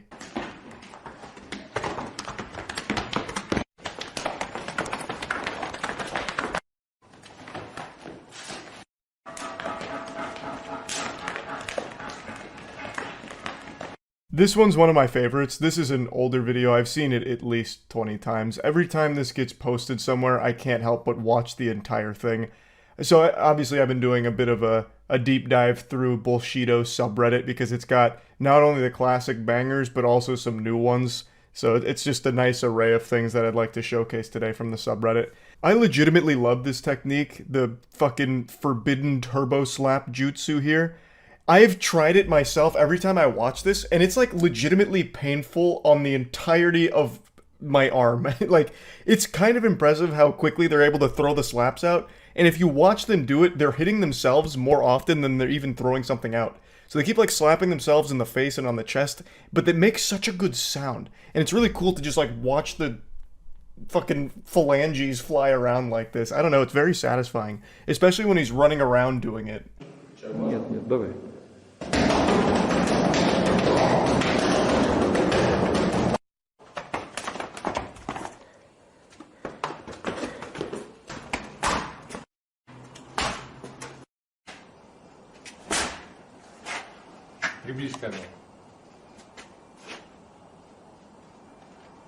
Obviously, you're not winning any fights against a human being with this technique, but it is extraordinarily deadly if you're being chased around by a couple of pages out of a textbook. So if you've got to slap some paper that's bugging you, you might want to try some of these maneuvers that they're teaching you here. You'll see me cutting the arms, Ukanagashi here, Tenkan there, Tigatana here, Tigatana here, Tigatana, Ukanagashi here. Always moving, always cutting them out of the way. Keep going. Here.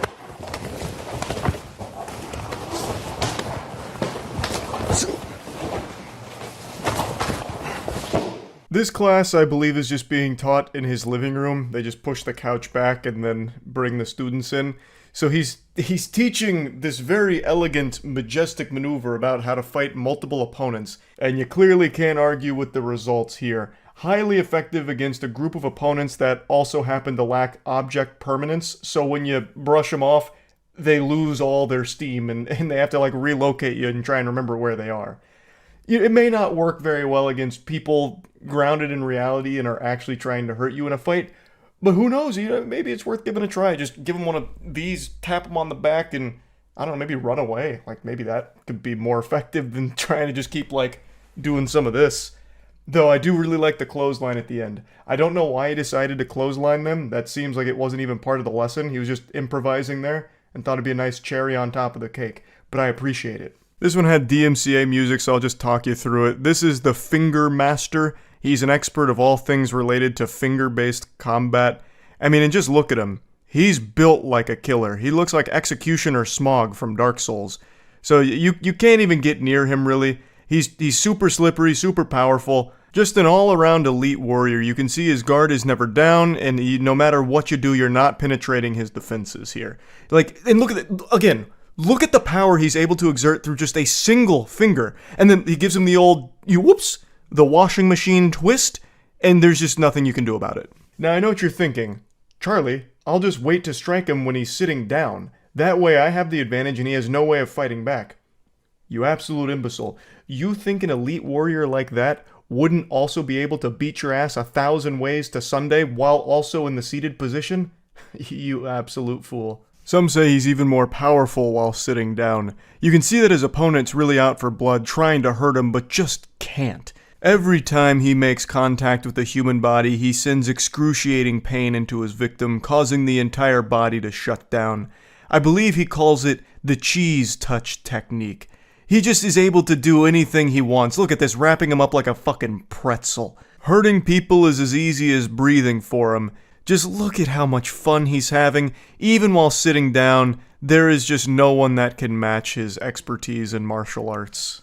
I really do love Bullshido. Fake martial arts is really goofy to watch, but it is sad to think that there are people that pay for these classes thinking that it works. And God forbid they ever get into a real fight and try and use these techniques, they're going to get themselves hurt significantly worse than if they had just tried to, like, run away or something. You'd probably get further if you just did this with your arms and just start flailing around wildly than trying to use any of these techniques, like trying to push a pressure point that causes your opponent to shit their pants or something.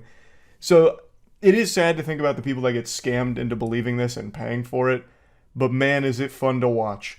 So yeah, that's really about it. See ya. Today I had a rather perplexing question, and I turned to the only person in the world I can really trust. Myself. So I decided to get the answer to the question. Is the new Disney animated film Wish really as bad as everyone's saying it is? For the first time in a long time, this is one of the very few instances I can remember where a Disney film, specifically a Disney animated film, got blasted by both critics and audience alike.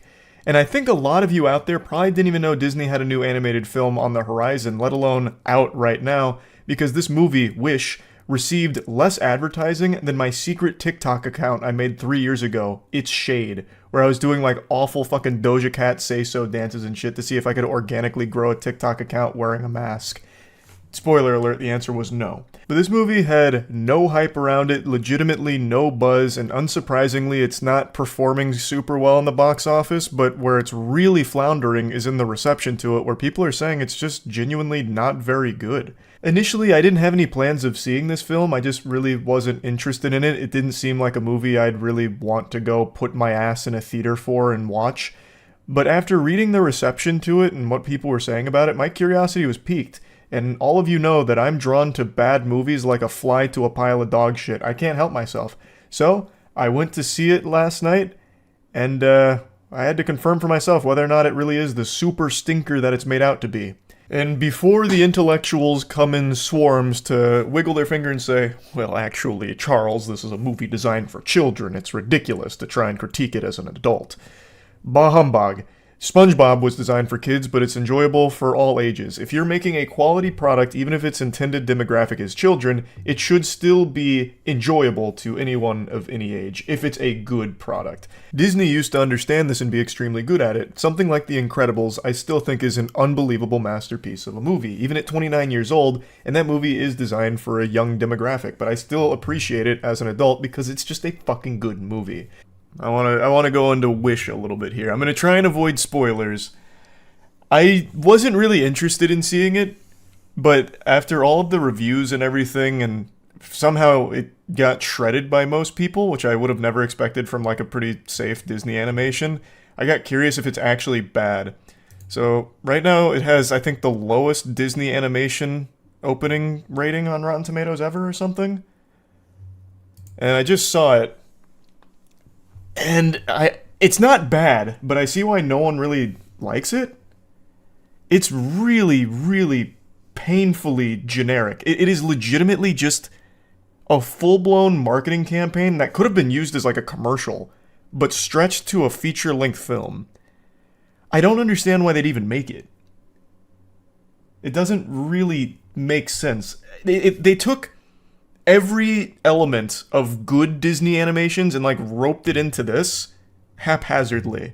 And it has like the worst ending in any Disney animated movie I've seen in a minute. The ending is terrible. The ending is so bad. I just don't get why they even bothered with this. They didn't really have a story to tell. Like the movie's just over an hour, I think. Actually, how long is it? Let me check the runtime. It felt like it'd only been like 20 minutes and we had reached the conclusion. Because it's just a speed run of all the same Disney tropes we've seen a million fucking times. It's an hour 35. It literally felt like a 35-minute movie, which is nice. It didn't drag. But even spoiling it, it doesn't really do much. Basically, the concept of the film is fine. Like, the concept is interesting enough. There's a powerful sorcerer, and he takes people's wishes. He's made like this utopia kingdom. They give him his wishes to gives him their wishes for safekeeping, and then he'll occasionally grant them.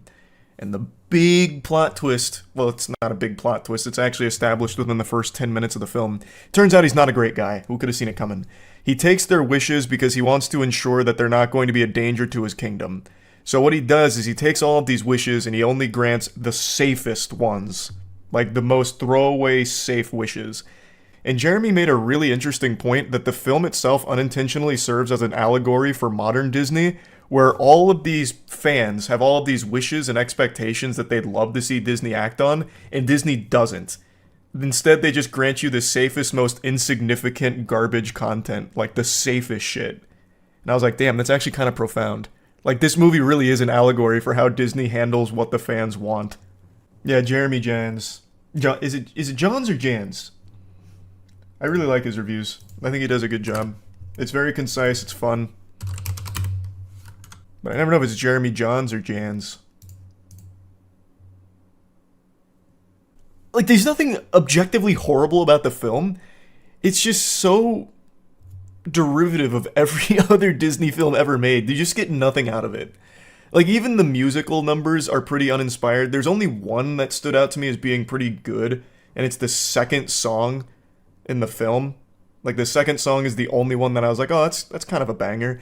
Everything else, I feel like no one would ever go out of their way to listen to ever again on purpose. They're just so bland. And every side character in this is completely forgettable that serves no purpose.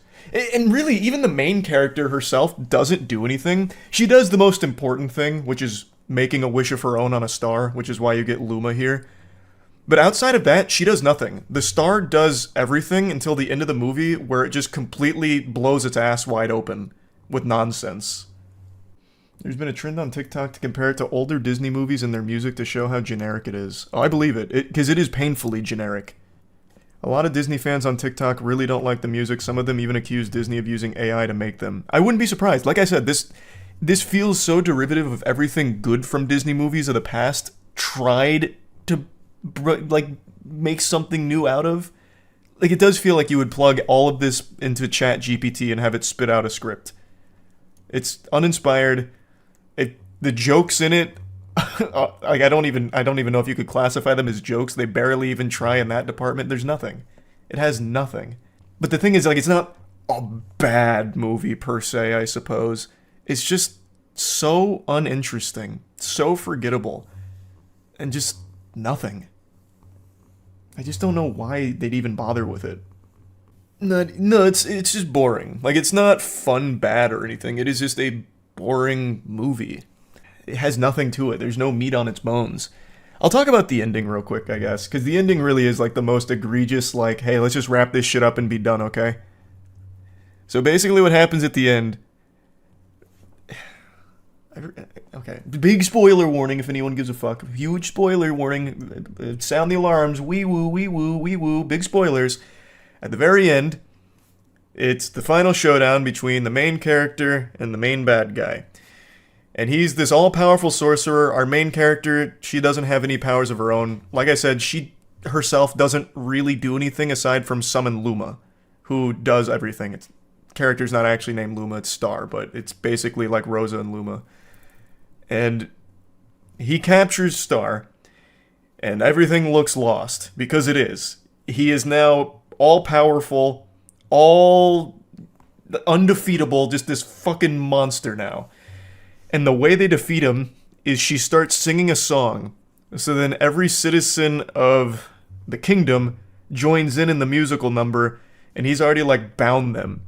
And they all just start singing, and basically it's the power of their wishes was so great that Star broke free and he got caught in his own staff.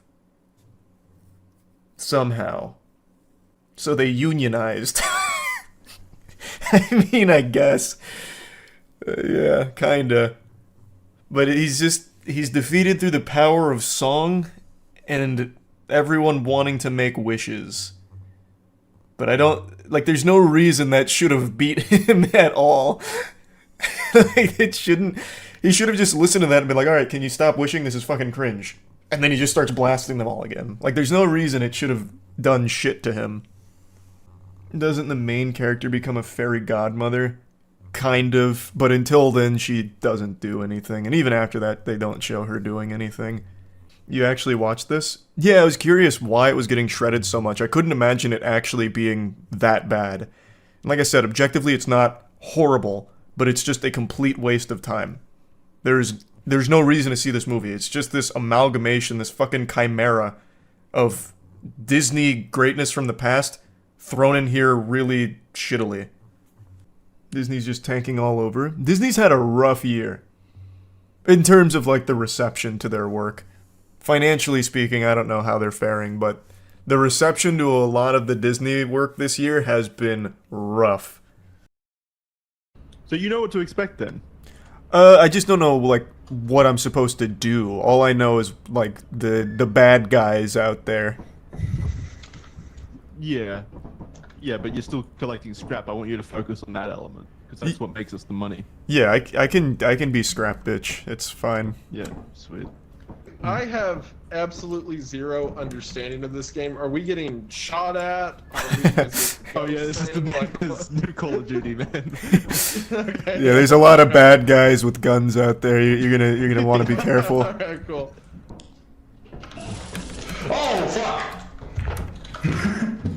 Oh yeah, wait. Don't go through that door. Do not go through that door. Can you fight it or no?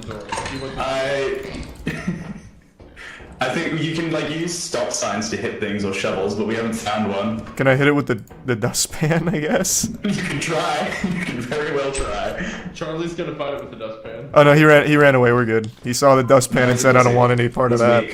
Oh, what the heck is that? Oh.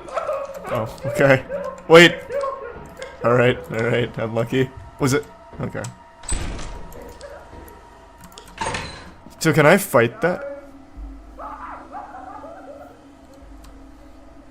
I'm sure he's probably alright. I'll carry.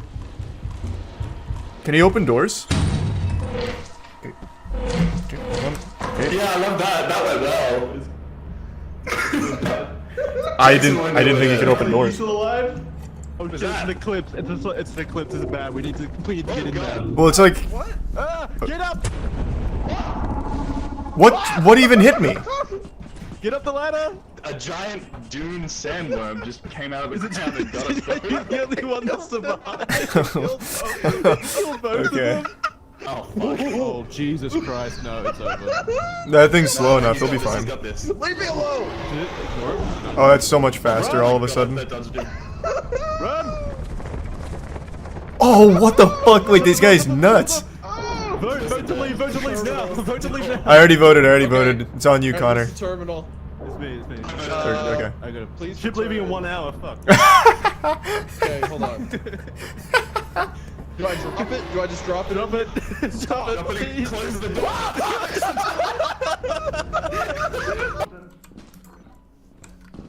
I'm going back to the ship. Oh no, I can carry this.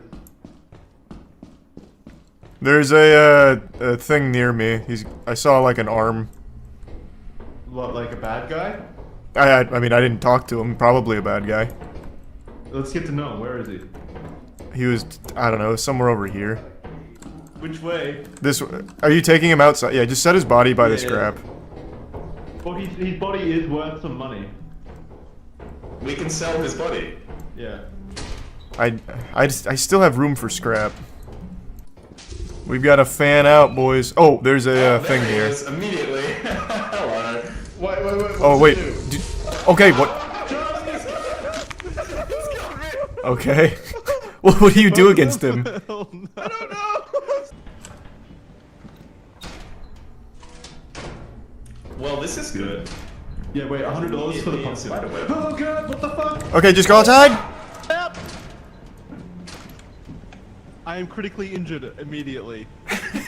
There was two. What? So both my runs have been so bad. What do we do about that? What do we do? Wait. There's a stop sign back on the ship. I can smack them with it. Oh no, it's so far away. Well, hold on. I'm gonna check if they left. Yeah. Okay. Okay. They haven't left. Come back out. Yeah. They're still there. So, might need the stop sign. I'm gonna go get the stop sign. Okay. I'll search for another entrance while we wait. Yeah, I'll do the same. Good call. Yeah. Do you want to go left or around right? Let's go left. He's a weird ship squid. Holy shit. What? Where? Right above us. It just jumped over the sky, the horizon. Connor might be dead. Why? The worm like attacked just then. I don't know if he would have survived that. You're sending so many mixed signals. You're dancing like he's okay and telling me bad news. I just gotta make sure that it lands correctly. It's a very serious situation. I'm gonna assume he dodged it. I think that's what happened. Yeah, you keep going, look for an entrance. I'll go back and check on Connor and see if he's alive. Wait, give me the flashlight then. Wait, don't you have one? No, Connor had it. Also, wait, we're right here anyway. We can just both go. We can see if he died. Oh god, no, he's definitely dead. He's dead. Yeah, he's so dead. Yeah, he's definitely dead. Hey, Wendigoon! Wait, sneak bot? Wait, no!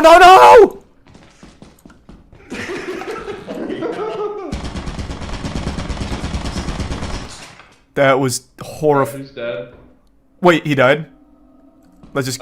Someone's dead. Right? Yep. His stop sign's on the ground. Yep. Let's just get out. It's not worth. Yeah. Let's go. We got an extra $24. His body got. No, yeah. that. Oh, and fuck! Wait, ring the bell. No, don't ring it. Wait, why? Does that not? Oh, that sells it. Yeah, I think it was already. What? Why did you click it that much? What the fuck, man? Once, goddammit. That's also good advice. What an unavoidable tragedy that befell us there, huh, boys?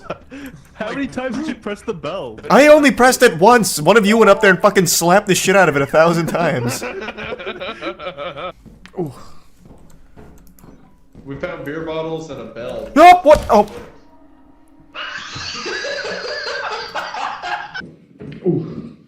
We found beer bottles and a bell that's like 76.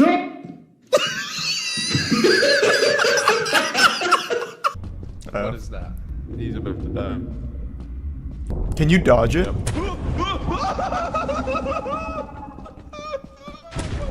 What a fucking hero. He actually made it. Oh, that's close. That's our fearless leader right there. Wait, I hear something. Yeah, no, get back. Just leave. Oh shit! Get inside. Close it. Oh my god!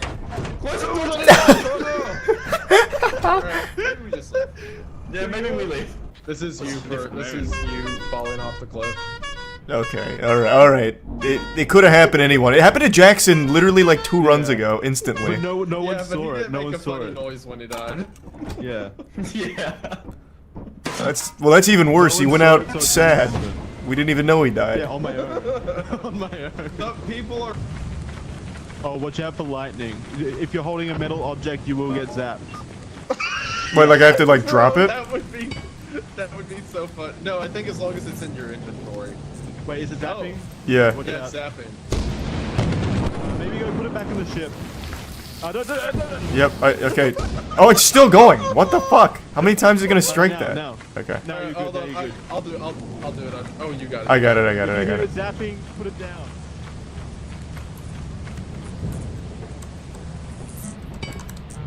Oh my god. Wait, is that gonna hit us in the ship? Oh, we lost power. Alright. Alright, well, use your instinct. What are you here for if you can't? How do I bring power back? The shovel brought a great plague with it. Jesus Christ. This is because he brought the shovel back. You told me to bring it back.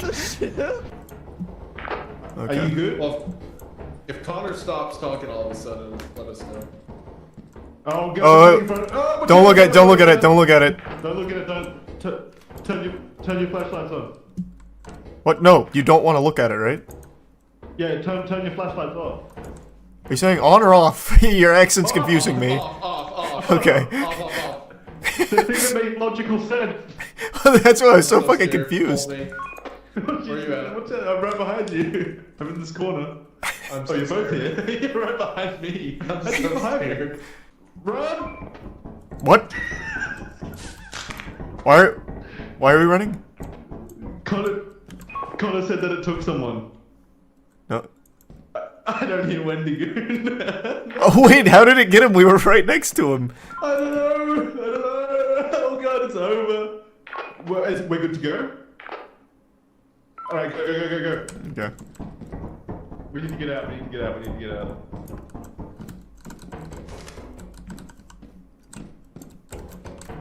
Wait, which way do we get it? Oh, it's this way.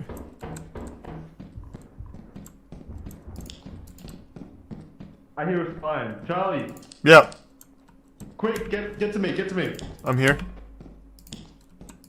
What do I do, Connor?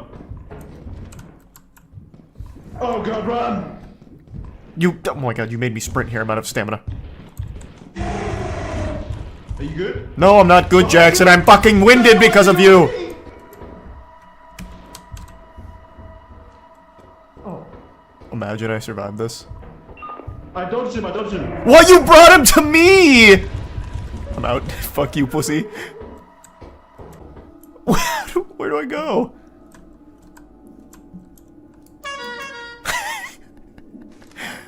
Where is the exit? Can I like parkour over this or?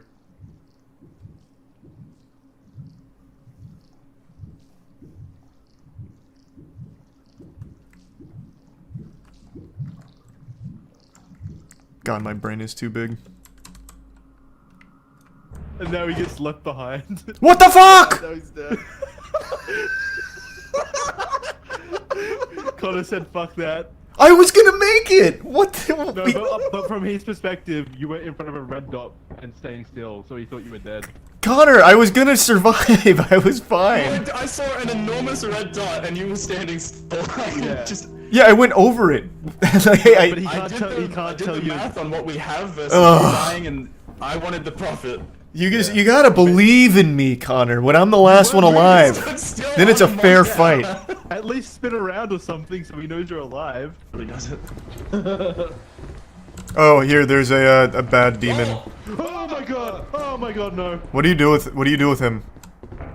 Oh, you gotta look at this one. This one you look you at? don't look at him. Okay. Yeah. It's the pooping It's the weeping angel. Coil head. Yeah, you go. Try to walk around it. Yeah. Okay. Yeah, get the hair dryer on him. Yeah. I'm staring at him from above. Guys, I don't like this. Oh, he's really quick. Yeah, here, just come this way. Flashlight. I'm looking at the doorway. You'll be safe. One of us needs to look behind us. One of us needs to look behind us. Yeah, Wendigoon's got it. Yeah. He's got some strong got it. peepers. There's another one. Wait, nope, it's the same guy. He just made a good move. Is it this way? We are so far. Oh, it is that way. It's that way. Yeah. How did we get here in the first place? This way. This way. To take this corner. Okay. Yeah. He almost had us. Yeah. Hello, coil head. All right. What? That? Oh my god! Run! Wait, where do we? No, stop him! It ate him! I'm gonna get in the cabin.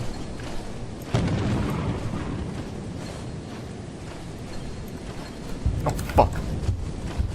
It moved. It's gone past the cabin. I'm dead. Remember me. I believe. Sing songs about me. He's fucking. He's just touching me up. He's groping. He's groping me. Somebody help! What is he? What the fuck is happening? I'll just bring him to the ship. Hurry!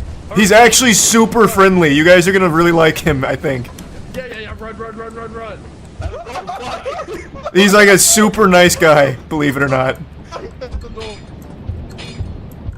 Okay. Yeah, it's holding his corpse. It's inside of him. Yeah, just take off. I mean, I made friends with him, but yeah. Alright, yeah, we're leaving. Bye. I don't know. So why didn't he kill me? Chat was saying I was too short. Is that the reason? Is that what happened? Because it ate him, so I don't know. That was weird, because he was right on your back. Yeah, no, he was like actually just like caressing me, like sensually the entire run. I can't believe he didn't kill you. He was just tickling your titties the entire time. He was actually just like feeling me up the entire run back for some reason. I'm paranoid about this guy again, the molester. Just show him your ass and he won't do anything. He just starts to play with your hair. No, I was just crouched and sat down. I was just running and he just kept following me and massaging me. Are you sure he's dead, Connor? Can you try the radio Well, he again? screamed, said something's here, and then the radio turned to static. So I'm a betting man, and I'm putting that on he's dead. I'm not convinced. That's just a coincidence. He took off without us. I hear stomping. Run. What the fuck? Oh, he is Get dead. in. He's dead. Yeah. Dogs. Get in. I can't jump. Oh god. No! Just leave it alone. Let's leave.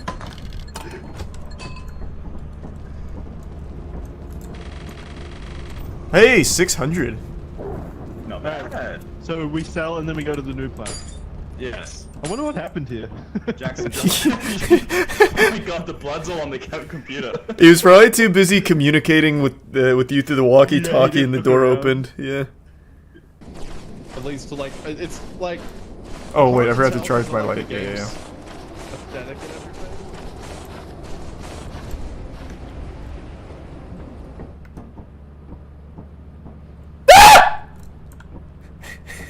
Oh, Jesus.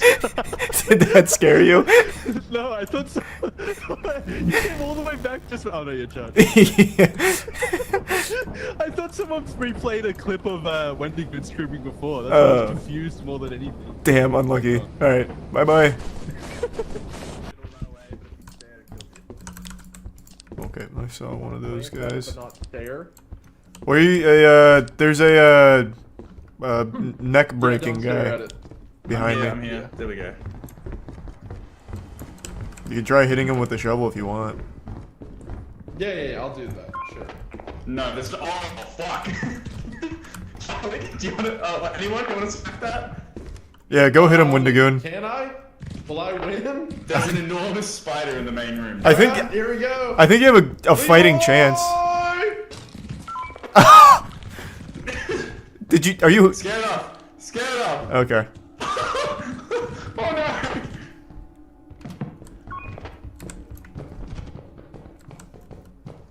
He's okay. That works. I'm not entirely confident I could outrun a giant. You don't have to. Like, I wasn't sprinting. I was, like, slow walking, and he was just having fun with me. Jackson says there's something near the ship. It's probably just my friend.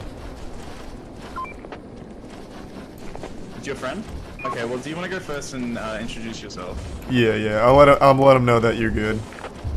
Okay, thank you. Yeah, I can definitely hear him. I hear him, yeah. Oh, there he is. He's on you. Okay, no, that didn't work that time. Yeah, no, okay, yeah, he didn't like me anymore.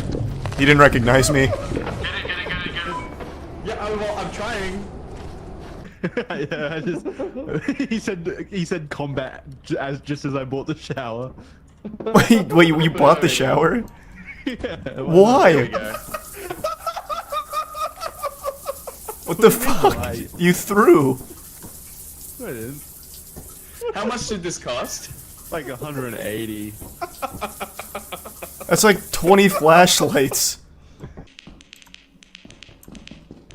Why are you doing that? You don't need. Nothing's gonna change in between clicks. Oh, Jackson on me. Oh yeah, he's okay. Oh shit. I'm gonna try and. I'm about to. Shine the. Each of them staying still. Yeah, shine the light on him. What the fuck just happened? You just gave us more radiation, apparently. How does this work? Do I have to touch him? Maybe he's immune to it. Oh, there we go. Oh, I see. There's like a whole little mini game with it. Yeah, okay, do it. He doesn't seem to be too bothered. Damn. This is going good. Yeah, I'm running low on battery. I don't know how much you got left. Do you want to try it? Here, wait, you try it. Yeah, I'm good. Why'd you drop it? Try it. I want you to see it. Oh, okay.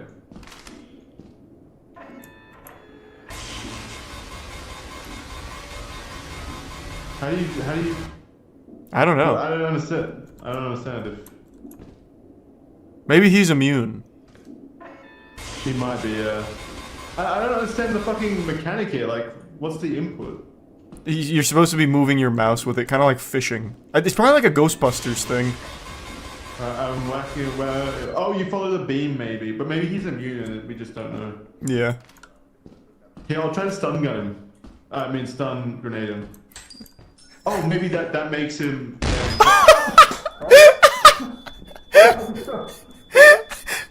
Wait, stay looking down the hallway.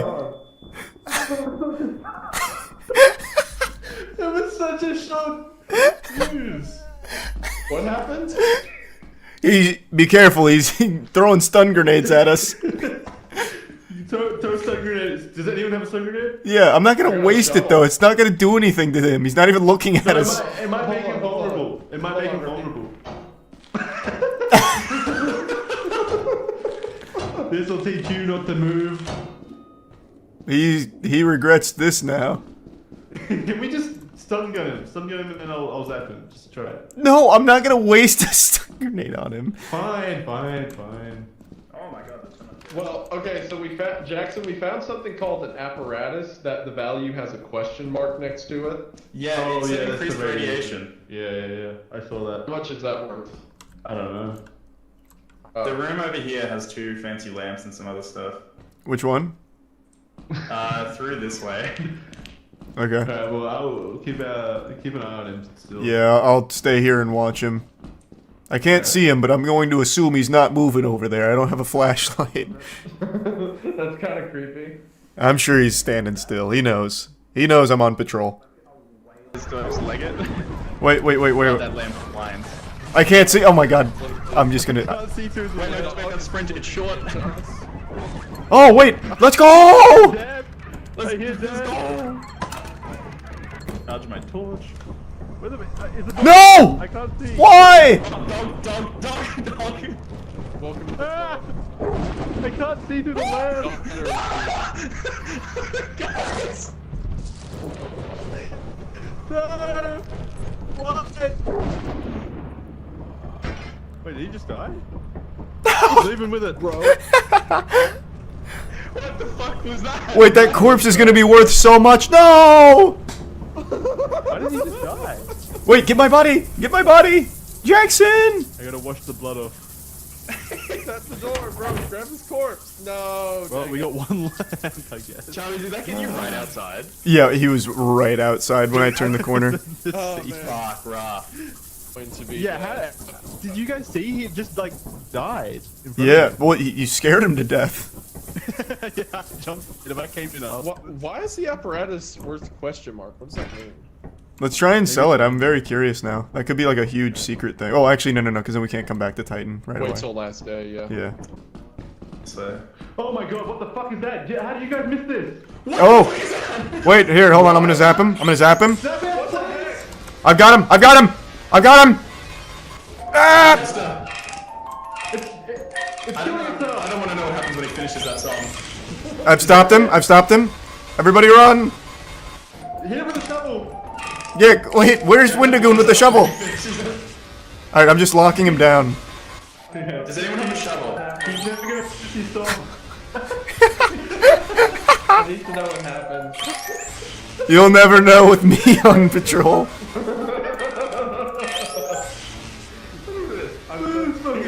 Idiot. Oh, I'm out of juice. Yeah, I want to see what happens too now, actually. Probably nothing good, right? Maybe he's just giving us a concert, and that's it. Listen to my song.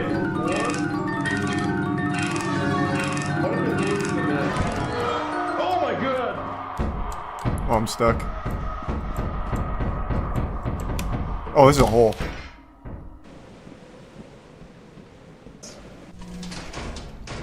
Oh, hello.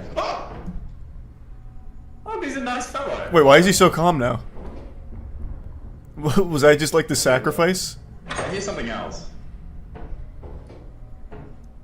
Hi? Bro zapped him too much.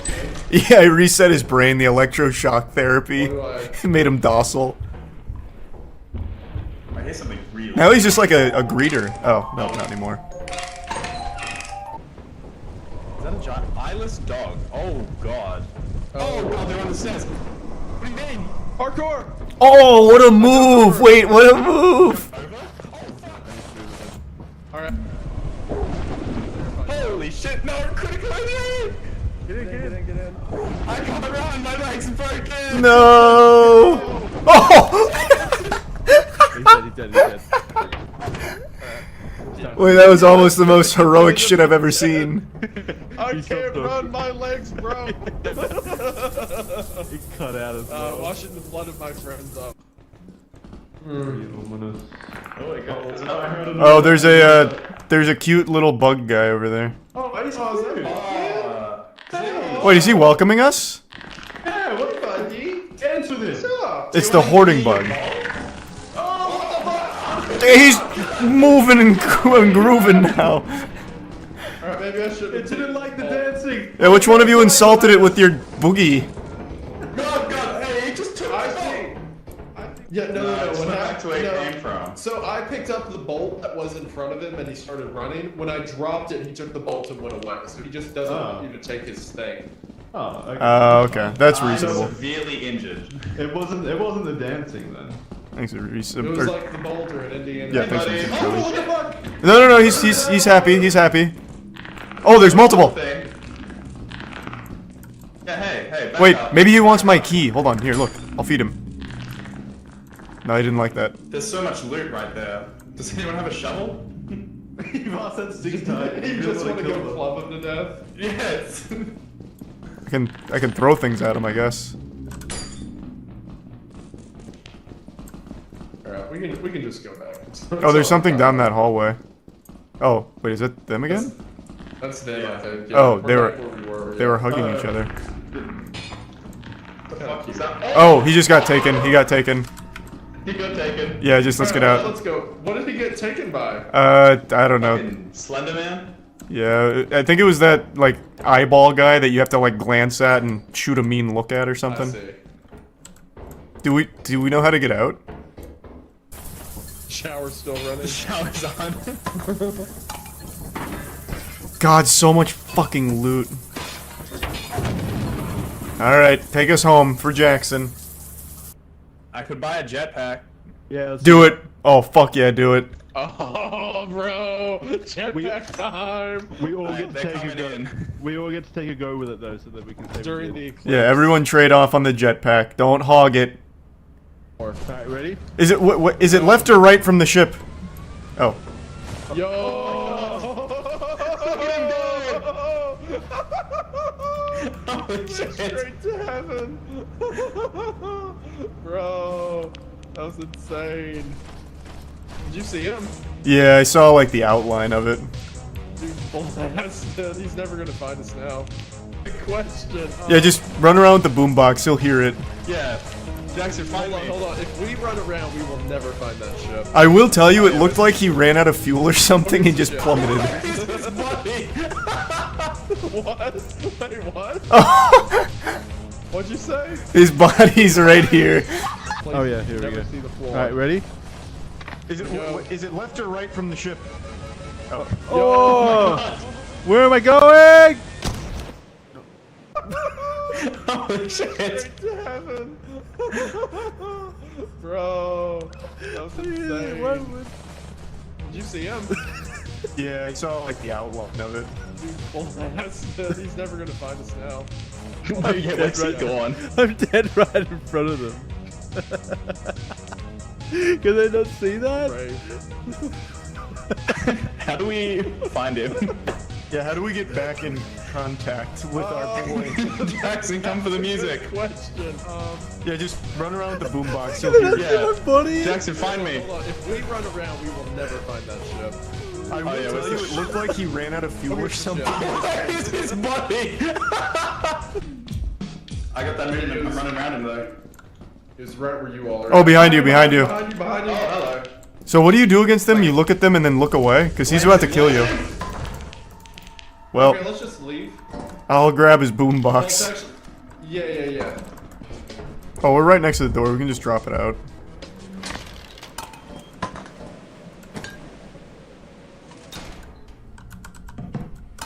Oops.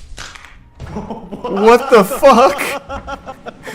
Wait. He just snapped his neck as soon as he went in. He fucking camped it. What? He's gonna be so confused.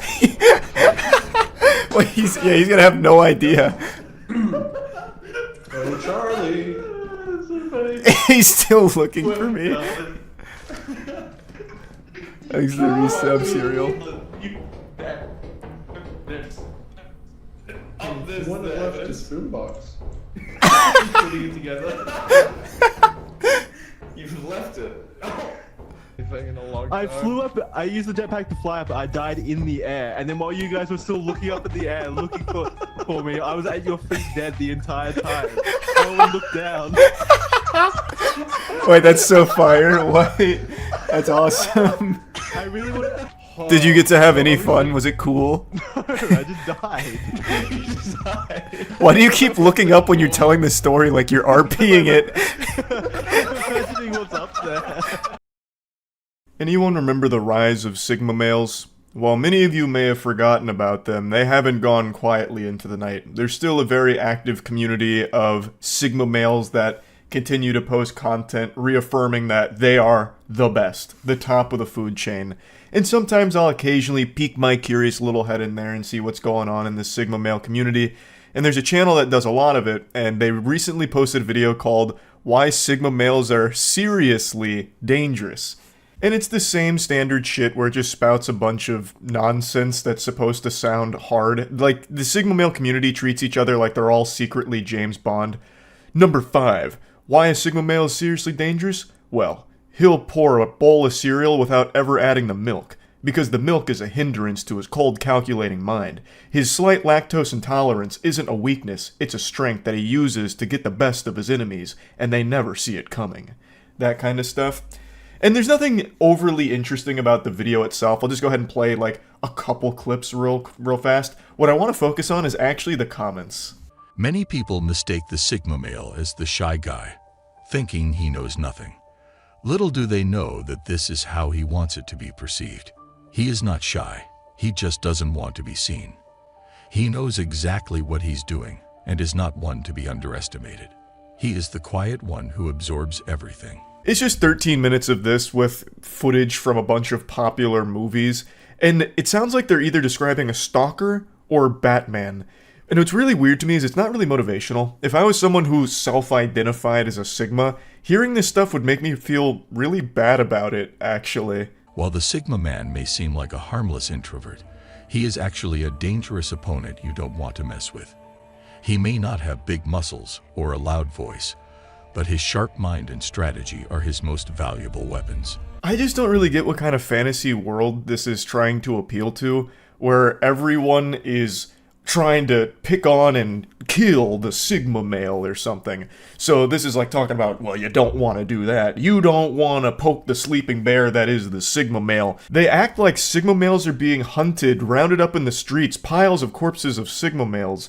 Like, I don't know why all of this Sigma male stuff is always about, like, opponents. Like, you don't want to mess with a Sigma male. Very difficult to deal with opponent. And it's all spoken as if it's some kind of nature documentary from the BBC with David Attenborough commentating it. Some people's unpredictability can really put you on edge, especially when you push them too far. It's like walking on a tightrope with no safety net. It's not just the fact that Sigma men are unpredictable. It's the way they make you feel when you can't anticipate their reactions. This can be seriously risky, especially if you're in a confrontational situation with a Sigma. I won't bother showing you any more clips from the video itself. I think you get it. It's 13 minutes of this. Here's why the Sigma male's so dangerous and so badass. Sigma male's unpredictability makes him the most fearsome foe imaginable. It's like playing a game of chess against a Sigma, but he can see your moves, and you can't see his. But then it turns out the Sigma is actually playing a game of checkers the entire time, and you fell right for his trap. King me. But don't, because the Sigma male doesn't want to be king. He'd rather pull the strings from the shadows like the puppet master he is. It's 13 minutes of that.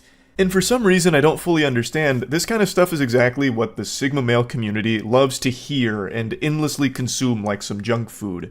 So in the comments section, it's a bunch of people telling each other their Sigma stories as well as giving a TED Talk on the beauty of being a Sigma male.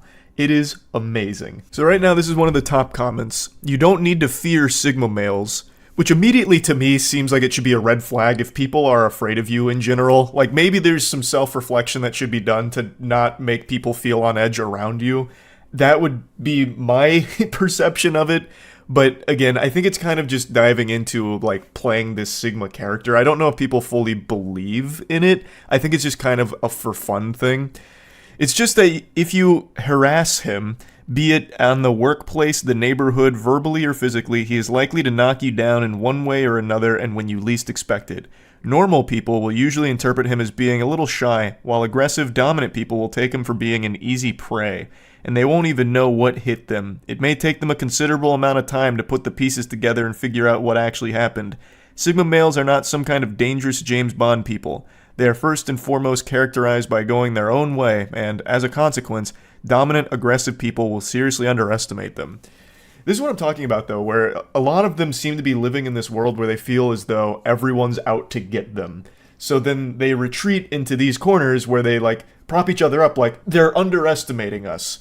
And that's their biggest mistake. Sigmas will rise and grind to the very top, and then they'll all rue the day they underestimated us, and they won't even see it coming. Now, if I was to cosplay a psychologist, I have noticed a common thread throughout all of the Sigma content and comments over the years, which is always being misunderstood, being underestimated or neglected by society, and then a lot of what they talk about is getting revenge for that and just kind of taking that power back for themselves. And I'm not just trying to shit on Sigma males. I actually find it somewhat sad because I feel like a lot of it stems from things not going the way they wanted it to while growing up, and now at this point they've kind of pushed themselves into a bubble where they're surrounded by people that also haven't had the best time. So they've now made it into this Sigma bubble for which it gives them a level of comfort knowing other people there, and they push everyone else away. So it's just, I don't know, the whole situation with this Sigma shit, like alphas versus Sigmas versus Omega males, like that whole, grand cosmic war, has just been so weird to watch unfold on the internet as more and more people lock themselves away inside. But anyway, let's just read some more Sigma comments, I suppose. I can recall many times in my life that people were very surprised at me. One person said, "I didn't know you hated in you." I think it meant had it in you. At another time, someone said, "How did you do that? He is much bigger than you." I wrote some poems one time and recited them in front of a large group of people that knew me well. No one expected that of me. Not the most specific description of Sigma male activities here, but it makes me curious for more knowledge on that. What is the "how did you do that? He's much bigger than you"? Is it referring to a fight? How did you do that? You crushed him with your telekinetic mind abilities. That's incredible. He's so much bigger than you. How'd you do it? And then I remember another time when Uncle Ben pulled me aside in a car ride and said, "Sigma, with great power comes great responsibility." And I've lived my life that whole way. So then I read poems to people. Like, it's very clear in a lot of these comments, the people behind the keyboard are very young. And I feel like if you get lost in this, like, Sigma versus Alpha versus Omega kind of shit, you are immediately setting yourself up to go down a path that's not going to lead to the best outcomes that you'd probably want. Sigmas are like snipers lying in wait, sometimes waiting for years, patiently waiting for the right moment to gently squeeze the trigger. The target never knew what hit them, and even better, never knew who fired the shot. And then someone replied to that comment with this, and it seems like they're fighting amongst themselves in this. So this is a Sigma versus Sigma, so stand the fuck back. This is up there with like Godzilla versus King Ghidorah, like the kaijus are throwing down. And I am not moved at all. You sound as though no one can read and get the jump before you get the jump on them. Being unreadable is readable in this game. Like the image of the guy in the still shot before the video, that's readable to me.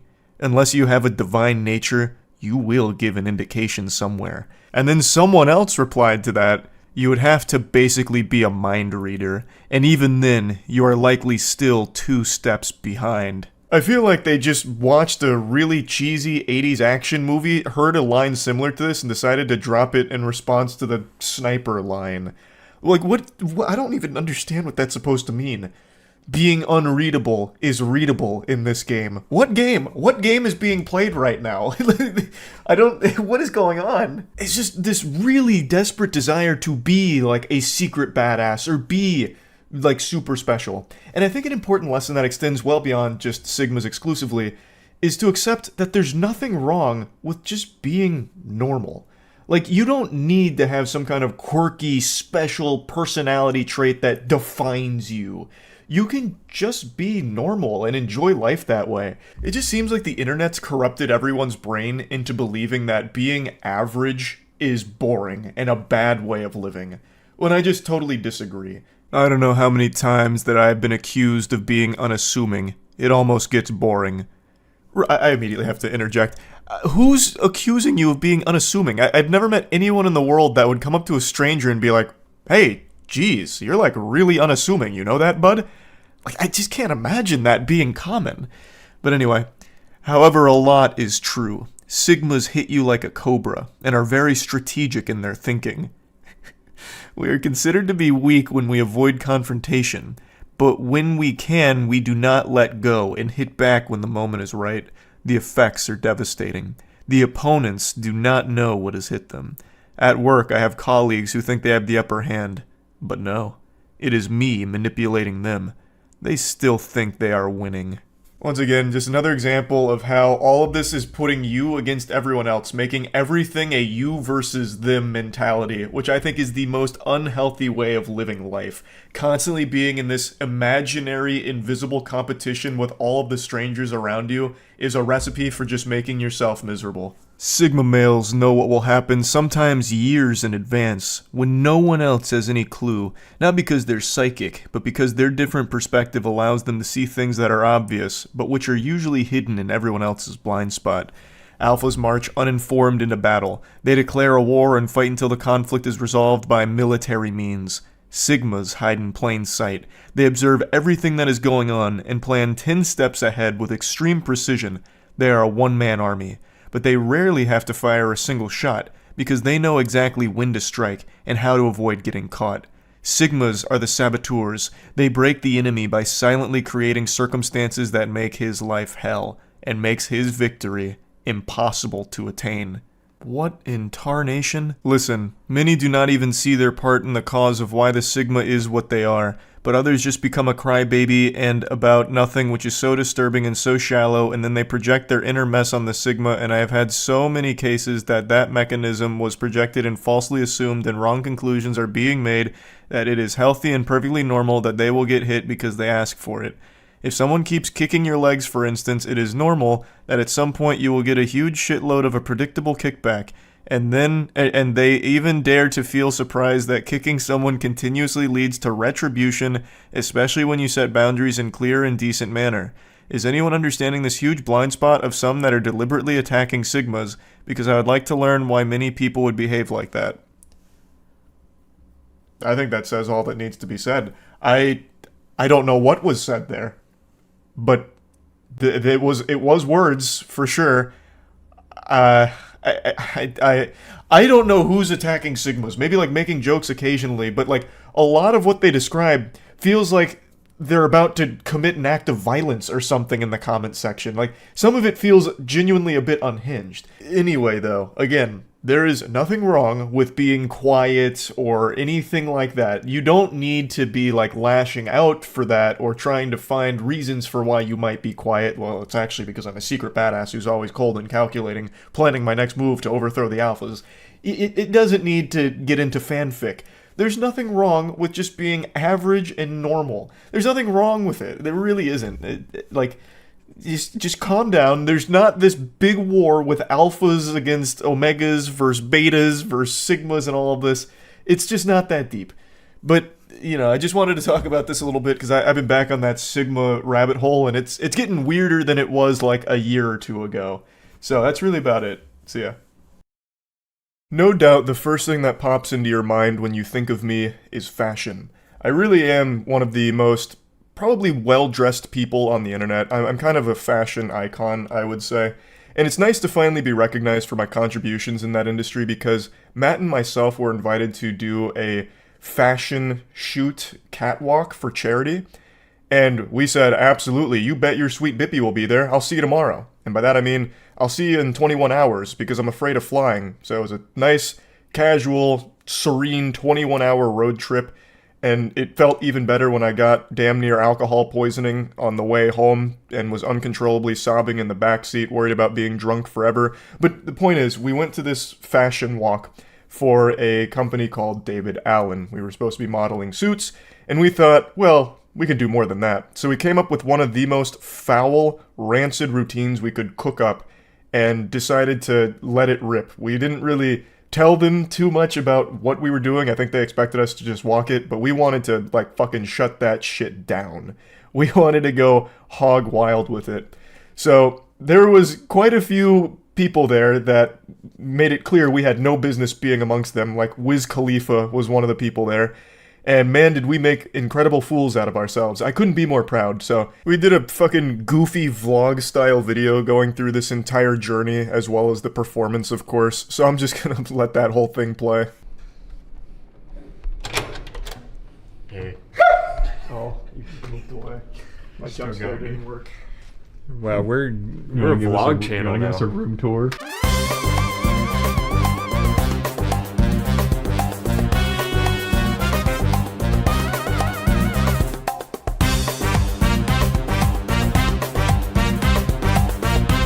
Yeah, so this is where all the magic happens. This is my coffee machine. Nice. Huge. Haven't used it yet. Got a fridge. Mm-hmm. 2 beds. I sleep on that one. This one's my dresser. Huge. That's it. Just see the top of yours through here, Alright. and it's fucking wild. This would be cool. I don't wear any suits ever. Oh wow. That actually does look like the infernal cape from RuneScape. Can you bring it over here? I can't quite see the color on here because of the blue light. Okay, there we go. Oh yeah. Look at that. That's actually wild. That is legitimately the exact same texture as the infernal cape. Yeah. So I like they that. gave us black shirts with red buttons. Cool.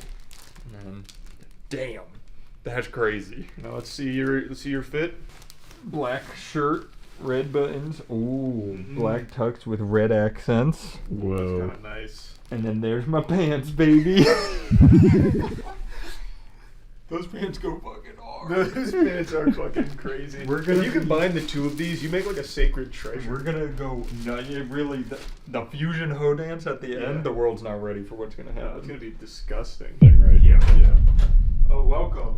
Whoa! Oh my god! We're vlogging, baby. What's Antifa doing here? Those blue hairs are infiltrating our hotels now. We do have to go over what our. I was gonna say you guys should go to the gym, Mhm. and then like shower or whatever, do your thing, and then before you guys are ready to get dressed and go, you guys should do some rehearsals, and we'll film it. Yeah, that's a good idea. The longer you spend getting in there, the better. You have to let them like marinate on it. Yeah, and I'll do a few of these like. Perfect. I'm working on it. And then strike some like mean poses. Yep, that's good. What are you going to be doing? Oh, we didn't get rose petals. Well, I'm not shit, we planning got on to. there. Yeah. Yeah, and then I'll do it. Yeah, well, Yeah, leave me a little air hole so I don't die. No, you gotta. That's good too, because I can do a little bye. 20 or I'm something? excited for you to try to wheel them out, and the handle just rips straight off. Yeah, and then I'll just start pushing. I'll call in security. I'll be like, help. So lifting time? Lifting time. Lifting time. So initially we wanted to cook up like an unreasonably long routine, so that way it just kind of like puts the brakes on the whole thing, so everyone has to sit there and stew on whatever disgusting creation we came up with. One of our initial ideas was to use a body bag, like we ended up doing with a hockey bag. We wheel me out, I pop out, and then I also come out with a chess board, and I set up an entire chess game that Matt and I just play against each other in real time. And then eventually someone wins, we flip the board, then we start hitting poses again. All in all, it would have been like a 10-minute routine.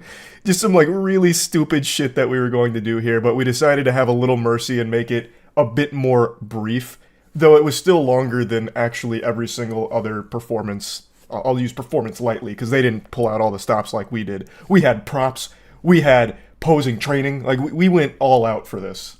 Hey. Just getting ready for the prom. Yep. I I like your pants. Thank you. Do they look good? They do look good. Wow. Like a loser fun. Jesus. I'm trying to get the hair tie out. Okay, I'm trying to. Your hair is just so fucking long. You're okay. You're okay. You're hurting me. What the fuck? What are you doing back there? I'm trying to put it in a bun, but you just have so much hair. You're like beating the devil out of it. This is Charlie's first time in a button-up. Charlie, where's button up? I feel like we're getting ready for like a bar mitzvah. Oh my god, Charlie. Let me find another hair tie. All of we have black ones. I have to go to my room and grab the black Yeah, ones. I just put these on for now. Just so that hopefully it has something to like hold on to. Yeah, don't breathe it in. Take a big huff. You can't breathe for the rest of the night, no? Where'd that brush go? This is my room. This is where I sleep. You guys are the most ridiculous human beings in the world. I can't. Oh yeah, that's very. Oh yeah, that's very continental. Okay. Yeah. I fuck with that. Continental. That's kind of what I was thinking. That's a John Wick reference. You wouldn't get it. I know, I'm stupid. I'm sorry. I'll just do one side. I think. Asymmetry is pretty cool. Yeah. Okay. Like that's Superman. Like that? Yeah. Good? That's fine. Okay. Sorry. Okay. That's fine. Okay. All right. I'm ready. That's fine, right? I don't need two. You look beautiful. Thank you. That means a lot to me. All right. I'm not crawling in that right now. That'll be a game time thing because once I get in, that's the only time I'm If in you're there. not getting in it right now, here's what I want. Well, we have to double check that you can actually get in. I can promise you, but it'll only be one time because something's gonna give. These seams are already crying out in agony. Yeah, but if that happens, you will then have to come out of the bag and be on the runway. Which is fine, yeah. Okay. I'd rather have it ripped there than here. Okay. Here, imagine this. I'm drugged. We can do that. We can do that. This is good. We can do this. This routine is good. Amazing. Yeah! I just ripped my pants! I think Emma's probably right though. It's probably a little on the longer side of things, so we'll just have to compete with other. Yeah. They're gonna be like, why do you have a hockey bag? The interview I did right there, I don't know where it aired, but I promise you, it was probably the most uncomfortable moments of television anyone had ever seen. Because I did a bad job. And I couldn't be happier about it, actually. I think it really played into the entire feel, the vibe we were going for. And I couldn't be happier about it. The entire time, my buttons were unbuttoned and my zipper was down, so I might have been hanging hog. I'm really not sure. I didn't notice until I got inside to use the bathroom where I was like, yep, that was open the whole time. So, very cool interview. If television was blessed with that, you're welcome. If you saw it on like your local news station or wherever it was. But yeah, basically the routine we came up with was a lot smaller than our initial scope. We wanted to do a whole kit and caboodle here. Blue steel, out the wazoo, maybe a magnum or two, and then of course the chessboard and a lot of other wacky props and things, but we decided not to. We were even going to hire like a birthday party magician to come out there with us to do like juggling and pull quarters from behind our ear. But yeah, still very proud of this routine and the way it went through. I'm good. No, I'm getting you guys walking. Oh, of course. Oh, the camera. Yeah. How was that? What did they ask you? Can you hear? They were asking what kind of performance we're doing, and I told them, of course, it's a gothic contemporary piece inspired by some of Kabuki Theater's work. They also said there's a lot of strife in the world. Charlie, a lot of people are saying you're the only guy who can fix it. Yeah. Naturally. We said we'll save that for tomorrow. Yeah. That's about fashion. I hope you know this umbrella is not actually covering me at all. You don't respect me. Thank you so much.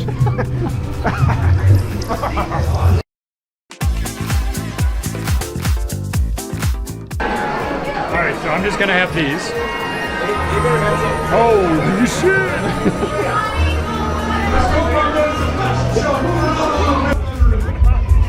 He's still performing. You got a couple minutes. Are you guys having fun? Oh, we're having a blast. Are you having fun? I'm having fun.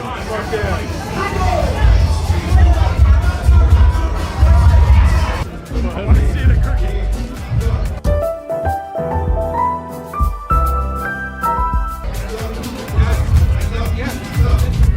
Very cool.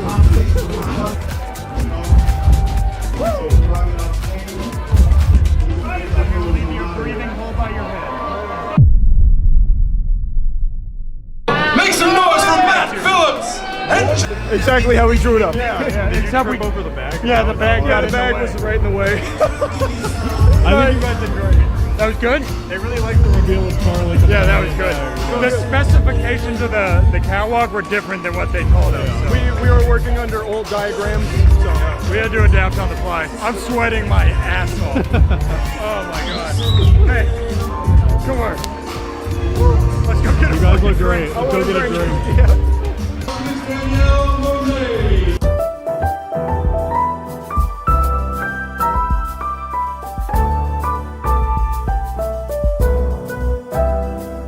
We were supposed to leave, what, 5 hours ago? 4 hours ago? It has been 12 hours, and I am still fucking wasted. Like, I feel like I am still at a club right now. We should give a little update on how the drive went yesterday. Pretty smooth. I think I maintained composure pretty well for the most part. You guys probably didn't even know how bad I was. No tears were shed. Yeah. Not yours, not mine. Yeah. So, I don't think I stopped being drunk until we got here at like 9 p.m. and I took a shower. But yeah, I remember crying a lot in the car. What is the luckiest thing that can possibly happen to a person? I'm sure there's a legitimate, verified answer to this question using statistics and probability to calculate it. But hooey with that. Just like a Twitter user, I'm plugging my ears and I'm closing my eyes and I'm going to make something up. I'm pulling something out of my ass. I'm making the assumption that the luckiest thing that can ever happen to you is winning the lottery. The odds of you taking home the jackpot in something like the Powerball are so unbelievably low. So teeny tiny, itty bitty, that it is incomprehensible to even imagine winning the lottery. I'm sure everyone's tried playing at least once or twice. It's never going to be a good idea to play the lottery, but it's just one of those things where you're sitting in the gas station, you're like, fuck it, I'll let it rip. Let's just see if all the stars have aligned. And I think the best I've ever done, my PB, is maybe 2 numbers that I got correct, which of course is nothing. Like, that's not even enough to get a government agent to spit in a cup and feed it to you. You get nothing for that. To get all of the numbers is just... it has to be one of the most unlikely things you can ever do. And that brings me to today's topic. A story that I've wanted to tell but just haven't yet. I told it on stream last night, so I'll play the clips from it. But I want to break it down because this is a story that defies all of the odds. And it involves a buddy of mine and his girlfriend and her mother. Now, many of you know I'm in a band, the Gentle Men. It is myself and my friend Troy from New Zealand. Troy does all of the music, I do the lyrics and vocals, and Troy also does vocals as well. We're responsible for some of the most iconic boner jams of the 21st century, things like 2019 Guy, which was the first of its kind, a cuck-core anthem, which has never been done before or done since, and then things like Skynut, 2004 Breakup, Your Boyfriend Doesn't Scare Me, most recently Filthy, which actually lost me a brand partnership because the song is such a banger. And point is, Troy is a good friend of mine as part of this music project that we're in, The Gentle Men. Quick side note, since I'm already on the topic, this is a question I've been getting asked a lot, so I'll briefly address it. We are making more songs. In fact, we have a new EP dropping within a month, probably a little less than a month now. So there is more The Gentle Men music on its way. Now, that wasn't relevant to the story at all, so let's get back to the story. Troy has a girlfriend, and his girlfriend's mother plays the lottery every single week. And recently, something miraculous happened. When is it story time? Okay, you know what? I'll tell you a little story. Lie down in your bed, I'll tuck you in, snug as a bug in a rug. So, Troy, the other half of the Gentle Men, our band, his girlfriend has a mother. She plays the lottery every week, and has played the lottery every week for, I think it was 20 years. She plays the same numbers every single week. And has done so for about 2 decades. Now, Troy and his girlfriend are in New Zealand. The mother is also in New Zealand. And for 20 years, she has played the New Zealand lottery with the same numbers. A month ago, those numbers came up. And Troy and his girlfriend lost their fucking mind. They went crazy celebrating. Holy shit, your mom just won millions. I don't know what the jackpot was, but millions. So his girlfriend calls her mom ecstatic, super happy. And it turns out her mom, in one of the very rare times that she does this, did not go get lottery tickets with those numbers because it was raining and she didn't want to make the trip. A legitimate once-in-a-lifetime opportunity missed because of a light drizzle. And Troy and I were talking about it. Troy said to me that he wouldn't be able to live with that guilt if it was him. He'd probably kill himself. And I said, same. I don't know how I would go on living knowing that the luckiest possible thing that could happen to you would have happened to you if you just followed the routine. But her mom took it like such a champ, such a fucking warrior, that she just said, guess it wasn't meant to be. And I believe she went back to playing the same numbers again, and is still currently playing every single week. Same numbers, even though they've already come up and will never come up again. It's like a story out of an anime. There's a little story for you. That's one I haven't told yet. Troy told me that about 2 weeks ago, 3 weeks ago, and I was flabbergasted. I felt so bad. Like, I felt bad for them. The mom's totally fine with it, I guess. But, man, that was crushing just to hear. The real story will be when the numbers come up again and she wins. That'd be the good ending, but I really don't see that happening. Has there ever been a case where the same lottery numbers have come up more than once? Let me see. I'm going to look that up. Here's a crazy story from October. Same New York lottery numbers drawn twice in one day. Yeah, I don't see anything about repeat numbers. Like any data on it. I'm sure it's happened though. It has to have happened at some point. But the likelihood of that is super low. How much would it cost to buy every possible outcome in the lottery? I looked that up. There is data on it. It's an incredibly high number.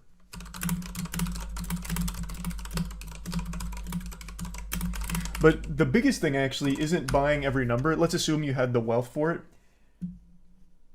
Here. The biggest problem is you would have an incredibly difficult time locating the ticket with the winning numbers on it because you'd have so many tickets. The Mega Millions and Powerball lotteries in the US can have jackpots that exceed $1 billion, and each lottery has odds about 1 in 300 million, and each ticket costs $2.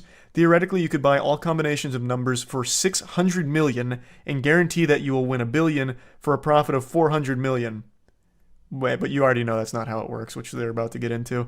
So 600 million to buy every combination. The reason you don't actually profit is because there's tax on it. So if you win $1 billion, you keep, I think, 300 million. So you would have lost 300 mil through this.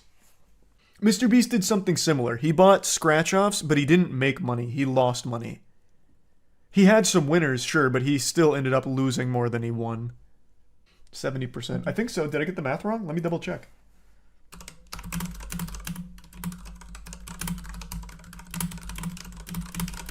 I'm pretty sure if you win $1 billion, you keep about 330 million. If a winner emerges from Wednesday, they'll have the option to choose between $1 billion spread out across 30 years or a lump sum of 516 million.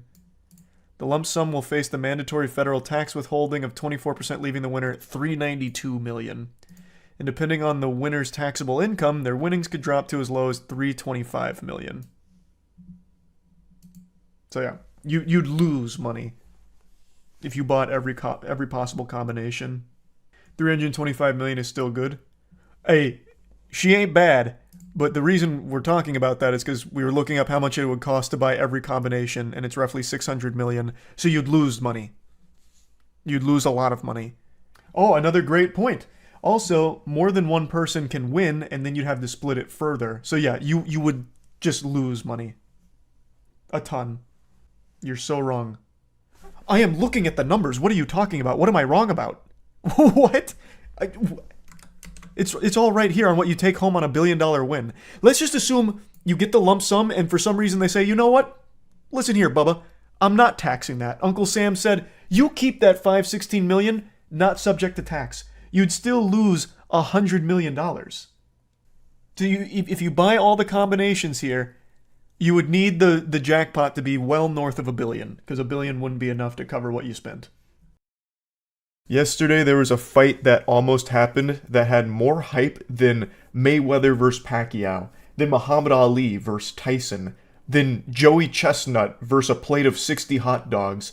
It was a fight that took place, almost, in an unlikely Thunderdome, a very odd octagon, a Senate hearing. We were so close to witnessing the glory of what it must have been like to live during the medieval ages when disagreements were settled with a duel to the death.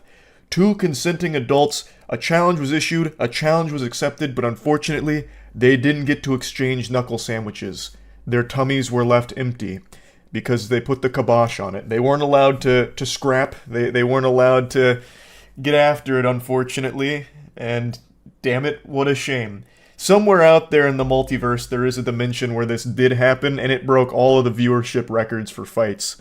But unfortunately, we don't inhabit that reality. Here today is quite different, but after you left here, you got pretty excited about the keyboard. In fact, you tweeted at me 1, 2, So fire. 3, 4, 5 times. And let me read what the last one said. It said, I thought that was Adam CEO Sandler. who pretends like Kinda. he's self-made. Sorry, I wish he was in the truck with me when I was building my plumbing company. Myself and my wife was running the office because I sure remember working pretty hard and long hours. What a clown. Fraud.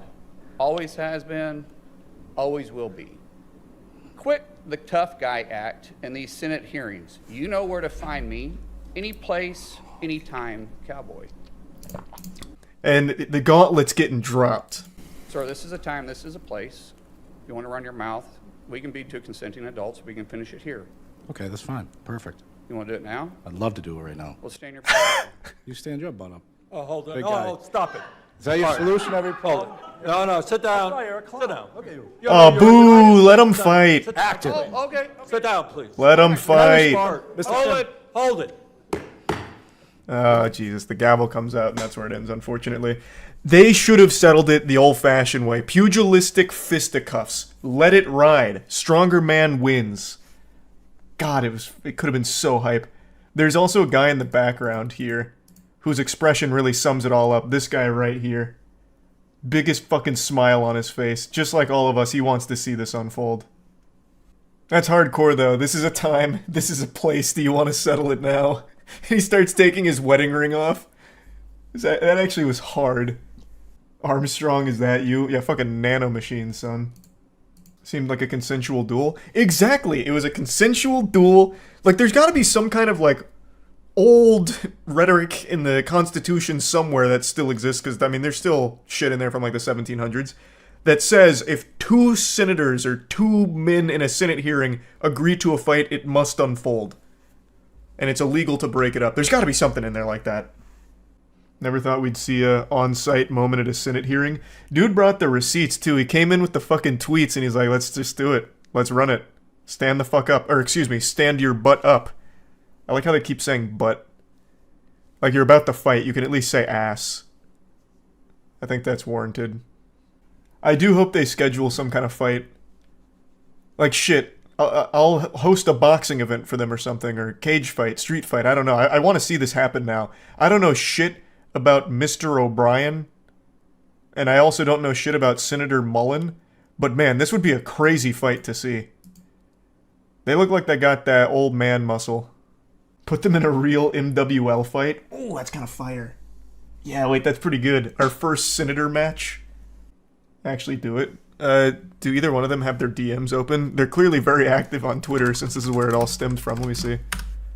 I'll see if either one of them have open DMs. Senator Mullen does not. What about Sean O'Brien? Neither does Sean. Unlucky. Every election cycle there's a Senate street fight. That'd be so good. It's what we need.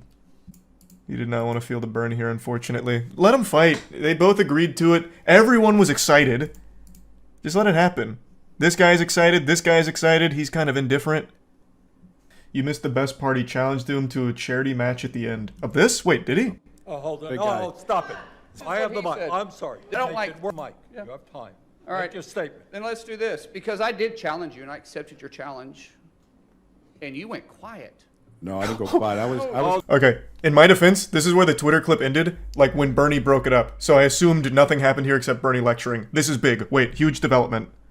You challenged me to a cage match, acting like a 12-year-old schoolyard bully. Excuse me. Hold it. No, excuse me. I have the I will mic. say exactly. Senator what Mullen, you I have the mic. We're not here to talk about physical abuse. You brought. We're not talking It's not abuse, it's a consenting And fight. Let me show you his hearing, because I want to expose this thug to who he is. And Could you not point at me? That's disrespectful. I don't care about respecting you at all. I respect don't people that respect you at all. respect. So, All right, hold it. It's like an Xbox Live lobby. You're one of Yeah, hold 100 it. of the most Hold elite it, people. please. Act it. Please. All right. Oh my god. So where was the challenge to a charity match then? Where was that? Still pretty cool though that they kept going, but I didn't see anything about a different time, different day charity match. What I initially thought was fanfic from that chatter about the charity match turns out is real. So I found this in an article about it. The two traded angry insults for several more minutes, each called the other a thug, with Mullen at one point suggesting they fight for charity at an event next spring. Literally a WWE moment here, like, see you at WrestleMania, bub. Be there or be square, Buster. I'm gonna make Hulkmania run wild on you. And then he repeated an offer he made earlier this year on social media. O'Brien declined, instead suggesting they meet for coffee and work out their differences. Mullen accepted, but the two kept shouting at each other until the next senator, Democratic Senator Maggie Hassan of New Hampshire, started her questioning by talking over them. It's looking unlikely that they're actually going to fight, but I'm going to keep my fingers crossed as a just in case, because I'd love to see it now. I went into this Senate hearing with no information on their stats, what's their background in combat sports, but I don't care. I think it could be a really fun event. I can't recall the last time we saw a good old-fashioned Senator Smackdown. There's just something in me tickling me, telling me they might actually be good at fighting. Like, they might have that dog in them. I think it could be a really enjoyable fight, not only from, like, the pure entertainment spectacle of it with these two older gentlemen that have no business being in a fight like this in the first place, duking it out. I actually think there's going to be a hidden element of surprise about, like, how competent they are with fighting. Just something in me tells me that, because they were more than willing to just let it rip on this day at that location. That's confidence. That's a scary level of confidence. So I do think it could be a fun event. They should put it together, make it a whole community thing, make it a charity thing, turn it into a nice, big, positive event. I'm sure it can be done. But yeah, I found this whole thing to just be so silly, I had to share it. That's really about it. See ya. I know all of you already know this, but I can't stand public nuisance streamers, the absolute degenerate losers who go out into the world and film themselves just harassing random people. Basically, just pathetic worms that go out into the world and treat strangers like NPCs to spit on and use as props for their content. And one of the biggest goofballs in this category of content is named Johnny Somali, and he was just arrested in Japan, which is the most unsurprising news of all time. The only shocking thing about this story is that it hasn't happened sooner. Johnny Somali is a name you might have heard a couple of times over the last few months because he has said himself that he will do anything necessary to achieve clout, and the path he's chosen for that is to go to Japan and just harass everyone by spamming racist shit at them and a lot of deplorable garbage. It's a mystery how he hasn't been deported or killed. He actually flirted with death one time on stream not too long ago, actually, where he was barking up the wrong tree and was nearly sent to meet his maker. Yeah, man, yeah, and what? Just don't error. All you have to say don't is... Don't grab nothing. Oh. Anonymous sent $3 Hiroshima, Nagasaki, Hiroshima, Nagasaki, Hiroshima, Nagasaki, Hiroshima, Nagasaki, Hiroshima. 外国人同士喧嘩してんぞ、殴り合いめっちゃしてんぞ。金玉を殴り合いしてんぞ、外国人。Absolutely beautiful haymaker delivered there, complete with like a Viking screech there, like a primal guttural yell as he delivers the most telegraphed hook I've ever seen in my life. But these two goobers didn't react to it at all. They just ate it like it was a bowl of cereal. And I also loved the timing of that donation because it played that Mario coin sound effect, so it actually felt like he had just got the coins beat out of him by this guy.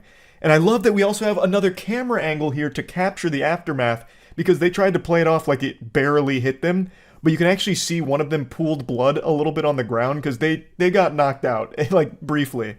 So it's everything about that just felt amazing to watch. It's very hard to root for someone, committing a public assault, but when they're instigating and the entire purpose for them being in Japan is to instigate conflict like this, it's hard not to at least pump your fist and cheer when they finally get what they deserve. And man, once again, very impressive delivery of this wallop. It was a wombo combo. He blasted both of them.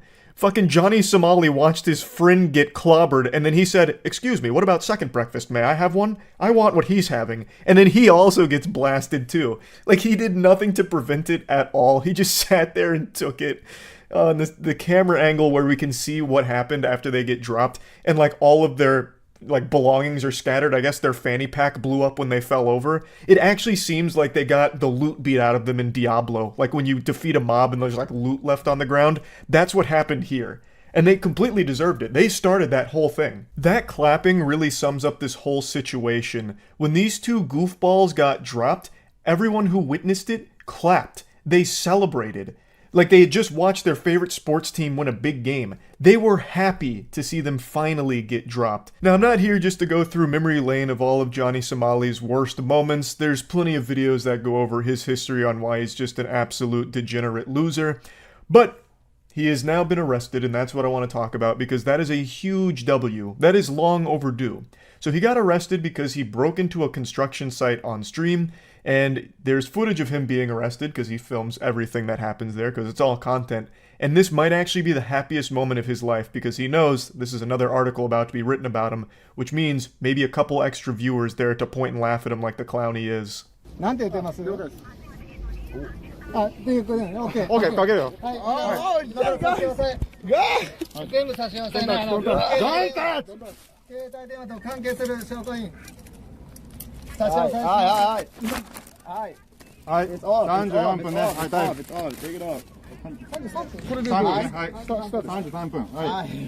You can see his eyes light up. He is loving it. Having the handcuffs thrown on him, it's all being captured on stream. This is better than Christmas for him. He got the ultimate gift here. Santa Claus was real nice to him.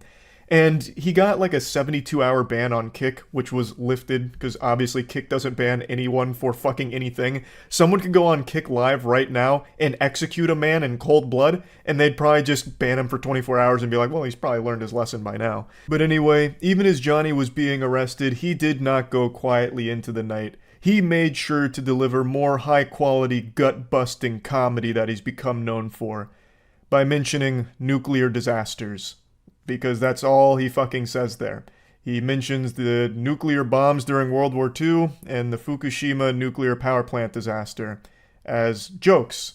That's the joke he likes to make. He's literally just an edgy bot. There's barely even a brain left in his skull. He's just been programmed to say the most generic, edgy shit that he can muster up in order to jingle keys in front of his pathetic chat that supports him. So, as of right now, there's no new updates on the status of Johnny, whether he's still in custody or if he's even going to be allowed to stay in Japan. Hopefully, he won't be allowed to stay in Japan unless it's staying in a prison, because he's just been terrorizing Japan.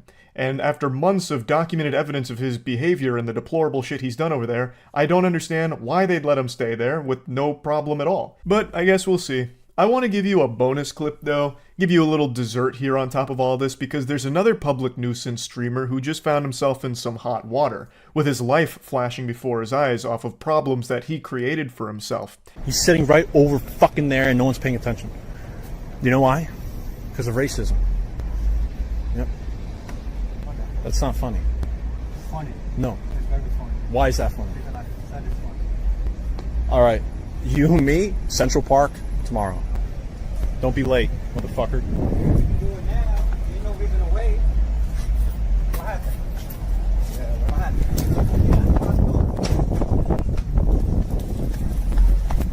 happened? Who could have possibly predicted this outcome? Are you trying to tell me a guy like this is a coward? Say it ain't so. I don't believe you. I don't believe what I'm seeing here. So full disclosure, I don't know who this guy is. It seems like he's just another one of those revolting ooze douchebags that just instigate conflict. But in this case, the person that he's starting all the hoopla with actually just calls him out on it, and he's like, alright, then we'll fucking fight. The streamer point blank challenges him, tells him to meet him in Central Park tomorrow. Obviously, he's being very vague on purpose because he has no plans of engaging in any kind of pugilistic combat here. And then when the stranger's like, no, why wait? We can just settle it now. Which is such a badass line, and the second he unzips his jacket, you can almost hear the streamer's heart skip a beat. He's getting palpitations, and fight or flight kicks in, and you know he's not fighting, so he just bolts out. I have no doubt that is the fastest he's ever run in his entire life.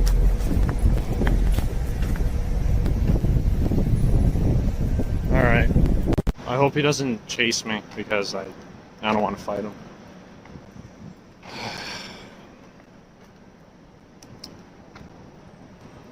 Am I a pussy beta? Perhaps. But I don't know.